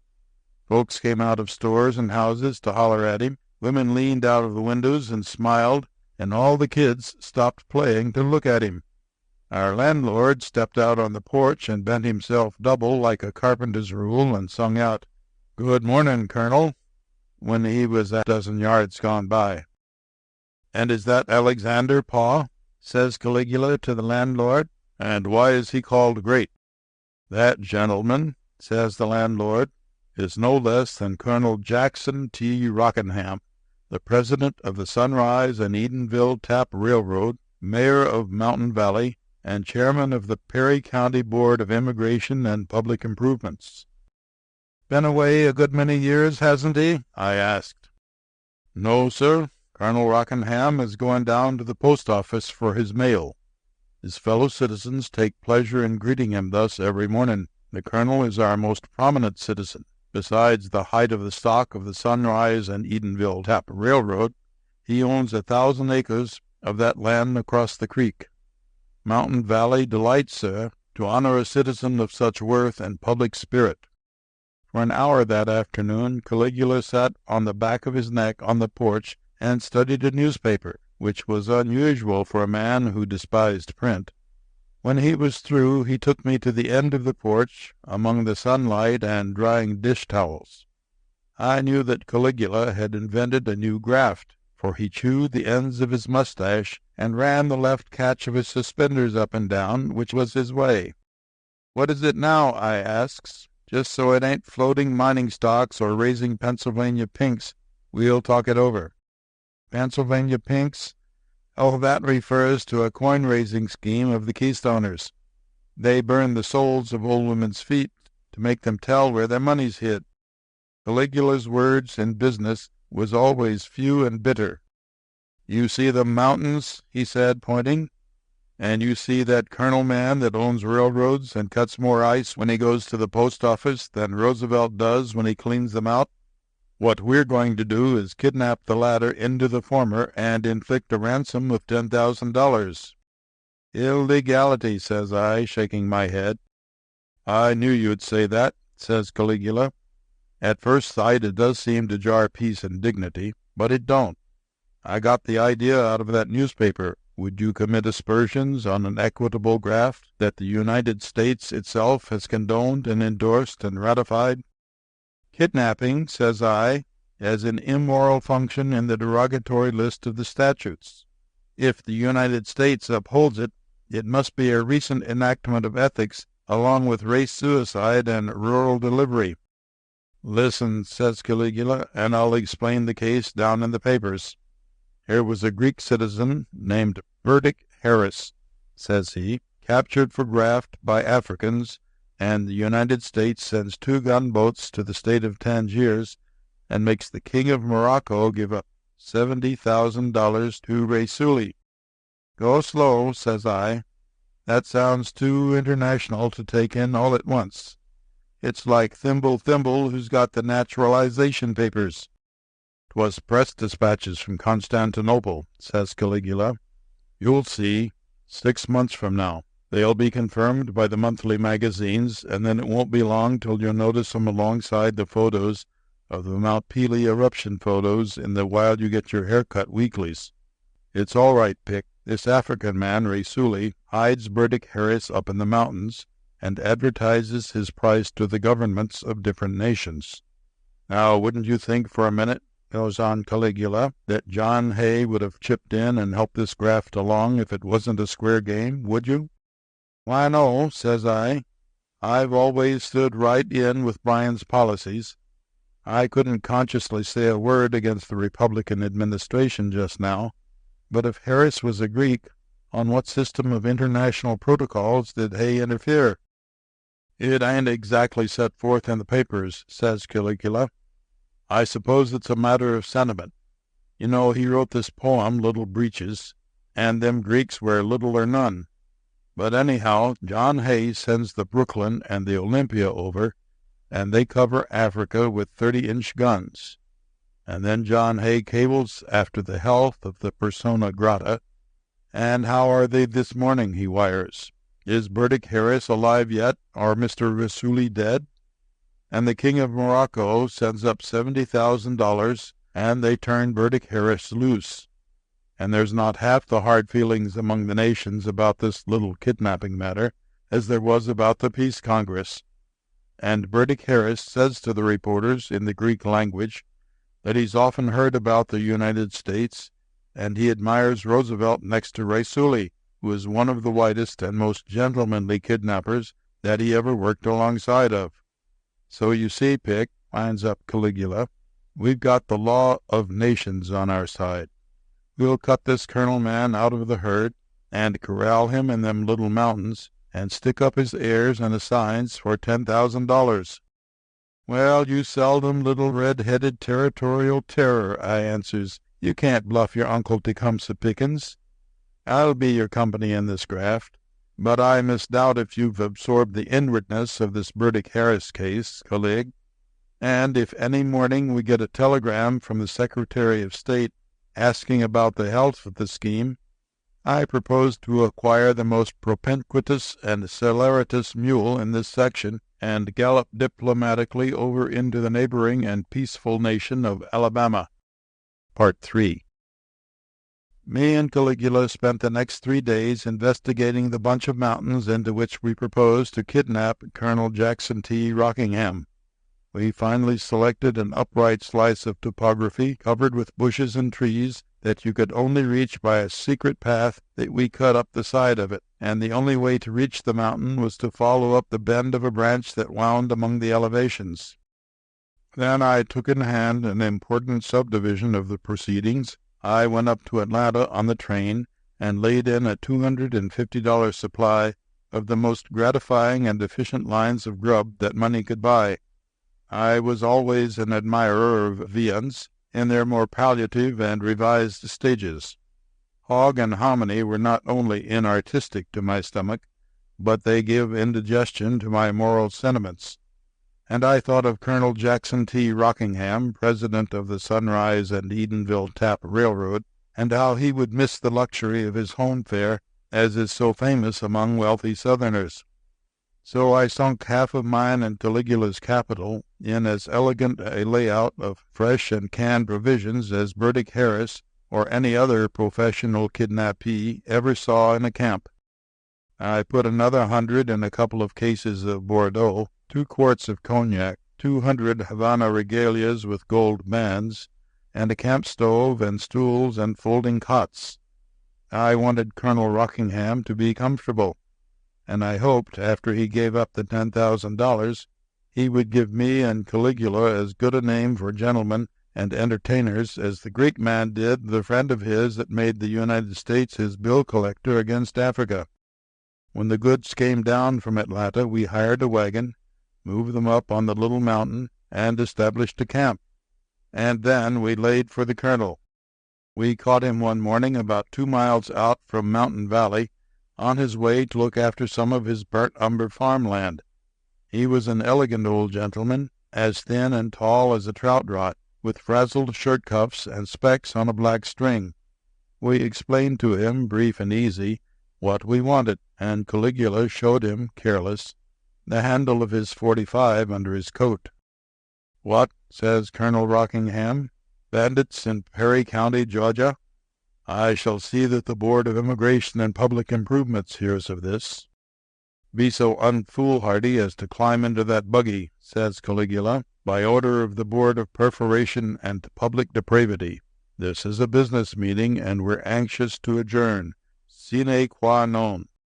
We drove Colonel Rockingham over the mountain and up the side of it as far as the buggy could go.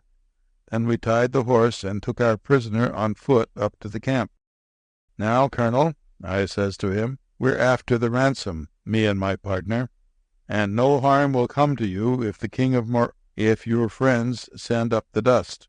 In the meantime, we are gentlemen the same as you, and if you give us your word not to try to escape, the freedom of the camp is yours." "I give you my word," says the colonel. "All right," says I, "and now it's 11 o'clock, and me and Mr. Polk will proceed to inculcate the occasion with a few well-timed trivialities in the way of grub." "Thank you," says the colonel. "I believe I could relish a slice of bacon and a plate of hominy." "But you won't," says I, emphatic, "not in this camp. We soar in higher regions than them occupied by your celebrated but repulsive dish." While the colonel read his paper, me and Caligula took off our coats and went in for a little luncheon deluxe, just to show him. Caligula was a fine cook of the Western brand. He could toast a buffalo or fricassee a couple of steers as easy as a woman could make a cup of tea. He was gifted in the way of knocking together edibles when haste and muscle and quantity was to be considered. He held the record west of the Arkansas River for frying pancakes with his left hand, broiling venison cutlets with his right, and skinning a rabbit with his teeth at the same time. But I could do things en casserole and à la Creole, and handle the oil and Tabasco as gently and nicely as a French chef. So at 12 o'clock we had a hot lunch ready that looked like a banquet on a Mississippi River steamboat. We spread it on the tops of 2 or 3 big boxes, opened 2 quarts of the red wine, set the olives and a canned oyster cocktail and a ready-made martini by the colonel's plate, and called him to grub. Colonel Rockingham drew up his camp stool, wiped off his specs, and looked at the things on the table. Then I thought he was swearing, and I felt mean because I hadn't taken more pains with the victuals. But he wasn't. He was asking a blessing. And me and Caligula hung our heads, and I saw a tear drop down from the colonel's eyes into his cocktail. I never saw a man eat with so much earnestness and application, not hastily like a grammarian or one of the canal, but slow and appreciative like an anaconda or a real viva bonjour. In an hour and a half the colonel leaned back. I brought him a pony of brandy and his black coffee, and set the box of Havana regalias on the table. "Gentlemen," says he, blowing out the smoke and trying to breathe it back again, When we view the eternal hills and smiling and beneficent landscape, and reflect upon the goodness of the Creator who— "Excuse me, Colonel," says I, "but there's some business to attend to now." And I brought out pen and paper and ink and laid them before him. "Who do you want to send to for the money?" I asks. "I reckon," says he, after thinking a bit, "to the vice president of our railroad and to the general offices of the company in Edenville." "How far is it to Edenville from here?" I asked. "About 10 miles," says he. And I dictated these lines, and Colonel Rockingham wrote them down. "I am kidnapped and held a prisoner by 2 desperate outlaws in a place which is useless to attempt to find. They demand $10,000 at once for my release. The amount must be raised immediately, and these directions followed. Come alone with the money to Stony Creek, which runs out of Blacktop Mountains. Follow the bed of the creek till you come to a big flat rock on the left bank, on which is marked a cross in red chalk. Stand on the rock and wave a white flag. A guide will come to you and conduct you to where I am held. Lose no time." After the colonel had finished this, he asked permission to take on a postscript about how he was being treated, so the railroad wouldn't feel uneasy in its bosom about him. We agreed to that. He wrote down that he had just had lunch with the 2 desperate ruffians, and then he set down the whole bill of fare from cocktails to coffee. He wound up with the remark that dinner would be ready about 6, and would probably be a more licentious and intemperate fare than lunch. Me and Caligula read it and decided to let it go, for we, being cooks, were amenable to praise, though it sounded out of place on a sight draft for $10,000. I took the letter over to the Mountain Valley Road and watched for a messenger. By and by a colored equestrian came along on horseback riding toward Edenville. I gave him $1 to take the letter to the railroad offices, and then I went back to camp. Part 4. About 4 o'clock in the afternoon, Caligula, who was acting as lookout, calls to me, "I have to report a white shirt signaling on the starboard bow, sir." I went down the mountain and brought back a fat red man in an alpaca coat and no collar. "Gentlemen," says Colonel Rockingham, "allow me to introduce my brother, Captain Duval C. Rockingham, Vice President of the Sunrise and Edenville Tap Railroad. Otherwise the King of Morocco," says I. "I reckon you don't mind my counting the ransom just as a business formality." "Well, no, not exactly," says the fat man. "Not when it comes. I turned that matter over to our second vice president. I was anxious after Brother Jackson's safetiness. I reckon he'll be along right soon. What does that lobster salad you mentioned taste like, Brother Jackson?" "Mr. Vice President," says I, "you'll oblige us by remaining here until the second VP arrives. This is a private rehearsal, and we don't want any roadside speculators selling tickets." In half an hour Caligula sings out again, "Sail ho! Looks like an apron on a broomstick." I perambulated down the cliff again, and escorted up a man 6'3", with a sandy beard and no other dimension that you could notice. Thinks I to myself, if he's got $10,000 on his person, it's in one bill and folded lengthwise. "Mr. Patterson G. Coble, our second vice president," announces the colonel. "Glad to know you, gentlemen," says this Coble. "I came up to disseminate the tidings that Major Tallahassee Tucker, our general passenger agent, is now negotiating a peach crate full of our railroad bonds with the Perry County Bank for a loan. My dear Colonel Rockingham, was that chicken gumbo or cracked goobers on the bill of fare in your note? Me and the conductor of 56 was having a dispute about it." "Another white wings in the rocks," hollers Caligula. "If I see any more, I'll fire on 'em and swear they was torpedo boats." The guide goes down again and convoys into the lair a person in blue overalls carrying an amount of inebriety and a lantern.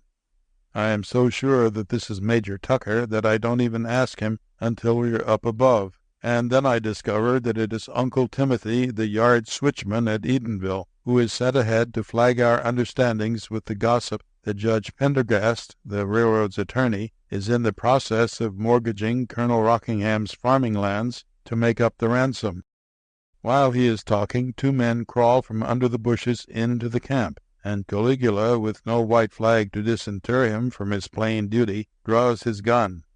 But Colonel Rockingham intervenes and introduces Mr. Jones and Mr. Batts, engineer and fireman of train number 42. "Excuse us," says Batts, "but me and Jim have hunted squirrels all over this mounting, and we don't need no white flag. Was that straight, Colonel, about the plum pudding and pineapples and real store cigars?"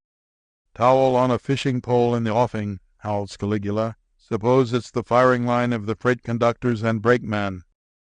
"My last trip down," says I, wiping off my face. "If the S&ET wants to run an excursion up here just because we kidnapped their president, let 'em.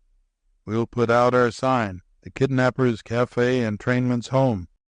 This time I caught Major Tallahassee Tucker by his own confession, and I felt easier. I asked him into the creek so I could drown him if he happened to be a track walker or a caboose porter. All the way up the mountain he drivelled to me about asparagus on toast, a thing that his intelligence in life had skipped. Up above, I got his mind segregated from food and asked if he had raised the ransom. "My dear sir," says he, "I succeeded in negotiating a loan on $30,000 worth of the bonds of our railroad, and—" "Never mind just now, Major," says I. "It's all right then.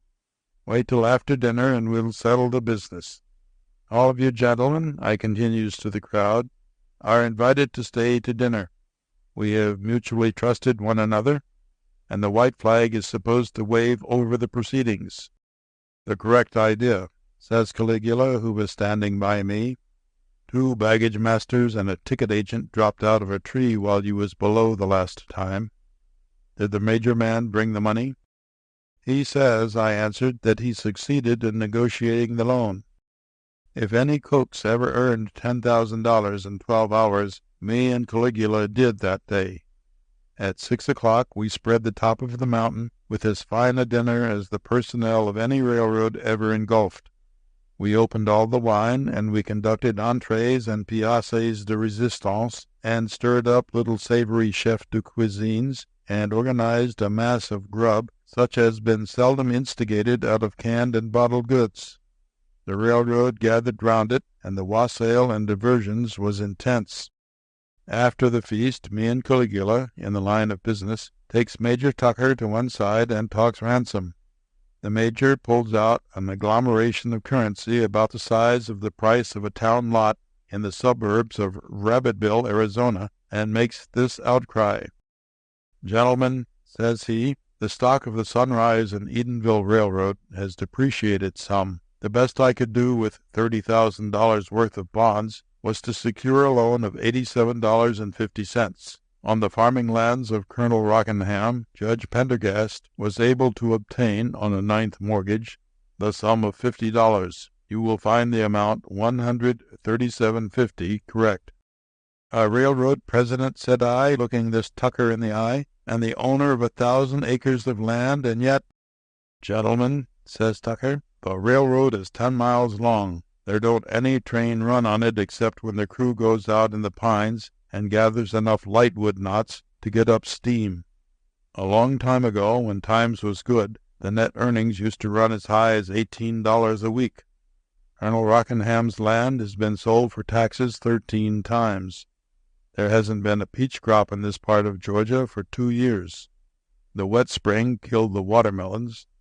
Nobody around here has enough money to buy fertilizer, and land is so poor the corn crop failed, and there wasn't enough grass to support the rabbits. All the people have had to eat in this section for over a year is hog and hominy and—" "Pick," interrupts Caligula, mussing up his red hair. "What are you going to do with that chicken feed?" I hands the money back to Major Tucker, and then I goes over to Colonel Rockingham and slaps him on the back. "Colonel," says I hope you've enjoyed our little joke. We don't want to carry it too far. Kidnappers, well, wouldn't it tickle your uncle? My name's Rheingelder, and I'm a nephew of Chancey Depew. My friend's a second cousin of the editor of Puck. So you can see we're down south enjoying ourselves in a humorous way. No, there's 2 quarts of cognac to open yet, and then the joke's over. What's the use of going into details? 1 or 2 will be enough. I remember Major Tallahassee Tucker playing on a Jew's harp, and Caligula waltzing with his head on the watch pocket of a tall baggage-master. I hesitate to refer to the cakewalk done by me and Mr. Patterson G. Coble, with Colonel Jackson T. Rockingham between us. And even on the next morning, when you wouldn't think it possible, there was a consolation for me and Caligula. We knew that Rasooli himself never made half the hit with Burdick Harris that we did with the Sunrise and Edenville Tap Railroad. The ethics of pig. On an eastbound train, I went into the smoker and found Jefferson Peters, the only man with a brain west of the Wabash River who can use his cerebrum, cerebellum, and medulla oblongata at the same time. Jeff is in the line of illegal graft. He is not to be dreaded by widows and orphans. He is a reducer of surplusage. His favorite disguise is that of the target bird at which the spendthrift or the reckless investor may shy a few inconsequential dollars. He is readily vocalized by tobacco, so with the aid of 2 thick and easy-burning bravas, I got the story of his latest Autolycan adventure. "In my line of business," said Jeff, "the hardest thing is to find an upright, a trustworthy, strictly honorable partner to work a graft with. Some of the best men I ever worked with in a swindle would resort to trickery at times. So last summer I thinks I will go over into this section of country where I hear the serpent has not yet entered, and see if I can find a partner naturally gifted with a talent for crime, but not yet contaminated by success. I found a village that seemed to show the right kind of a layout. The inhabitants hadn't found that Adam had been dispossessed, and were going right along naming the animals and killing snakes just as if they were in the Garden of Eden. They call this town Mount Nebo, and it's up near the spot where Kentucky and West Virginia and North Carolina come together. Them states don't meet? Well, it was in that neighborhood anyway. After putting in a week proving I wasn't a revenue officer, I went over to the store where the rude four-flushers of the hamlet lied to see if I could get a line on the kind of man I wanted. "Gentlemen," says I, after we had rubbed noses and gathered round the dried apple barrel, "I don't suppose there's another community in the whole world into which sin and chicanery has less extensively permeated than this. Life here, where all the women are brave and propitious, and all the men honest and expedient, must indeed be an idyll. It reminds me," says I, "of Goldstein's beautiful ballad entitled The Deserted Village, which says, "Ill fares the land, to hastening ills a prey. What art can drive its charms away? The judge rode slowly down the lane, mother, for I'm to be Queen of the May." "Why, yes, Mr. Peters," says the storekeeper. "I reckon we are about as moral and torpid a community as there be on the mounting, according to consensus of opinion. But I reckon you ain't never met Rufe Tatum." "Why, no," says the town constable. "He can't hardly have ever. That 'ere Rufe is sure the monstrousest scalawag that has escaped hanging on the gallouses. And that puts me in mind that I ought to have turned Rufe out of the lockup before yesterday. The 30 days he got for killing Yance Goodloe was up then. A day or 2 more won't hurt Rufe any, though." "Shucks now," I says in the mountain idiom. "Don't tell me there's a man in Mount Nebo as bad as that."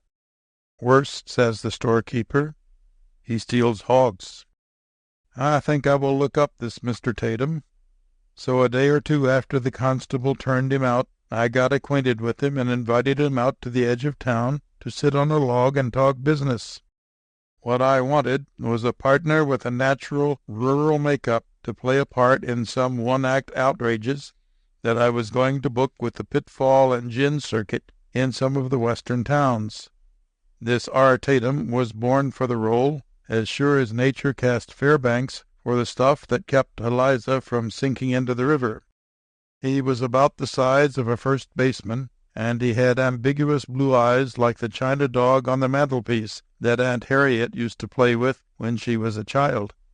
His hair waved a little bit like the statue of the dinkus thrower at the Vacation in Rome, but the color of it reminded you of sunset in the Grand Canyon by an American artist that they hang over the stovepipe holes in the salons.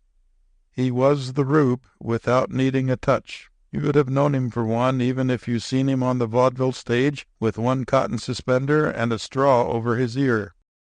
I told him what I wanted and found him ready to jump at the job. Overlooking such a trivial little peccadillo as the habit of manslaughter, says I, what have you accomplished in the way of indirect brigandage or non-actionable thriftiness that you could point to with or without pride as an evidence of your qualifications for the position? Why, says he, in his kind of southern system of procrastinated accents, ain't you heard tell? There ain't any man, black or white, in the Blue Ridge that can tote off a shoat as easy as I can without being heard, seen, or cotched. I can lift a shoat, he goes on, out of a pen, from under a porch, at the trough, in the woods, day or night, anywhere or anyhow, and I guarantee nobody won't hear a squeal. It's all in the way you grab hold of 'em and carry 'em afterwards. Some day, goes on this gentle despoiler of pig pens, I hope to become recognized as the champion shoat stealer of the world. It's proper to be ambitious, says I, and hog stealing will do very well for Mount Nebo, but in the outside world, Mr. Tatum, it would be considered as crude a piece of business as a bear raid on Bay State Gas. However, it will do as a guarantee of good faith. We'll go into partnership. I've got $1,000 cash capital, and with that homeward plods atmosphere of yours, we ought to be able to win out a few shares of soon-parted preferred in the money market. So I attaches Rufe, and we go away from Mount Nebo down into the lowlands, and all the way I coach him for his part in the grafts I had in mind. I had idled away 2 months on the Florida coast, and was feeling all to the Ponce de Leon, besides having so many new schemes up my sleeve that I had to wear kimonos to hold them. I intended to assume a funnel shape and mow a path 9 miles wide through the farming belt of the Middle West, so we headed in that direction. But when we got as far as Lexington, we found Binkley Brothers Circus there, and the blue-grass peasantry romping into town and pounding the Belgian blocks with their hand-pegged sabots as artless and arbitrary as an extra session of a Dot O'Brien drama. I never pass a circus without pulling the valve cord and coming down for a little Key West money. So I engaged a couple of rooms and board for Rufe and me at a house near the circus grounds, run by a widow named Peavy. Then I took Rufe to a clothing store and gents outfitted him. He showed up strong, as I knew he would, after he was rigged up in the ready-made rutabaga regalia. Me and old Miss Fitzky stuffed him into a bright blue suit with a Nile green visible plaid effect, and riveted on a fancy vest of a light Tuskegee normal tan color, a red necktie, and the yellowest pair of shoes in town. They were the first clothes Rufe had ever worn except the gingham layette and the butternut top-dressing of his native corral, and he looked as self-conscious as an Igorrote with a new nose-ring. That night I went down to the circus tents and opened a small shell game. Rufe was to be the capper. I gave him a roll of phony currency to bet with, and kept a bunch of it in a special pocket to pay his winnings out of. No, I didn't mistrust him, but I simply can't manipulate the ball to lose when I see real money bet. My fingers go on strike every time I try it.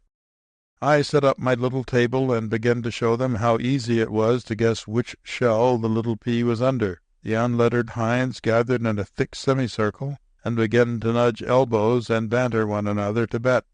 Then was when Rube ought to have single-footed up and call the turn on the little joker for a few 10s and 5s to get them started. But no roof. I had seen him 2 or 3 times walking about and looking at the sideshow pictures with his mouth full of peanut candy, but he never came nigh. The crowd piked a little, but trying to work the shells without a capper is like fishing without bait. I closed the game with only $42 of unearned increment, while I had been counting on yanking the yeoman for 200 at least. I went home at 11 and went to bed. I supposed that the circus had proved too alluring for Rufe, and that he had succumbed to it, concert and all. But I meant to give him a lecture on general business principles in the morning. Just after Morpheus had got both my shoulders to the shuck mattress, I hears a house full of unbecoming and ribald noises like a youngster screeching with green apple colic. I opens my door and calls out in the hall for the widow lady, and when she sticks her head out, I says, "Miss Peavy, ma'am, would you mind choking off that kid of yours so that honest people can get their rest?" "Sir," says she, "it's no child of mine. It's the pig squealing that your Mr. Tatum brought home to his room a couple of hours ago. And if you are uncle or cousin or brother to it, I'd appreciate your stopping its mouth, sir, if you please." I put on some of the polite outside habiliments of external society and went into Rufe's room. He had gotten up and lit his lamp and was pouring some milk into a tin pan on the floor for a dingy white half-grown squealing pig. "How is this, Rufe?" says I. "You flim-flammed in your part of the work tonight and put the game on crutches. And how do you explain the pig? It looks like backsliding to me." "Now, don't be too hard on me, Jeff," says he. "You know how long I've been used to stealing shoats. It's got to be a habit with me, and tonight, when I see such a fine chance, I couldn't help taking it." "Well," says I, "maybe you've really got kleptopygia, and maybe when we get out of this pig belt you'll turn your mind to higher and more remunerative misconduct. Why you should want to stain your soul with such a distasteful, feeble-minded, perverted, roaring beast as that, I can't understand." "Why, Jeff," says he, "you ain't in sympathy with shoats. You don't understand 'em like I do. This here seems to be an animal of more than common powers of ration and intelligence. He walked half across the room on his hind legs a while ago." "Well, I'm going back to bed," says I. "See if you can impress it upon your friend's ideas of intelligence that he's not to make so much noise." "He was hungry," says Rufe. "He'll go to sleep and keep quiet now. I always get up before breakfast and read the morning paper when I happen to be within the radius of a Hoe cylinder or a Washington hand press. The next morning I got up early and found a Lexington daily on the front porch where the carrier had thrown it. The first thing I saw in it was a double-column ad on the front page that read like this: $5,000 reward. The above amount will be paid and no questions asked for the return, alive and uninjured, of Beppo, the famous European educated pig that strayed or was stolen from the sideshow tents of Binkley Brothers Circus last night. George B. Tapley, business manager at the circus grounds." I folded the paper flat, put it into my inside pocket, and went to Rufe's room. He was nearly dressed and was feeding the pig the rest of the milk and some apple peelings. "Well, well, well, good morning all," I says, hearty and amiable. "So we are up, and Piggy is having his breakfast. What had you intended doing with that pig, Rufe?" "I'm going to crate him up," says Rufe, "and express him to Ma in Mount Nebo. He'll be company for her while I'm away." "He's a mighty fine pig," says I, scratching him on the back. "You called him a lot of names last night," says Rufe. "Oh, well," says I, "he looks better to me this morning. I was raised on a farm, and I'm very fond of pigs. I used to go to bed at sundown, so I never saw one by lamplight before. Tell you what I'll do, Rufe," says I. "I'll give you $10 for that pig." I reckon I wouldn't sell this shoat, says he. If it was any other one, I might. Why not this one, I asked, fearful that he might know something. Why, because, says he, it was the grandest achievement of my life. There ain't ary other man that could have done it. If I ever have a fireside and children, I'll sit beside it and tell them how their daddy toted off a shoat from a whole circus full of people, and maybe my grandchildren, too. They'll certainly be proud, a whole passel. Why, says he, there was 2 tents, one openin' into the other. The shoat was on a platform tied with a little chain. I seen a giant and a lady with a fine chance of bushy white hair in the other tent. I got the shoat and crawled out from under the canvas again, without him squeakin' as loud as a mouse. I put him under my coat, and I must have passed 100 folks before I got out where the streets was dark. I reckon I wouldn't sell that shoat, Jeff. I'd want my ma to keep it, so there'd be a witness to what I done. The pig won't live long enough, I says, to use as an exhibit in your senile fireside mendacity. Your children will have to take your word for it. I'll give you $100 for the animal. Rufe looked at me astonished. The shoat can't be worth anything like that to you, he says. What do you want him for? Viewing me casuistically, says I, with a rare smile, you wouldn't think I've got an artistic side to my temper, but I have. I am a collector of pigs. I've scoured the world for unusual pigs. Over in the Wabash Valley, I've got a hog ranch with most every specimen on it, from a Merino to a Poland China. This looks like a blooded pig to me, Rufe, says I, and I believe it's a genuine Berkshire. That's why I'd like to have it. I'd sure like to accommodate you, says he, but I've got the artistic tenement, too. I don't see why it ain't art when you can steal a shoat better than anybody else can. Shoats is a kind of inspiration and genius with me. Especially this one. I wouldn't take $250 for that animal. Now listen, says I, wiping off my forehead. It's not so much a matter of business with me as it is art, and not so much art as it is philanthropy. Being a connoisseur and disseminator of pigs, I wouldn't feel like I'd done my duty to the world unless I added that Berkshire to my collection. Not intrinsically, but according to the ethics of pigs as friends and coadjutors of mankind. I offer you $500 for the animal. Jeff, says this pork aesthete, it ain't money, it's sentiment with me. 700, says I. Make it 800, says Rufe, and I'll crush the sentiment out of my heart. I went under my clothes for my money belt and counted him out 40 $20 gold certificates. I'll just take him into my own room, says I, and lock him up till after breakfast. I took the pig by the hind leg. He turned on a squeal like a steam calliope at the circus.